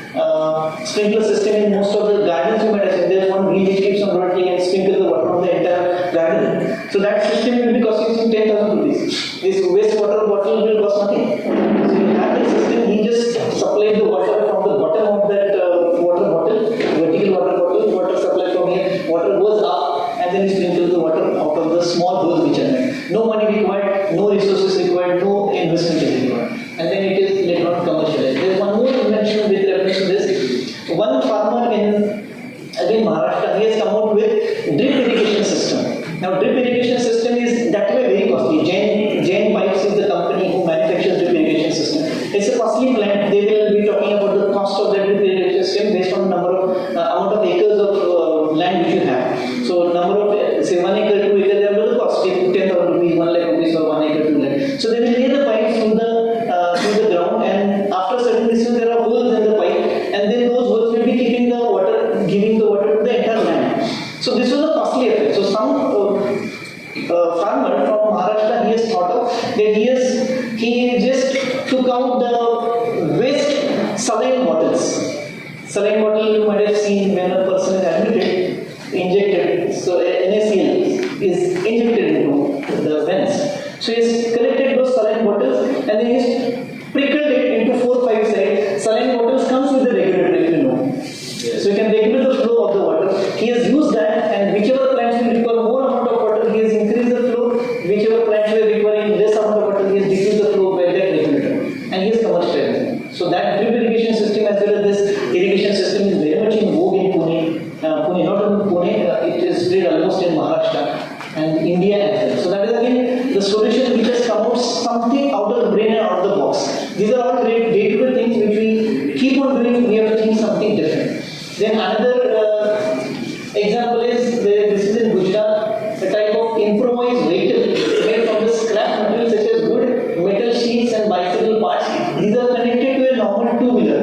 So a two-wheeler front wheel is as it is, engine is as it is. The backside instead of connecting a wheel, they connect a tractor trolley or maybe some other thing to carry the people, and then that is commercialized. So this started in Gujarat, that's very much common in South India as well. So those started from the point of view of it is like two-wheeler on two-wheeler, we are able to move only 2 people at the same time, whereas we'll find very often 3 people going on one two-wheeler. So somebody has thought that why cannot we have got to carry 4 or 5 people on the same two-wheeler. So the backside wheel is removed and it was added 3, 4, 5 people more can sit on the same single two-wheeler.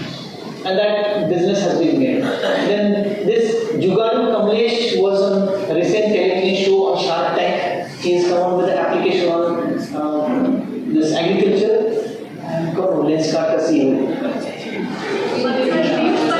Pure Bansal is investing in this company and then they are doing well. So idea which has been brought up just by fluke as a Jugad or as a simple solution to this thing, it has worked and commercialized. Camera trolley is another thing, I don't remember. Books from the library. This is what we do in our institutions also. If we want to carry the books or material from one place to another, these normal chairs which are on the wheel, that we use it as a carrier. So that is something what we are supposed to think differently. So there are a few more videos out there on this link. You can see these later.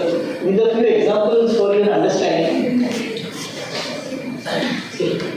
Maintaining 16 degree temperature to Coca-Cola bottle, somebody has done with a wire hanger. So you can think about, in the meantime you are seeing this, you can think about something which you have done in your home. Some such creative thing which you might have done in your home. And definitely you must have done some similar things.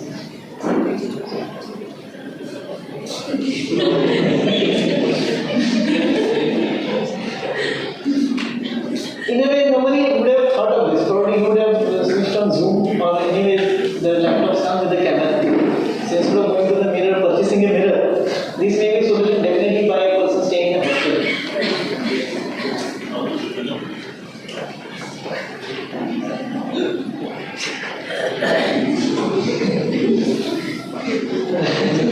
The cooker is rested on 2 bottles and then you have got the small candles at the bottom. Then anyway the trolley bags come with the trolley. So what you want with the trolley? These are all real photographs and real.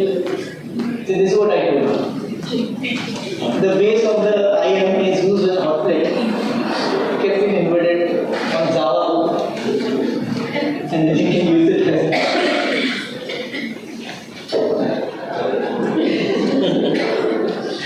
why should we be comfortable only in the class? All this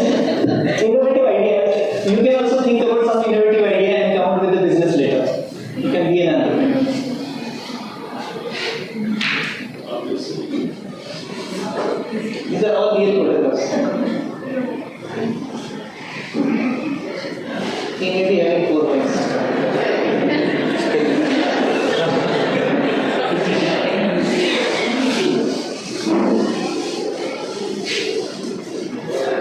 Comfort to the customer.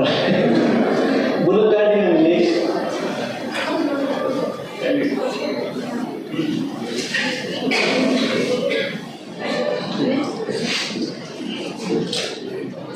This was during COVID. It's really done by some milkman. Just to put the milk in this funnel, the milk used to transfer to this pipe, so no touch.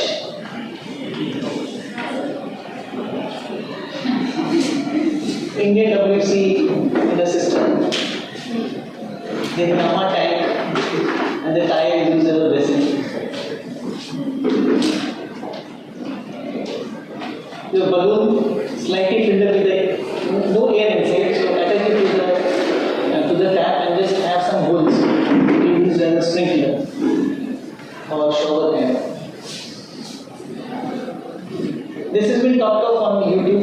The person has used the outcome from this pressure cooker to vaporize these vegetables, sanitize these vegetables. In creating lassi somewhere in Punjab, this is used. This is a sprinkler system which I talked about. This is a thumbs up 1 liter bottle. The water supplies from the bottom and only the holes are made, so it is sprinkled to the nearby area.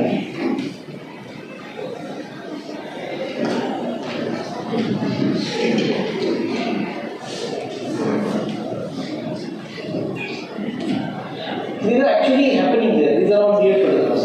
It's not the imaginary. Yeah, this is the invention which really has commercialized now. So you can carry 5-6 people on 2-wheeler. This again commercialized. An ambulance which is done in a rickshaw. So you got an oxygen cylinder here. So not everybody will be able to afford ambulance. So that person can go in the rickshaw. This is working model.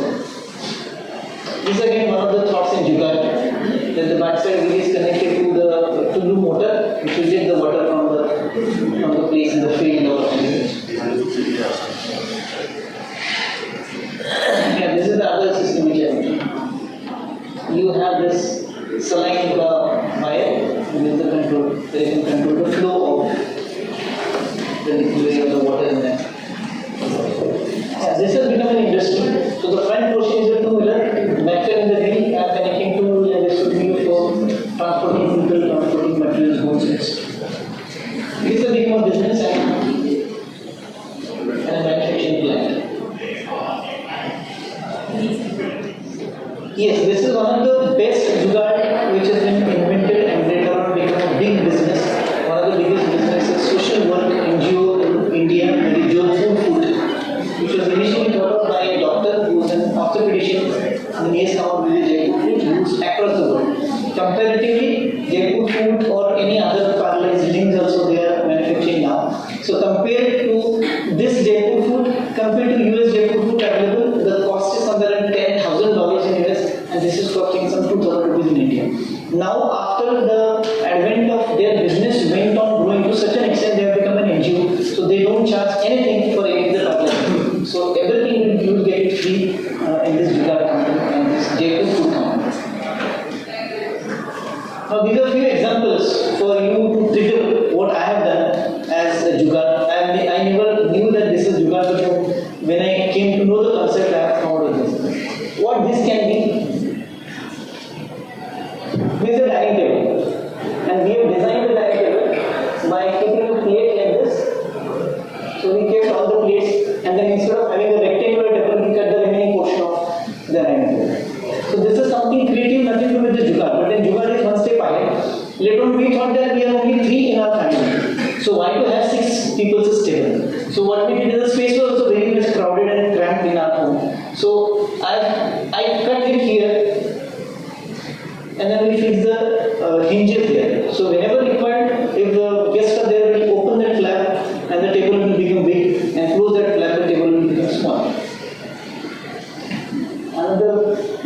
In earlier days when I was not staying in my own home, so it was a rented home, our owner said that no nails could be fixed onto the wall. So how I had the calendar? No nails. Okay, so this is something I won't say very creative. It will not make me any business assets, but then something creative we always do think from our day-to-day lives.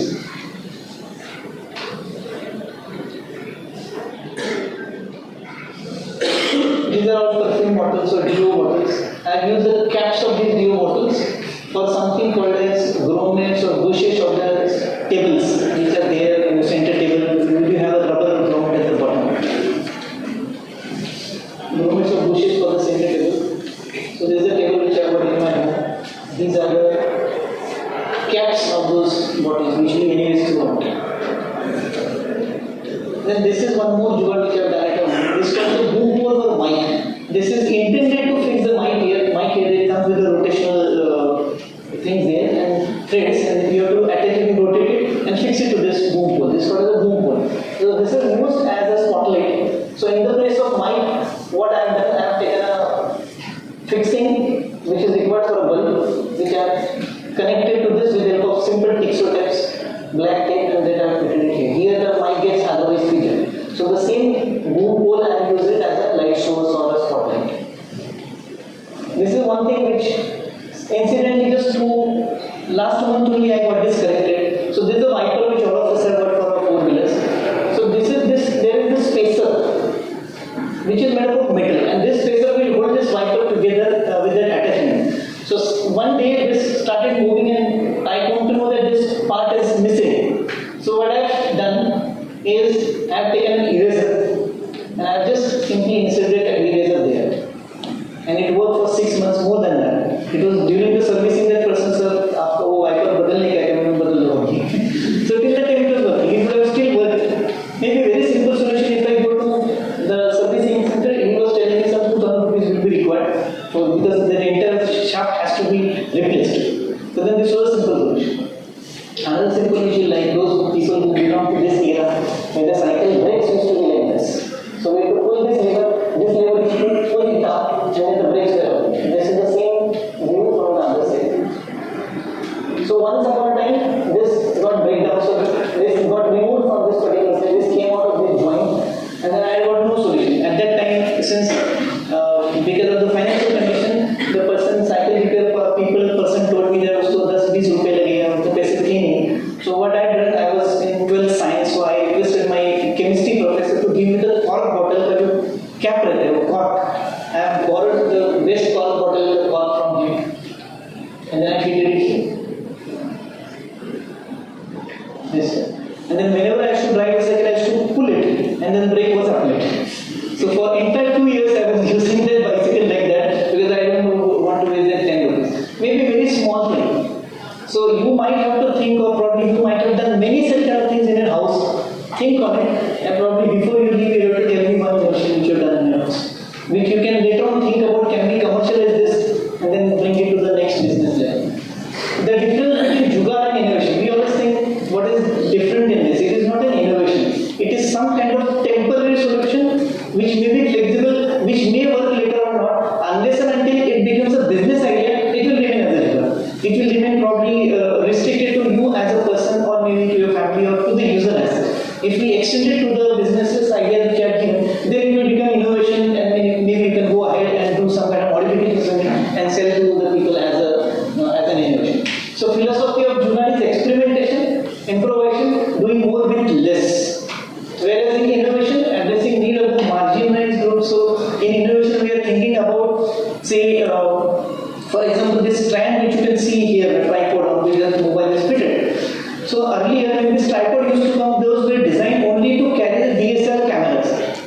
Since the days, the cameras with the handset with the cameras came, somebody has come out with the device which will take the camera also, and at the bottom it will have the same screw attachment which will fix on this. So people are selling only that particular attachment to this tripod. So if you have the tripod costing 6,000 rupees, you have to purchase this additional 500 rupees as an additional attachment to this. So that additional attachment was a jugaad which was later on thought over by the marginalized group. So everybody who wants to shoot and don't want to carry the handset in the hand and keep on moving, I can put it on the stand or that tripod. So this is something where marginalized number of people are going to be using. Like now you have got many attachments which you get with the handsets. So there is one ring which comes which you can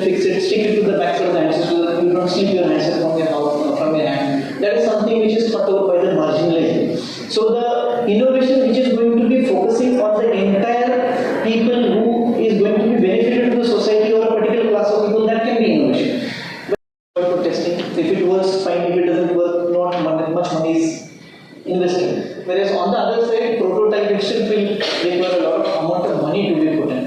This Jigar University in Akudi, they have designed a prototype of a robo at the time of admission. I was in the process of seeing that robo being walking on the passages where somebody comes for an admission. The robo will have an interaction with him. So that is with all the people seeking for the admission. So they have made a prototype. But then on that prototype itself, they were working for 2 years.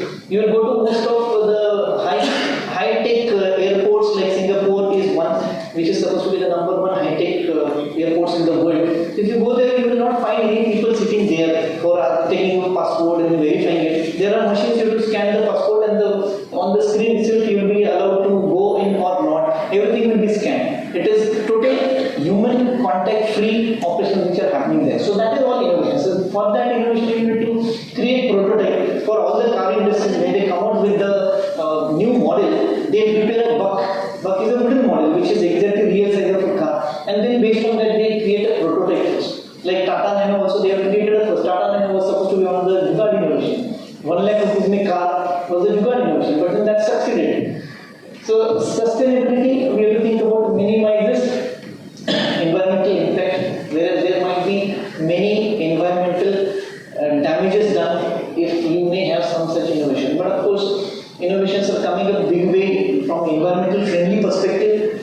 The cars which are there, EV cars which are coming up nowadays, EV two-wheelers and four-wheelers, the new problem has been arisen, what will you do with the batteries which are not recyclable?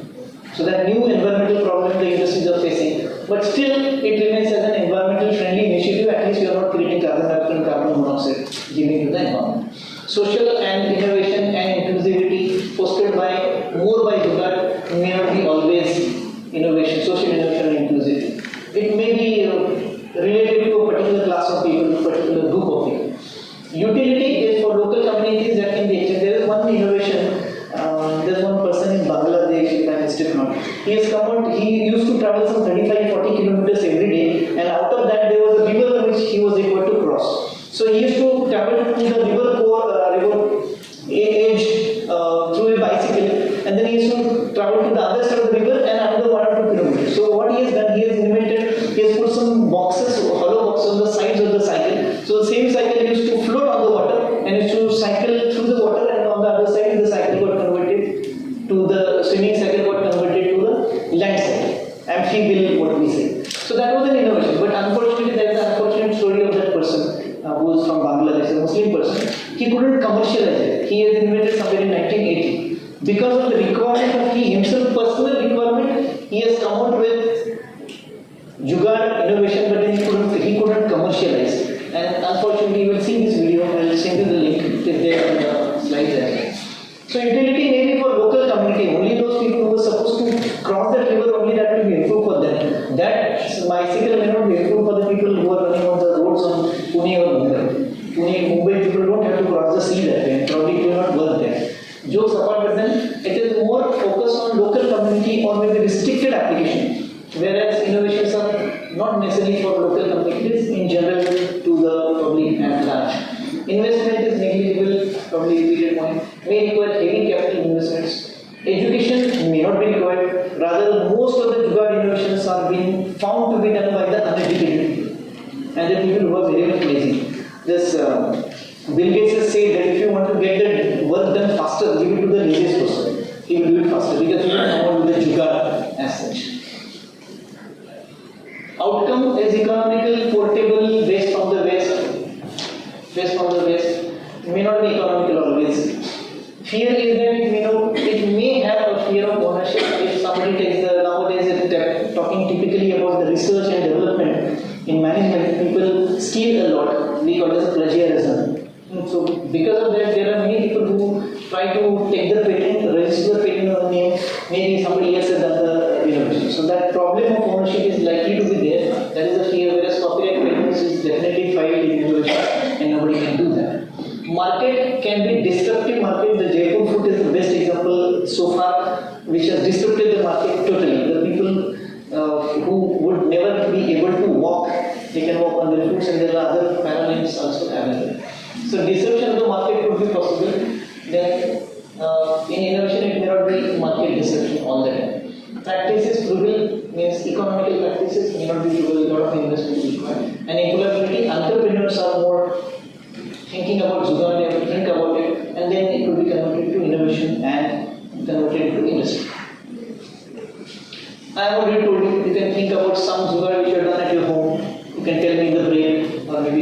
share with others as well. Some jugards in healthcare. Again, these are example. Paper clips are used as implant, and 3D printing is used for patient lung ventilation devices, which otherwise are very much costly. 3D printer used for ventilation without electronic parts. Then in agriculture industry, irrigation system are told seed planters have been connected to the two-wheelers in seed plantation over time. Water heaters are created using the villages in India and Pakistan specifically. In automobile industry, quadricycle, the cycle which has got 4 wheels. So there is the name of the factory given in South Karnataka. Then there is the name of the person who has invented it. And those are connected to the old SUV parts, or maybe the scrap of SUVs. Those are connected to the cycle. Electrical vehicles is the jugaad actually in China. So lead acid batteries, and now it has become commercialized in our country. So modified vehicles, Mahindra Bolero, Mahindra Thar, Swift, all these SUVs, the waste part or the parts which have been thrown off scrap, those are being used for creating some modified vehicles, as we have seen in some of the photographs earlier. Some of the Indian companies, how frugal innovations are used in Indian companies. Tata Nano, somebody is now it is 1,60,000 when it was not 1 lakh rupees one car. When Tata has thought of that why a family should go on a two-wheeler in an unsafe way. So that was a frugal innovation. Arvind Hospital, in 850 rupees, you can do the cataract eye surgery, which is offered by this hospital as a frugal innovation. Otherwise, it costs somewhere around 10,000 to 15,000 rupees for a surgery. Akash, we know that this is related to our educational institution. Akash is a tab which was sold to the students. I remember some years before, 2013-14, we have purchased Akash tablets for all our engagements, which was costing only 3,000 rupees, which is equivalent to any PC. Of course, the RAM and capacity is too much low, but then still that was a solution available. GE has come up with 84,000 rupees handheld electrocardiogram device, which otherwise cost somewhere in lakhs and crores of rupees. So that is again an innovative way how this jugaad is being practiced to become frugal innovation, and then those are used in commercial automation. Then Dicey is a company that provides sanitary napkins and hygiene camps for women in the unprivileged area. Then Shifa is a technology-enabled kiosk that offers medical consultation at a low cost. So this is a kiosk that it's a kind of small temporary outlet which is on the roadside. So if somebody is falling ill, falling sick, instead of going to the doctor and paying heavy fees, they can go to this kiosk and the regular doctor sits there and they provide at a low cost. Then Jolta Electric is a company that provides electrical motorbikes as an affordable mode of transportation, which of course nowadays has become a very common thing. Ola was a company which had thought of giving business to all the other people who otherwise don't get business. Nowadays you will find that rickshaw, taxi people, they get the business continuously. The moment you are getting down off Ola, he has already got some other business from your place. So that is something used innovatively to convert into frugal innovation. Then in other countries, also in Philippines, solar skylights are used from soda bottles, and it will give the light of 55 watt bulb. You have to insert a soda, and then you simply have to hang it to the top of your ceiling, and the light will go inside it, and the soda will get lit as a fluorescent powder, and it will give you the light of 55 watt equivalent bulb. Then South Korea has Samsung, of course South Korea company, their R&D team, they have come out with Samsung Rex as a mobile. This has got all the basic functions which are there in all mobile which you use, but then its cost is very much less. If you compare, so 20,000 rupees mobile will get it in just 3,000 rupees. Then China, GE ultrasonic machine, they have come out with emergency units and ambulances in tie with USA. USA, Airbnb is a concept which you know. What is that website?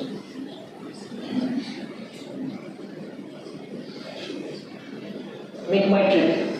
So there's a innovation or a competition to make my trip where you have suppose 3 BHK flat and you are only 2 alone in that house.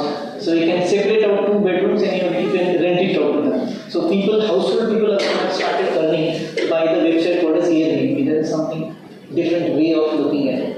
So initially it was a frugal idea, but then that was commercialized in a big way. A lot of competitors also come, but then Airbnb works in a different segment altogether as compared to other Agoda and Make My Trip. Then balloon tampered devices. This is used for the catheter device, like a catheter device. This is the name of the inventor which is used for the post-mortem hemorrhage likely to happen. And this is costing very much less as compared to $200 across in the medical field. Okay, so few more examples you can get it. While teaching this thing in the class, probably you can ask the students to come out with some innovative ideas. That's the only thing we can do. And of course, all these commercial examples you can tell them as a case study, and you can ask them to analyze what is the innovation that they have done, which otherwise would have been very much costly or very much money consuming items. Going quickly to the fifth unit, the second last unit for the day. Again, this also I will be winding up very fast because this speaks mainly about the different case studies. If you just go through the syllabus, at the bottom of the syllabus of IKS there are 18 case studies mentioned. So all those case studies should be connected with this unit number 5 as well as all the units above, other than 5. Maybe 1 to 4, how these companies have been using principles of probably Bhagavad Gita, principles of Shivaji Maharaj use, principles of Western management and IKS. So you have to connect the case studies with this unit number 5 as well as with all other units. So incidentally, I have asked my students to do the case study. I have given them an assignment which you can also do at your institution. You give those 18 case studies or maybe more than that to your students in a group of 4. They will present the case studies in the class and then they will connect it to the IKS applications. So that you will come to know how IKS, some or the other principles from some of the units are connected to that particular company, how they have been ethical, how they have been unethical, what were the family problems which they had in a company like Reliance, maybe Indian companies like Infosys, then Indian MNCs like Persistent, what has happened actually, how the family system has invoked that business and how it either went to the rooms, how it progressed. So what are the plus minus points of either Jugaad technology or this community businesses or Indian family businesses are there, so that you can work out and as a case study you can give to the students. This is the syllabus again. If you see the things which are there in between, there are some kind of theoretical part like how can you compare family business and community businesses, then CSR done by the company, etc. When we say family business, this is one cartoon caricature which speaks about a lot. So somebody who's the owner of the family, we have what Hindu Act. It says that there is somebody who's called as the Karta of the family, Hindu Undivided Family, HUF. And that person starts with some kind of a business and then later on his next generation either develop those businesses or maybe make it to go to the losses later. But then most of the Indian business which we have, fortunately or incidentally, more than 80% business in India are family-owned businesses. So this is the picture where you will see that Karta represents his wife, then his other parents, then his sons and daughters and daughter-in-law and all those will grow. All blood relations, so to say, could be increasing the family. I don't know whether you are able to read this.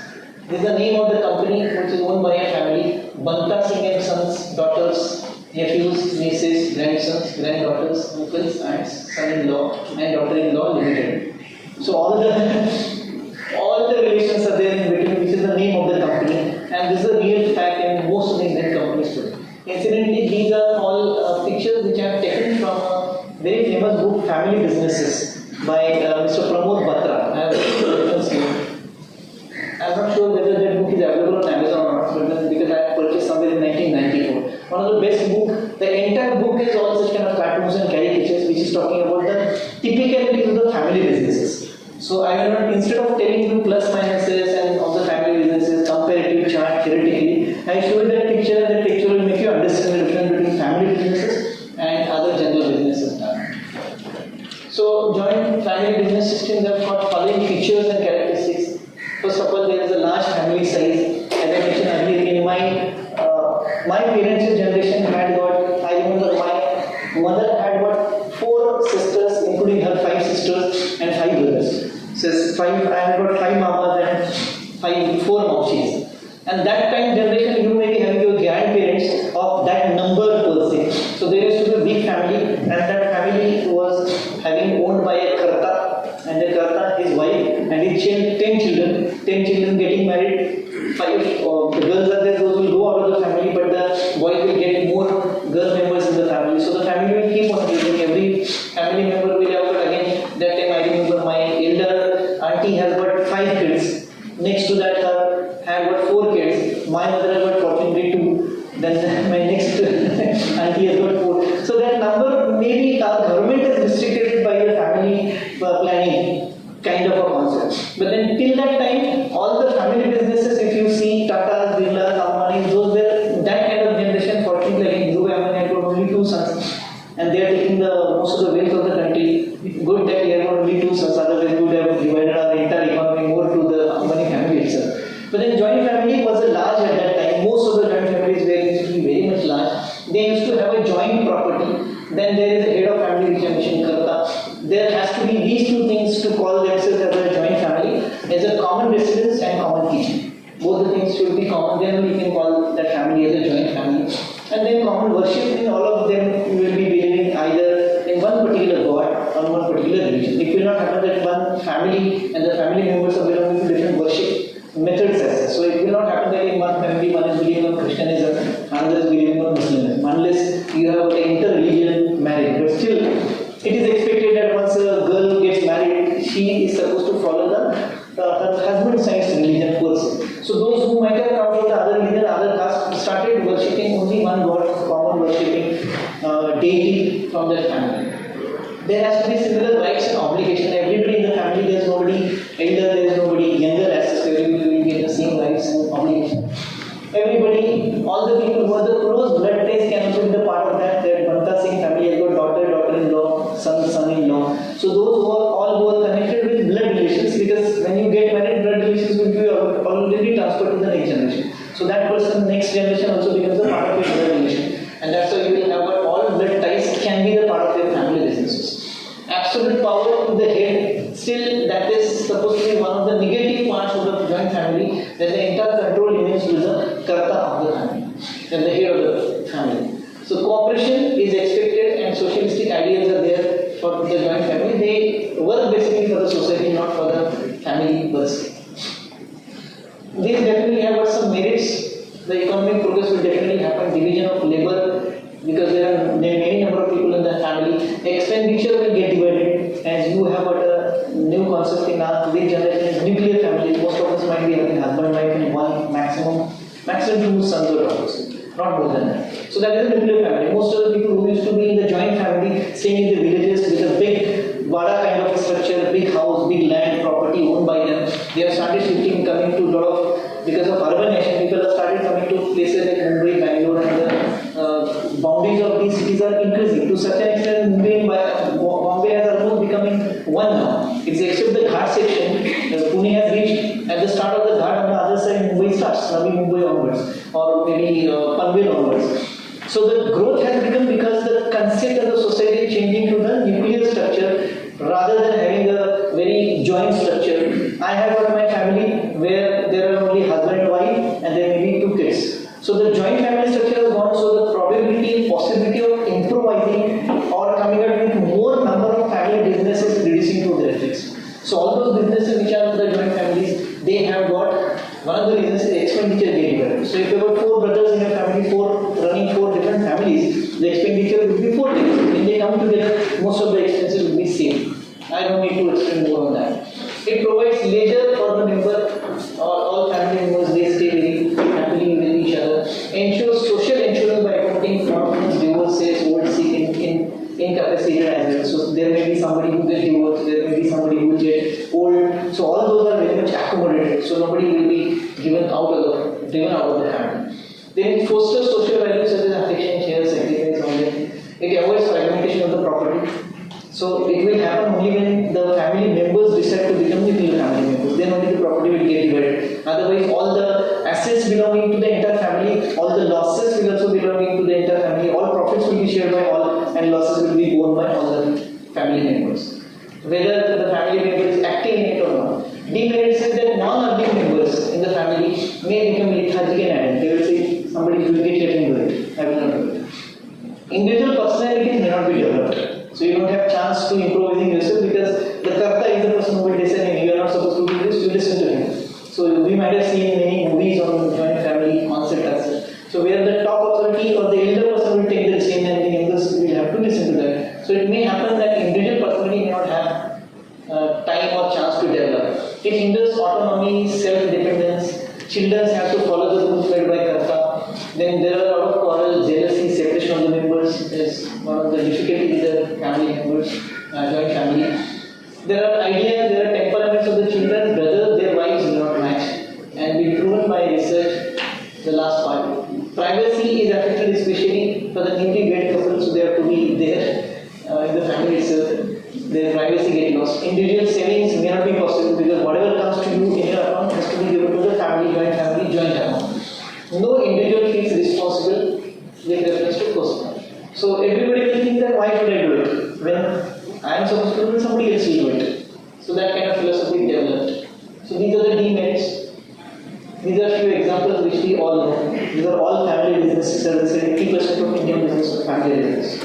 Vadias, Tata, Ambani, Birla, Bajaj, Mahindra, Godrej, Wipro, Bajaj, Range, Jindal, Adani. Incidentally, most of them are their surnames itself given to their businesses.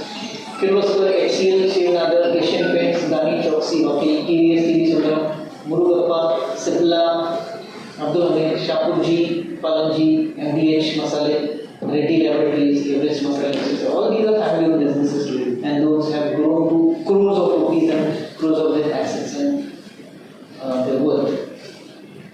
I don't know, few things may not be able to, one still master slightly those are blurred because it's an old book and the page was old. So he is addressing the owner, the charter of the family member is addressing the annual general meeting. He says, Mr. President, Vice Presidents, my wife, my parents and grandparents, my sons and daughters and their in-laws, my grandchildren, nieces and nephews, uncles and aunties, cousins, it gives me great pleasure and so forth. So this indicates that all the blood relations are there as a part of their governing body.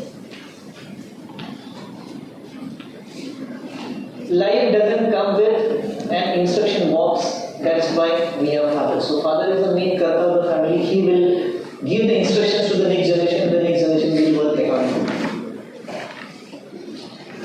This is a talk between two small kids. When I grow up, I am going to fly for the Air Force, taking some job. What she says, when I grow up, I am going to manage my father's business. And that kind of, in Marathi we have a very good word for that. We call it as a bal kadu.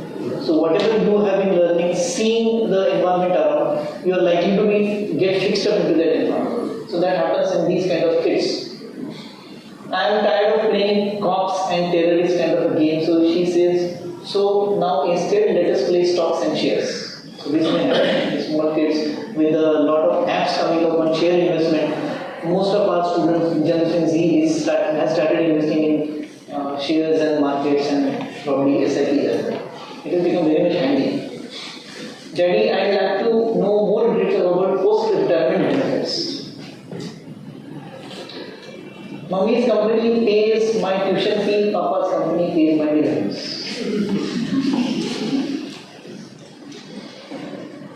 That I don't mind my pocket money in rupees, but I prefer my salary in US dollars, my dividends in Swiss francs, and my perks and benefits in Japanese yen.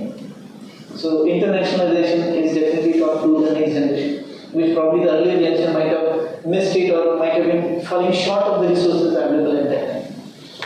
Your generation will fondly remember Swiss chocolates and pastry, and mine will remember Swiss bank accounts.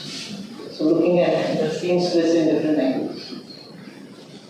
As a dowry, I'd like to have the designation of resident editor of your father's chain of newspapers. So this may be at times too much expectation from the family, whereas he may not be belonging to the same type of fraternity. So too much expectation is also not expected from the family business. Son, when I joined my father's firm, I cycled to work. Today I offer you travel allowance, a daily two-way bus fare. And what we are offering to our today's generation is probably all your children might be going, if they are not school going, college going children, you might be offering them a two-wheel. Whereas I would also be probably saying that I cycle while doing my engineering from my place to stay to my civil people. So I cannot tell my son to do that because we need to understand the things are changing and the requirement and the needs of the next generation is different. And we have to make them not help them because I might be going to travel only maybe 5 kilometers more than that, not more than that. But maybe next our children might have to travel, somebody who's taken admission here might be staying somewhere. There are many students who stay in Qatar, some students are coming from Lonavala. So my son to travel on bicycle from Romana to Pune. It's not practical. So that is what this particular caricature suggests. That you should always understand the requirements of your next generation as an owner of the family. That President Clinton is said to be very much fond of snacks and fast food. That is what he says, son says. What the father says, son, that is why it inspired me to set a family up in the fast food business. So how you look at it, there was a very famous, I don't know whether this is again true or not, because all such stories are always given on the names of some big people. So somebody was discussing if you want to purchase Rolls, which is a company Tata has purchased now, car company. Jaguar. So they were discussing, so basically people were discussing how much, when can you purchase Jaguar. So one businessman said, I will require say some 2 years so that I have to accumulate a amount of money. Then somebody says I will require some other businessman, I can purchase in just 1 year. Some other businessman says that I can purchase 6 months. Whereas Tata replied that I will require 5 years to purchase it.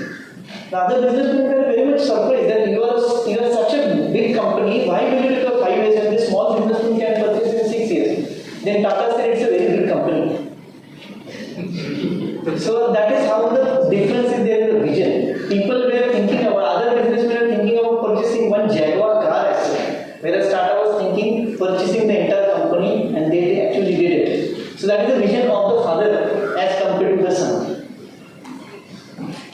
Then he says, Papa, you have always been a PayPal for me and you have bought me pram, then my tricycle, my bicycle, my scooter, my car. Now I want you to buy me an executive jet. So sons most of the time are dependent more on the fathers, whereas fathers don't expect that to be done by them.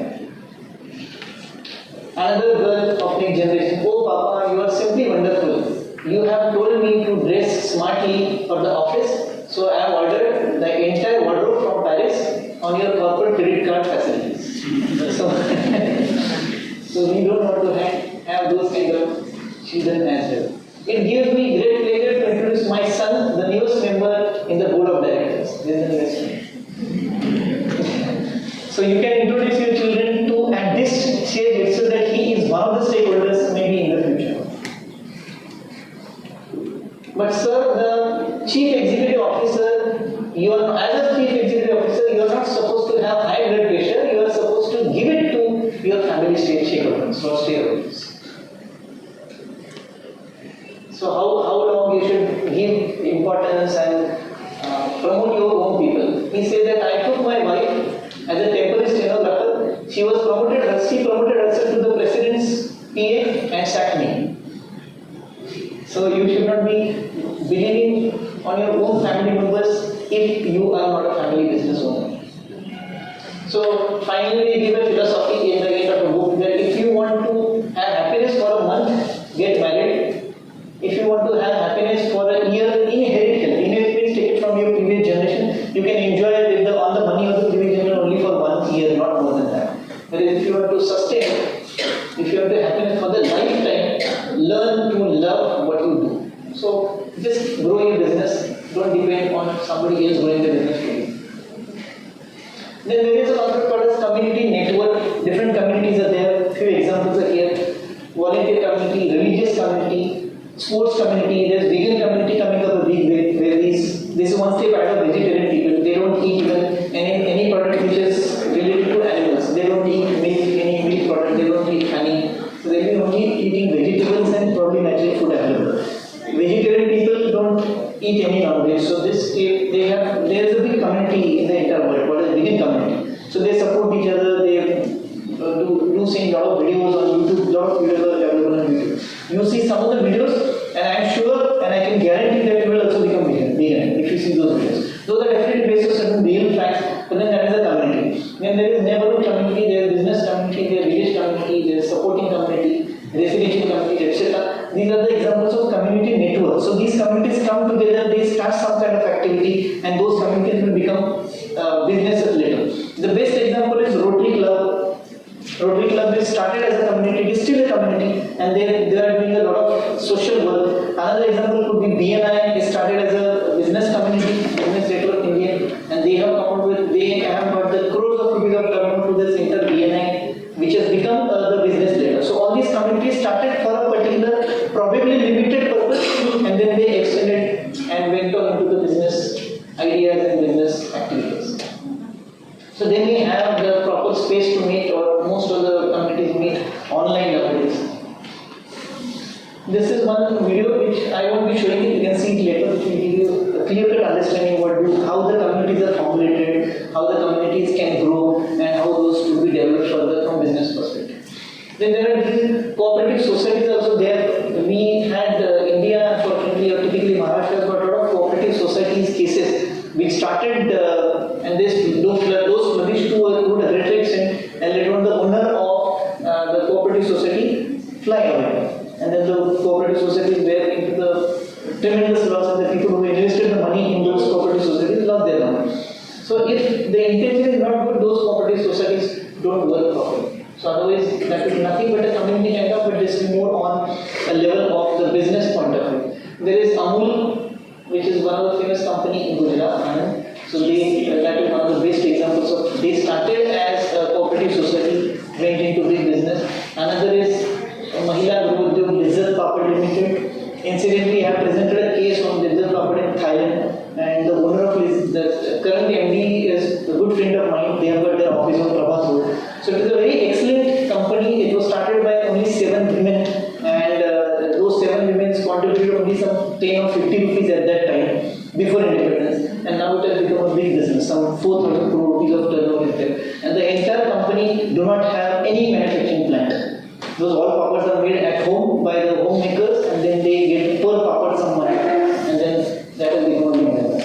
Then there are some agriculture related crypto, then Indian Farmers Fertilizer, TIFCO is another cooperative society, and that is helping the required people, the needy people, whatever they were. Advantages is collective bargaining power, they do have cooperative societies.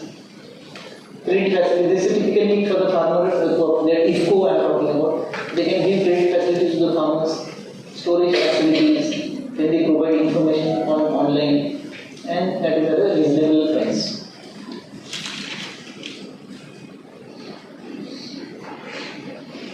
Okay, all these are points which are challenges these cooperative societies. There is a lot of problems in governance and management, capital and resources constrained. Initially, their input is less, and the people taking loan from them is more. So balancing the income expenditure is difficult. Social and cultural factors there, it depended a lot on which particular state you are into. There is a lot of political interference in cooperative societies. Rather, most of the cooperative societies are owned by the politicians, unfortunately, and those are being used for their own benefit. During this is the time coming up where the politicians are using that money for their benefit of elections.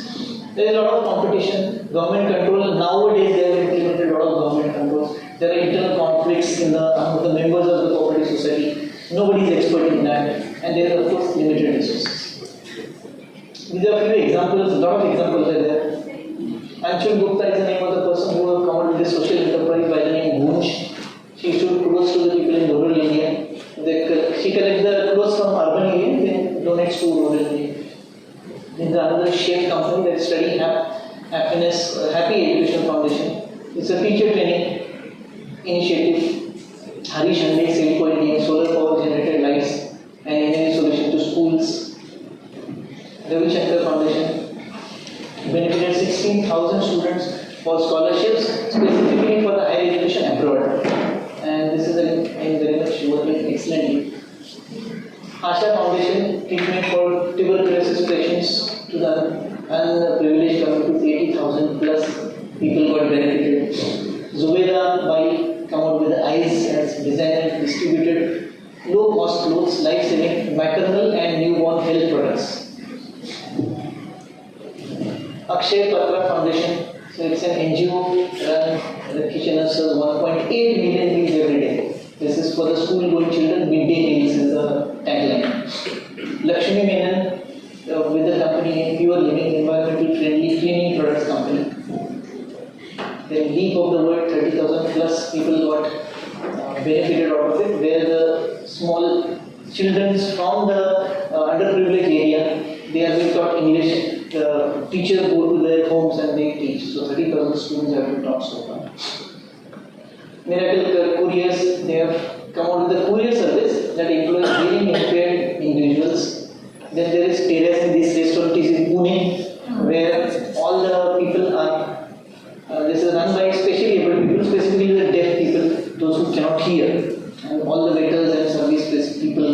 are there of deaf. Then Jay Moria, he has come up with a toll-free child line for the children in distress.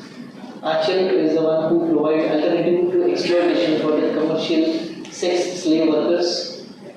Love is Mighty is the name of the company, a fashion brand that supports rural artisans in India. Sahova, you can read this later. These are all examples. This dine in dark and play in dark is a concept in Hyderabad. There is a restaurant where once you enter into the restaurant, there is total dark. You cannot see anything, literally anything. It's a total darkness. You can eat, you can have the entire dinner, and that entire restaurant is run by the blind people. Because blind people anyways cannot see in the dark. And you will get the experience how the blind people will feel. And you can literally have your dinner and you can play in the dark. You can literally play the cricket in the darkness. And I have visited both these places. Really interesting. And that is one of the social enterprise we have started. There were 34 plus branches in 34 different countries. Initially they started as a social enterprise in helping the blind people, but then that has grown into business. Then coming to the CSR, again, I'll not go through the CSR theory. We know that this is in the Companies Act 2010. CSR was added. So any company making 5 crore rupees of profit, 1,000 crore rupees of turnover, and 500 crore net worth should devote 2% of their average profit for last 3 years average out for the social work. And these are the things in which they are supposed to invest. Only then it is considered as a social work, otherwise it is not. If you donate a refrigerator to the school, it cannot be considered as a CSR activity. So it should fit in some of these. You can again read it later, it is available in the schedule of CSR Act 2010. These are few examples of the companies who have come up with CSR. Say Godrej, 34.8 crore they invest in CSR. All these bold lines you can read it later. For the want of time, I am just leaving for you to read it. Because one more topic is to go. Wipro, then Infosys. Wipro is one of the company when the oath was taken by the top businessmen like Bajaj, Tata's, and Ambani. So they took an oath that 50% of their net profit they will invest in the social work or CSR work. Whereas Azim Premji was the one he has committed to invest 75% of his profit. So he was the only one amongst all the top businessmen to support. So every year 251 plus crores they are investing in CSR. Tata Chemicals, and there are many examples. This is ITC. This is one website which is again there in the circulation. If you can on this, you will get top 100 companies doing CSR activities for sustainability of their businesses. These are some scams which we will not discuss. These are the cases which are there at the end of the syllabus. And as I mentioned, I have given each case to my students in a group of 4. So they will be presenting the cases. I will be recording those cases from my case angle. I will put it on the YouTube channel and I will circulate the links to all of you so that you can just see the ICAS angle in all the different cases which are there. For example, Amul is a cooperative movement. These points are also mentioned in the syllabus itself. So what stress has to be given to a particular case study, that also will come to know. Plus ask the students to connect these case studies with the different ICAS angles.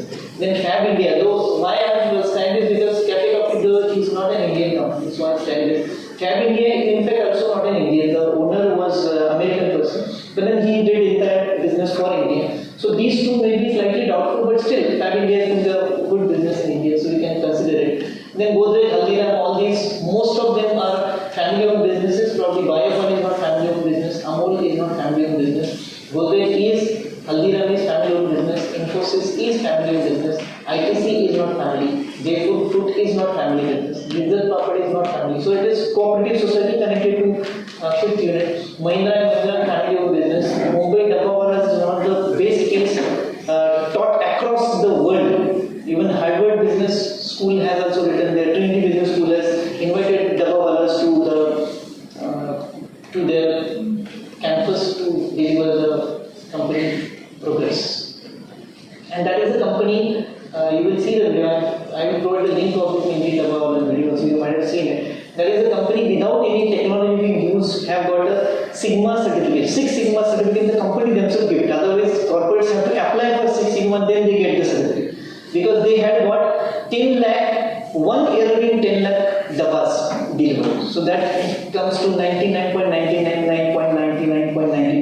98% of accuracy.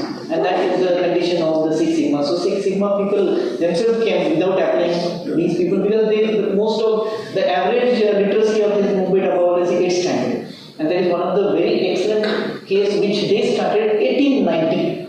For last 120 plus, 130 plus years they are providing the services. And some of you may be knowing, or those who do not know, otherwise it's for management students, faculty member, you should be knowing it. So they supply the home cooked, the pure food from, they will pick up from your home, food from your home, and they will deliver to your husband or wife who is there in the office.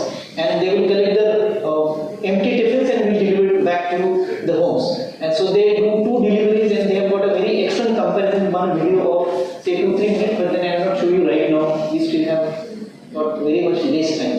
Patanjali is one of the innovations which have disrupted the market at one point of time when they launched Ayurvedic product and they literally disrupted all other Dabur and Himalaya and those companies. But of course with a lot of problems later we go into the rooms. Reliance Jio is a family business. Seva is a self-employed business association which was started as a microfinance and cooperative movement by an Indian. Shehnaz Hussain, though basically she is a Pakistani lady or Muslim lady, but then she has been in India. She started with the Ayurveda globalizing, and one of the key requisition of her business is that she never market or advertise her product. And still you will never come across Shehnaz Hussain's Ayurvedic product anywhere on any of the channels. But still she is one of the successful company holder of her business.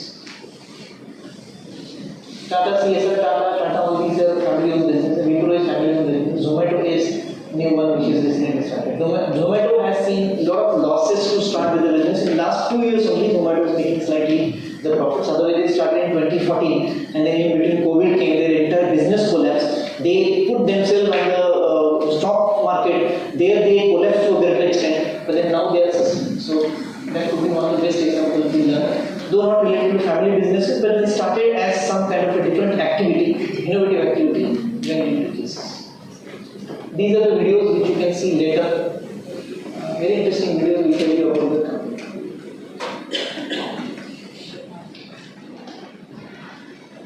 Okay, and then in last, I'm not sure, we are supposed to wind up at 5. Half an hour. चहा दिला है sir? Yes. दिला है.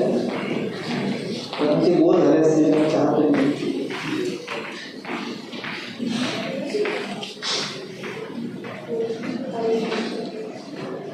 Okay, so this is the last unit. As I said, I will tell you the reason why number 1 unit is kept as the last. There are 2 reasons for the same. All Upanishads, Vedas, Darshanas, everything is included in Bhagavad Gita.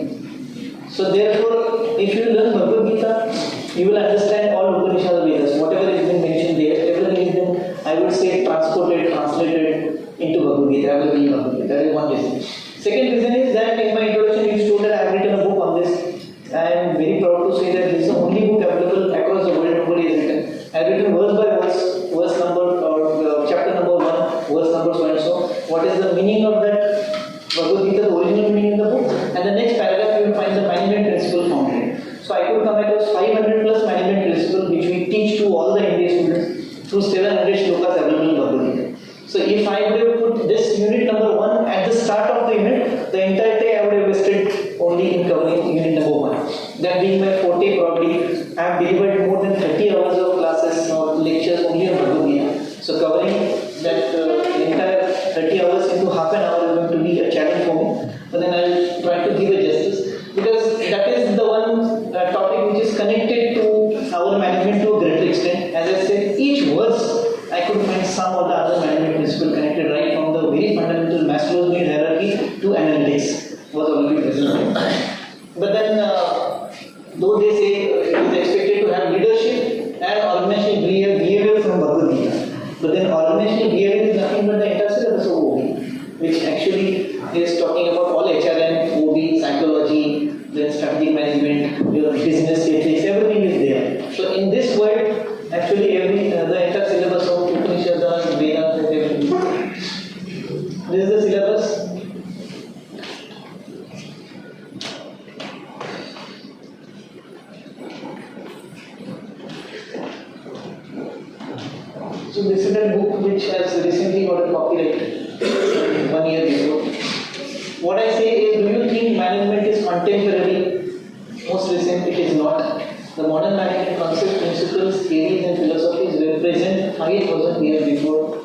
in a book called as Bhagavad Gita. So we know that Bhagavad Gita is a holy literature for Hindus, just like Bible for Christians and so on and so forth. It was not to be written somewhere 5,000 years before. To your surprise, there were many people who are not Hindus, they were readers of Bhagavad Gita. One of the two of the best examples belonging to some another religion, Dr. APJ Abdul Kalam was a regular reader of Bhagavad Gita. Another name, he was of course a Muslim. Second name is Christian name, J. Robert Oppenheimer. Who is this person? Responsible for atomic bomb. Yes. Nuclear bomb. Yeah, nuclear bomb. He has invented nuclear bomb, and then it was intended to be for Hitler, but then USA used it to send it on or throw it on Hiroshima and Nagasaki in Japan. So he was so much terrified by that use of his invention. At the end, he says, after that test, the test is called a Trinity test. He said, I am the destroyer of the world as mentioned in Bhagavad Gita. He was a Sanskrit scholar, J. Oppenheimer, who was a Christian person, was a Sanskrit scholar and a regular reader of Bhagavad Gita. And he says, I am the destroyer of the world. Because in one of the verses he says, I am the creator of the world, I am the destroyer of the world. And then that is what Oppenheimer said. So the Bhagavad Gita actually covers all the aspects of our human life, your routine life as well as your spiritual life. We know this widely. So there was a tussle between Kauravas and Pandavas when Arjuna saw all his cousins and his relatives to fight with. He fell into the dilemma and he said that how can I kill my own cousins and kill them and enjoy? So I don't want to fight with them and I don't want to fight this kingdom. So that time Lord Krishna's advice, and that advice was given in the form of the literature called as Bhagavad Gita. Bhagavad Gita was originally Sanskrit because people at that time used to understand Sanskrit as a language. This was later on seen by Jagadguru Shankaracharya from the aspect of or viewpoint of Jnana. Then Jnaneshwari looked at from Bhagavad Gita from the point of view of devotion. The Bhagavad Gita has 700 verses and Jnaneshwari has got 9,000. So translation was done in a language called as Prakrit. It's somewhere between Sanskrit and Marathi. The people at that time, 12th century, were able to understand that language. Otherwise it was in Sanskrit earlier. And then later on translated in Marathi by Lokmanik Balgandhar Tilak by the name Gita Rasya. This has happened hardly 110 years before. 1914, Gita Rasya was written when he was in Mandalay's prison. There he had written Gita Rasya for 6 years time he had completed. And it has been seen that at that time Gajanan Maharaj was also there. So he has sent some kind of prasad kind of thing to Lokmanik Tilak and he says that you stay in the prison itself. There is a big work which you are supposed to do. So Lokmanik Balgandhar Tilak translated entire Bhagavad Gita into Gita Rasya, where he looked at Bhagavad Gita from the point of view of work, and that is the recent concept or the recent requirement of all the people who are working the topic. So we all have to look at Bhagavad Gita from work perspective. We have to do the work dedicatedly, then the fruits will come. The very central theme of Bhagavad Gita is Karmanyevadhikaraste ma phaleshu kadachana. That actually doesn't happen. I will not take very much on that step. Yes, actually. So surprisingly, all the 9 principles were found in Bhagavad Gita. These all, or maybe more than that. These are the names of the Bhagavad Gita chapters. First is Arjuna Vishad Yoga, that means Arjuna's depression or dilemma, from where the Bhagavad Gita starts and he sees all those things. Sankhya Yoga is the yoga of, again, yoga, people say it's yoga of transcendental, supernatural knowledge. Third is yoga of action, yoga of renunciation of knowledge and work, yoga of renunciation only, yoga of self-control, that is Atma Sanyam, yoga of knowledge and science, yoga of eternity, sovereign knowledge and secret, idolism, superpower, showcase of the universe and devotion. That is 12.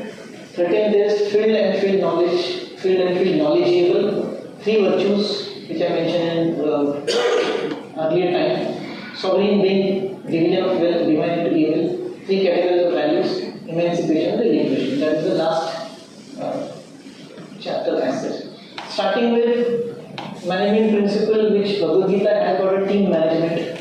These are some of the figures which are available in those days. The number of people fighting the war were counted in the unit called as Akshavini. So one Akshavini, there is 1 0 missing here. 1 Akshavini is 218,700 people. It is in the proportion 1:1:7 1:3:5, 1 chariot, 1 elephant, 3 horses, 5 warriors. So that we give the total. And there were 47,23,920 fighters or warriors on the battlefield. That was in Kurukshetra. You can just imagine what must have been the inventory management lessons with that.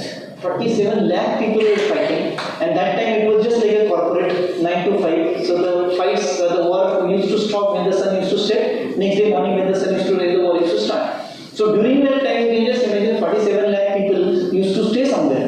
They were supposed to be provided with the food. The food was supposed to be cooked for them. Then all the earlier warriors who might have seen they were having different kind of wardrobes which they were using.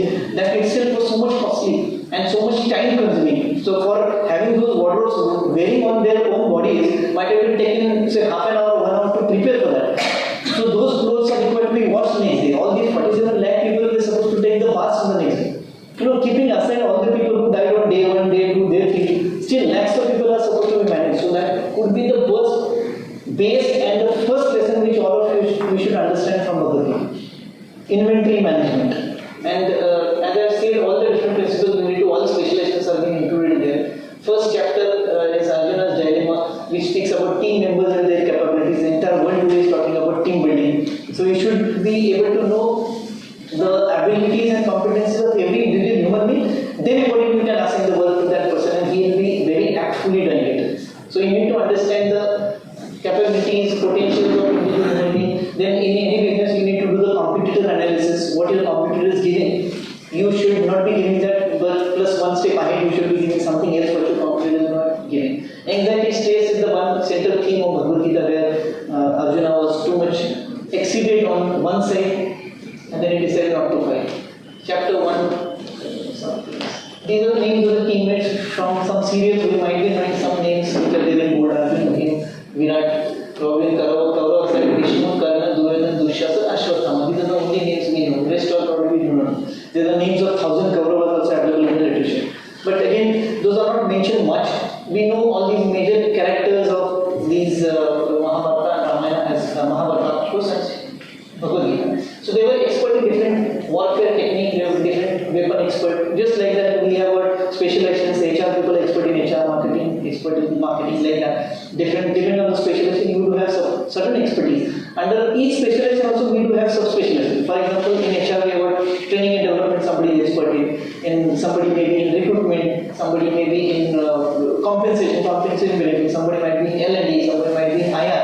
So all those we will be able to understand if we understand the potentials of the people who are with us. So that is very much necessary, and first chapter talks about entire team and team building and qualities of the team. Second chapter speaks about product life cycle, which is the concept in marketing. Learning organization, the concept of HR. Product life cycle says that any product launch will go to the peak level and then it will start declining from there. It also speaks about ethics, Kaizen, which is Japanese philosophy, slow and step-by-step improvement is there. Again, connecting or maybe deliberating this thing with reference to a particular verse will be again too much big, as I said. I will require 30 hours to cover that, which I did for few of the institution and some companies. So Kaizen is one concept which is connected to some of the verses in Bhagavad Gita. Sexual harassment we are talking about now. I had made a mention about Shivaji Maharaj coming out with a posh. Though the name was not posh, but then the policies were all related to the sexual harassment of the women. That time at the home, but then now at the workplaces. So Bhagavad Gita has clearly mentioned how this process of sexual harassment starts. And there are 3-4 verses which say that the thought first comes in the mind of the person, and then how that thought will get converted into different anger, then he will be ready to do anything to get that thing or maybe get that girl or woman. So that's how the sexual harassment cases increase. And unfortunately still, even after post, it has been found that only 7% cases are recorded. 93% women don't come out into the forefront to record those cases because they think that please bother me. So to avoid that, the women are not coming up in the forefront. But then that act is there, and that act is so much well defined and well designed that even if you complain against anybody, every information will be kept confidential. So there are different committees, and the person on the other side will be punished to such an extent that he might have to lose the job for next 3 years, he might be imprisoned, he might have to pay some kind of money as well as a fine. But then those things are taken care by the act. So that point is, and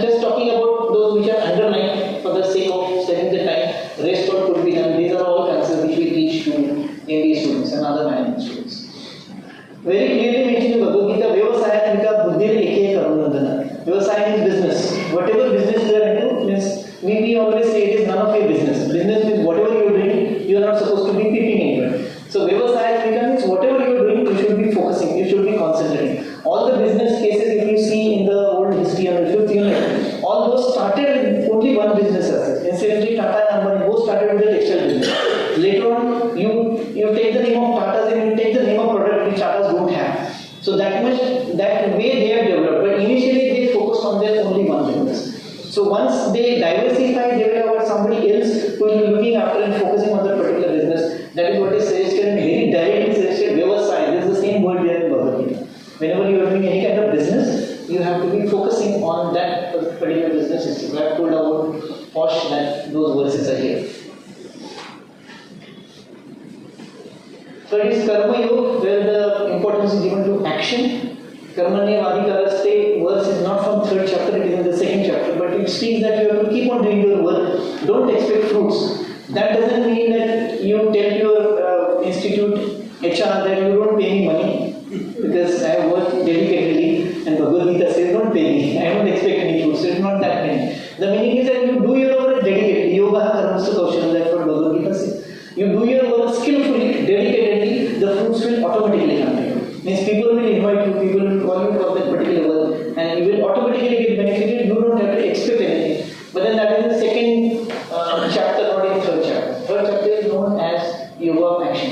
So strategic policies are total one subject of business policies and strategic management was there. Environmental balance, green business are the entire world is talking about now. I have made a mention of SDGs, Sustainable Development Goals, that we started talking 10 years before. It was already mentioned in Bhagavad Gita that environmental balance needs to be there. It was mentioned in Upanishads, was translated here. The most important resource, most important guru for your life, as Datta Maharaj has said, is the nature. So you have to converse nature, you take care of nature as a earth. So environmental balance was specifically mentioned there. One of the important thing by Bhagavad Gita and overall IKS is knowing yourself. I like one sentence very much. You must know what you know. It's a very simple thing to understand. You must know what you know. The second sentence is very much important. It says you must know what you do not know. You must know what you don't know. And that will the thing which will make you to improvise if you are aware that where I am lacking. If you think that I am the Brahma, then nobody can really improvise on you. So knowing yourself is what is suggested by 3rd chapter.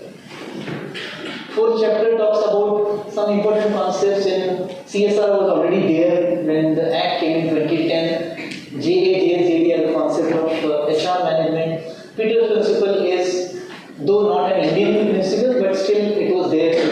Peter's principle says that you will reach to the level of your incompetence.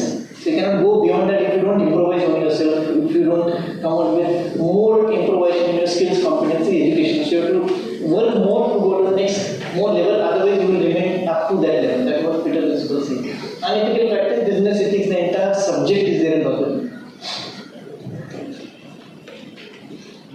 This I have mentioned earlier. Chaturvimaya system So there were only these 4 types of people existing in the society, and that was based on the work type of the work which they do. There were no SC, ST, MT, OBC, CFWS, EWS, nothing. They all were open. But then depending on the work which they used to do, they were classified in that.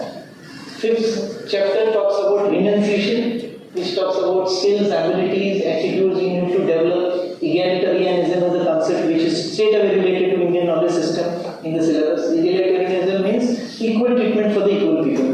Depending on the skill which you have, you will be paid based on the skill which you possess.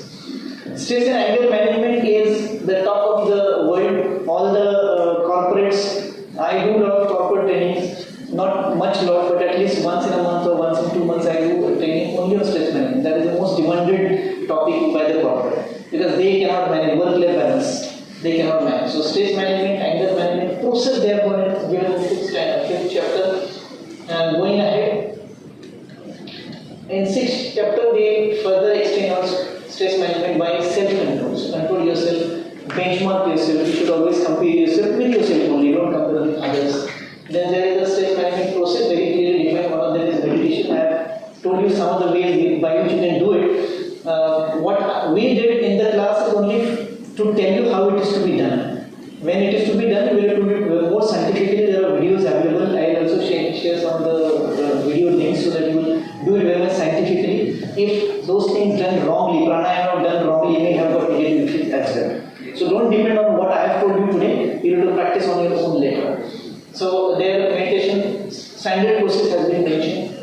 mind is fluctuating, that's why the Bhagavad Gita has been born.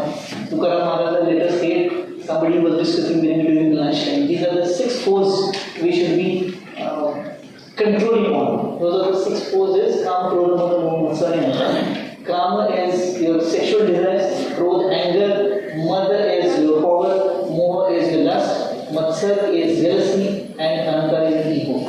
And it has been proven by researchers in psychology that the most difficult thing to control is the last one, and from biological perspective, the most difficult thing to control is Kama.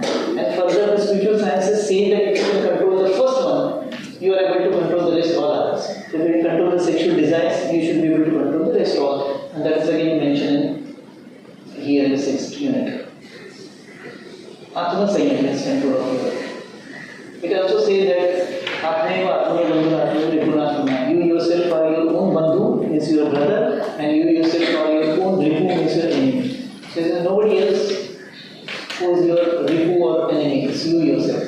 7th topic talks about knowledge and science. Human beings as a medical science, they have clearly defined what are the different parts of the bodies and what are the duties of each limbs or parts of the body is supposed to do. It also mentioned interpersonal relations. It defines professional, so all architecture, management, then chartered accountant, then lawyers, advocates, doctors, engineers, teachers, are the professions. So how the professionals should behave being in the society, very clearly defined there. Goodwill and brand image. Goodwill is related to finance, then brand image is related to marketing, analytics. Not only HR, analytics is there in Bhagavad Gita. What we have been seeing as the most recent specialization in Pune University offered in 2019 syllabus. Then it also speaks about organizational superannuation fringe benefits, which is under HR. These are a few examples. 8th chapter speaks about concentration leads to accomplishment, where they are talking about meditation again. There is a standard method of meditation to be followed, which you can call as an SOP of meditation, standard operating procedure, which are there just like industries. Then it also speaks about skills development. Our government has come up with a separate branch, National Skill Development Corporation. They have trained more than crores of people, crores of students specifically in developing the skills. And of course, change management. 9th chapter, you will see only one word written there, knowledge, and that's the best chapter in Bhagavad Gita. So, what are the different types of knowledges? How we should be using the knowledge positively? What are the correct use of knowledges? What are the applied use of knowledges? Which knowledge is ignorant? Which knowledge is abstract? Which knowledge is very much vivid, tangible? So, all those types of knowledge are being mentioned in 9th chapter.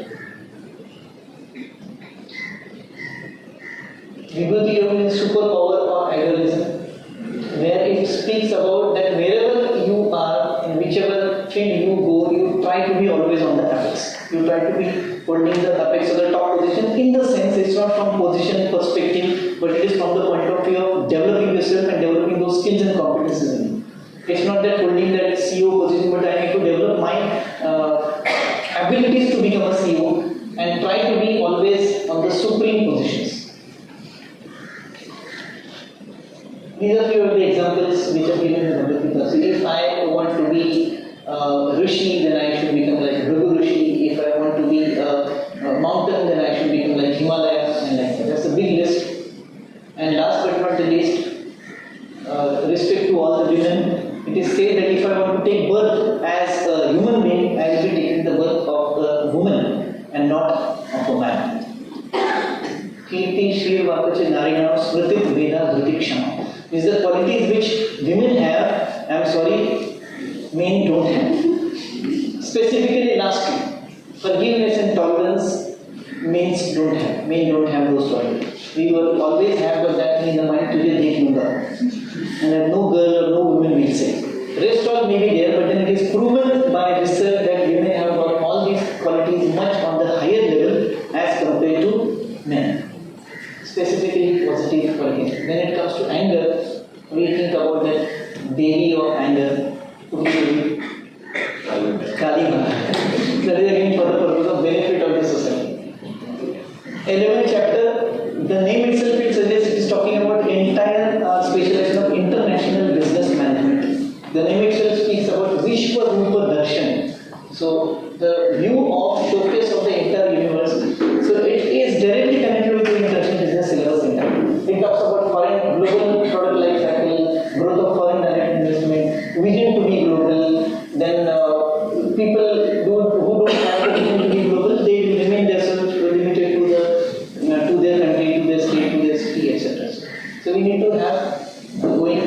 around the world. These are few of the examples from Pune. So one of the days, the board or the company who had this board in front of their shops, they have also gone across the boundaries also. On every airport you will find their outlets. I am not naming them, but you understood what is that now. 12th chapter is Bhakti Yoga, devotion, maybe slightly abstract concept, but then there is nobody or no business is superior or inferior. No business. It may be a very low turnover business or a high turnover business. What kind of business you are doing, nothing to do with it. Every business is rich that way, so that you need to understand. And you have to be balanced with reference to devotion. So you have to be spiritually balanced person because you are light by the top authorities and everybody around. When you are a balanced person, you should be considering no hate, no envy, no ego, no comparison, only compassion. Think about all others, always impartial, always compassionate. So try to not comparing cold and hot, not comparing your miseries and happiness. You always consider same as your Shatru and your Mitra. So you treat everybody with the same angle, and then your mind will become balanced. It is slightly difficult to practice, but then that really helps. You do that. 13th is again talking about skill development. It talks about multitasking, which fortunately the generation Z is very good at multitasking. So they will be able to do 2-3 things at a time. Now you can look at the people sitting at the back side of my students. They are either on their WhatsApp also, they are listening to me as well. They know that they are 5 o'clock, they have to go down and arrange for the high tea. So they can do 4 or 5 activities at a time, which our generation and maybe generation before us, we never used to do. Our parents, your father or mother might have been shouted at you, don't disturb him, I am doing some work.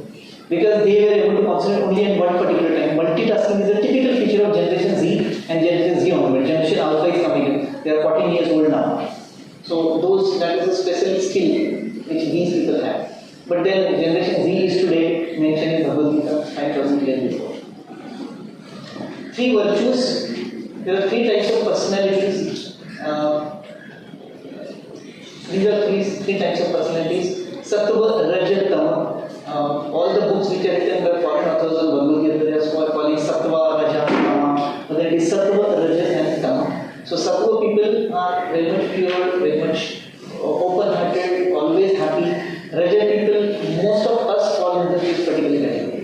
We always compete, we always are passionate about things, we always have some kind of goals in our life. We want to make more money, we want to stay in a good location, or we want to buy a good house, or better car. So most of the general people fall in the category of Raja people. We would like to go to the restaurants and eat spicy food, tikka, paneer tikka, masala, all those things come under Raja. It is very clearly mentioned what kind of food these people eat. So Raja people eat that kind of food. And Tama people are all those ignorant. I could define this in one line, though it is recorded. Most of the politicians will fall in this category. So the connection of this with the management is ethical businesses will always go up, and those will always go on progressing. That's why Tata and all the products, right from salt to locomotives, everything is. You name the product which you want, you name the service which you want, and they have it. So that can be possible if they run the businesses ethically. Mediocre businesses will be there, chal raha hai, chalta hai. So they will be there, no much progress, no much coming down as well. Whereas the unethical business will always go down to dooms or shut down. Satyam case is there, then Nirav Modi, Vijay Mallya, those are all cases which are belonging to this particular category. 15th chapter, as the name suggests, it is talking about leadership, where the syllabus comes into the picture. 15th chapter speaks about entire syllabus of leadership chapter. So what are the different types of leaders? Which type of leader is good at what particular situation? We do have authoritative leader, participative leader, laissez-faire leader, situational leader, consultative leader. So all those types of personalities of the leaders have been very clearly defined along with the definition in Bhagavad Gita. In 15th chapter, that is what they say as the Purushottam. Is the Purush is the man who is the best. And of course we connect it to the leader. 16th is the entire culture of the organizations could be divided into 2 parts, that is divine and devil. So the organization can have either devil culture or divine culture. So devilish culture and divine culture we distinguish as the divine culture, people and the organizations. Sorry, this is Marathi, but then I'll be circulating in So these people have got, they will follow all the rules and regulations, they will not do any unethical practices, they will have proper HR policy, everybody will be taken care very properly. Exactly on the other side, the devilish personality or the devilish culture have got exactly all opposite nature of strategies and the policies and way of the behavior, and then it becomes a culture of the organization. Just like we do have cultures of all the organizations. Yeah, this is that. So the ID culture is fearless, purity, self-control, sacrifice, straightforwardness, calmness, etc. Then the culture is all the other part, anguish, egoism, anger, frustration. There is one company by the name Polyhedron which I have written here. So that company is somewhere near Belgaum. That company, for the finance people, if anybody is there, maybe surprise to you, that company doesn't have debtors and no creditors. That is something surprise in a balance sheet. So this company talks about everything to be done ethically. They will not pay under table money to anyone. They will complete all the processes. They will wait for the time which is there for completion of their process, and they will ask the question to the concerned authority that why we are not received this from. And we know that all the corporation and all these government authorities will say everything has been given. So they have not paid, that person has not paid a single money to any government authority so far, starting getting from a ShopEx license till date. If you purchase my material, my product, you give the money and you purchase the material. If I am taking the raw material from you, I will give you the money and you give the material. No debtors, no creditors. One of the most ethical company, they do allow the MBA students to visit their campus as well. So you can have an interaction with them by the name Polyhedron. It is there in the slides. You can see it there. And other, I have already given the examples of other side of the coin, demonic. 17th chapter. Again, more in detail about Sattva, Rajat, Tama. What kind of people these are, what kind of food do they eat, what kind of their psychology do they have, what kind of facilities they do for others, what kind of help do they provide, what kind of practices they do routine-wise. So each, the entire 17th chapter verses are divided into sets of 3. So everywhere Sattvic, Rajasi and Tamasi, how they behave, how they speak, what these people will eat, and all the verses are divided into the sets of 3. Rajas, Tattva, and so as I mentioned, they talk about what kind of food you eat, and it has been proven that the kind of food which you eat will decide what kind of person you are going to be. There are some religions, there are some castes who do not eat garlics and onions.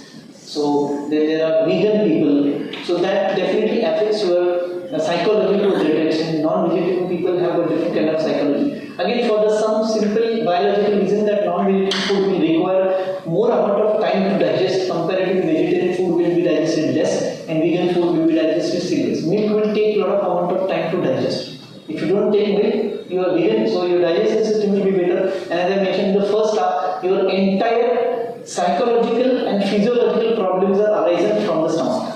So the food which you eat matters a lot, and very clearly mentioned in Bhagavad Gita which kind of food Sattvic people eat. Even if you just read the verses, you will get the type of food. Kata, Vamula, Tapna, Tukshna, Ruksha, Vidahina. That will give you an idea what kind of food we eat as the Rajasi people.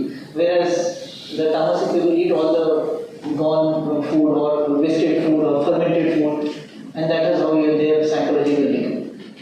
And then they have given all the other things as well. In 18th chapter, this verse will make it clear when Dhaneshwar translated Bhagavad Gita into Marathi Dhaneshwari. He said about 18th chapter, Atrava Deno Hai Ekadhya Gita. So those who have never read Bhagavad Gita probably can read 18th chapter, and you will get the summary of all 17 chapters in last 18 chapter. All literally summary. I could say that all the chapters, like for example, second chapter is having 72 verses. This 18th chapter has got 78 verses, but then summary of all the verses put together from all 17 chapters here. So this is all principles which are there. Swami Vivekananda, I am recently reading this book, Swami Vivekananda and his thoughts on Bhagavad Gita. So there he has said this one golden statement: principles of Bhagavad Gita will certainly create future leaders of India who will be far superior to any that have ever been in the world, and the success to achieve will be eternal. So there are many top officials, people like Dr. APJ Abdul Kalam, who are the readers of Bhagavad Gita and reach to different heights and across the world also. At the end, which asana is the best? It is yoga or yoga. Yoga is yogasana, that's why yoga, otherwise it is yoga. So yoga will balance your mind and yoga will balance your body. And at the end, this is what Arjuna says, that I have lost all my confusions and I am ready to work as you say. Karishye Vachanam Tava. Whatever you say, I am ready to listen to it. Okay. This and this thing. Then I already told you. And I need to come back to last 5 minutes to finish. I know we have exceeded the time.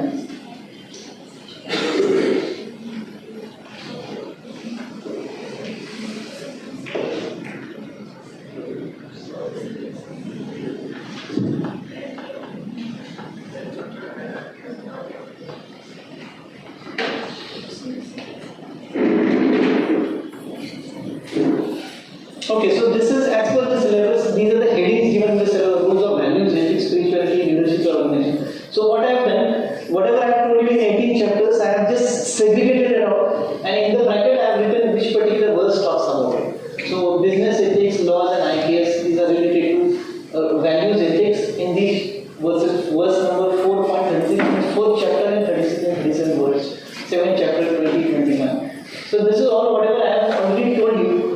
This is here in the sequence in which the syllabus is designed. So for you, this will be more important other than all 18 chapters. And as I said, I will be circulating this PDF to you. That will help you. I mean, a lot of values is still going on, culture and motivation, which verses talk about motivation. It speaks about achievement motivation, it speaks about masculinity hierarchy, it speaks about husband theory of motivation, it speaks about X and Y theory of motivation, and everything. Self-awareness and self-control, then in these verses. Then developing resilience and emotional intelligence again speaks about it through these verses. Basically balancing the mind. Johari's window is very clearly mentioned there. Conflict resolution, team dynamics, sound down, that is the way you can resolve any kind of conflict. The last one is to be avoided as far as possible. Avoid punishing the people. Try to use any one of these three.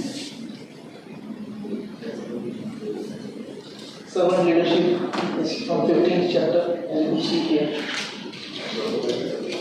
Building high performance teams, unit number 1, unit number 3.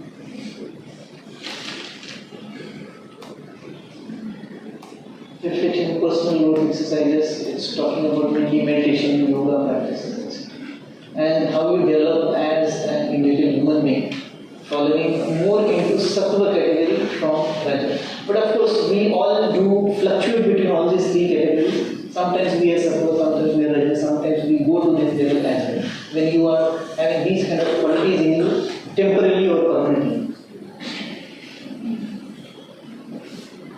Further speaks what sattva is, then what sattva generates.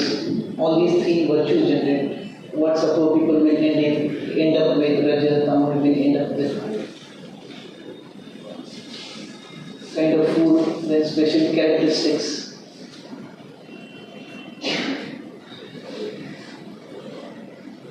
Okay, so these are the cases which I mentioned there. As I said, I have given the links also of these cases on YouTube videos. Plus, my students are working on each case, so those videos also I will separately contact. So we will have a question answer session in the canteen. That would be better, so that we can have more fruitful. Before we close, you have to scan this one more QR code so that you get a better service of IT. This is the feedback about the today's FDP.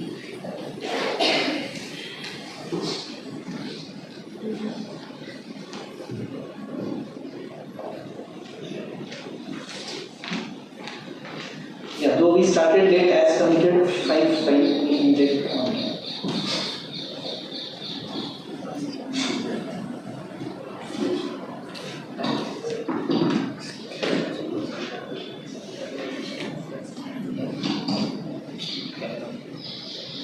Thank you, sir. You got connected to the link form, you got it to the form. Thank you, sir. Your passion for the subject was evident throughout your presentation. It was, I think, a whole planet of knowledge that sir has shared with us. So, I would like to call upon my colleague, Gina Jain from ICT MBA to propose a vote of thanks.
Also, a big thank you to Saili ma'am and Sharmishta ma'am, faculty of ICP MBA program. Your constant guidance and support are the pillars that make such events possible.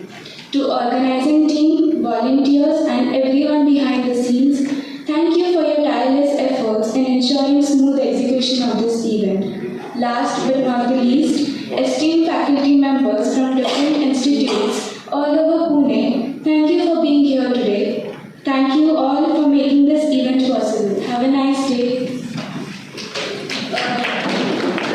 Also, the e-certificates will be provided on your email address, and video recording link will also be there on your email. Thank you. Sir, from behalf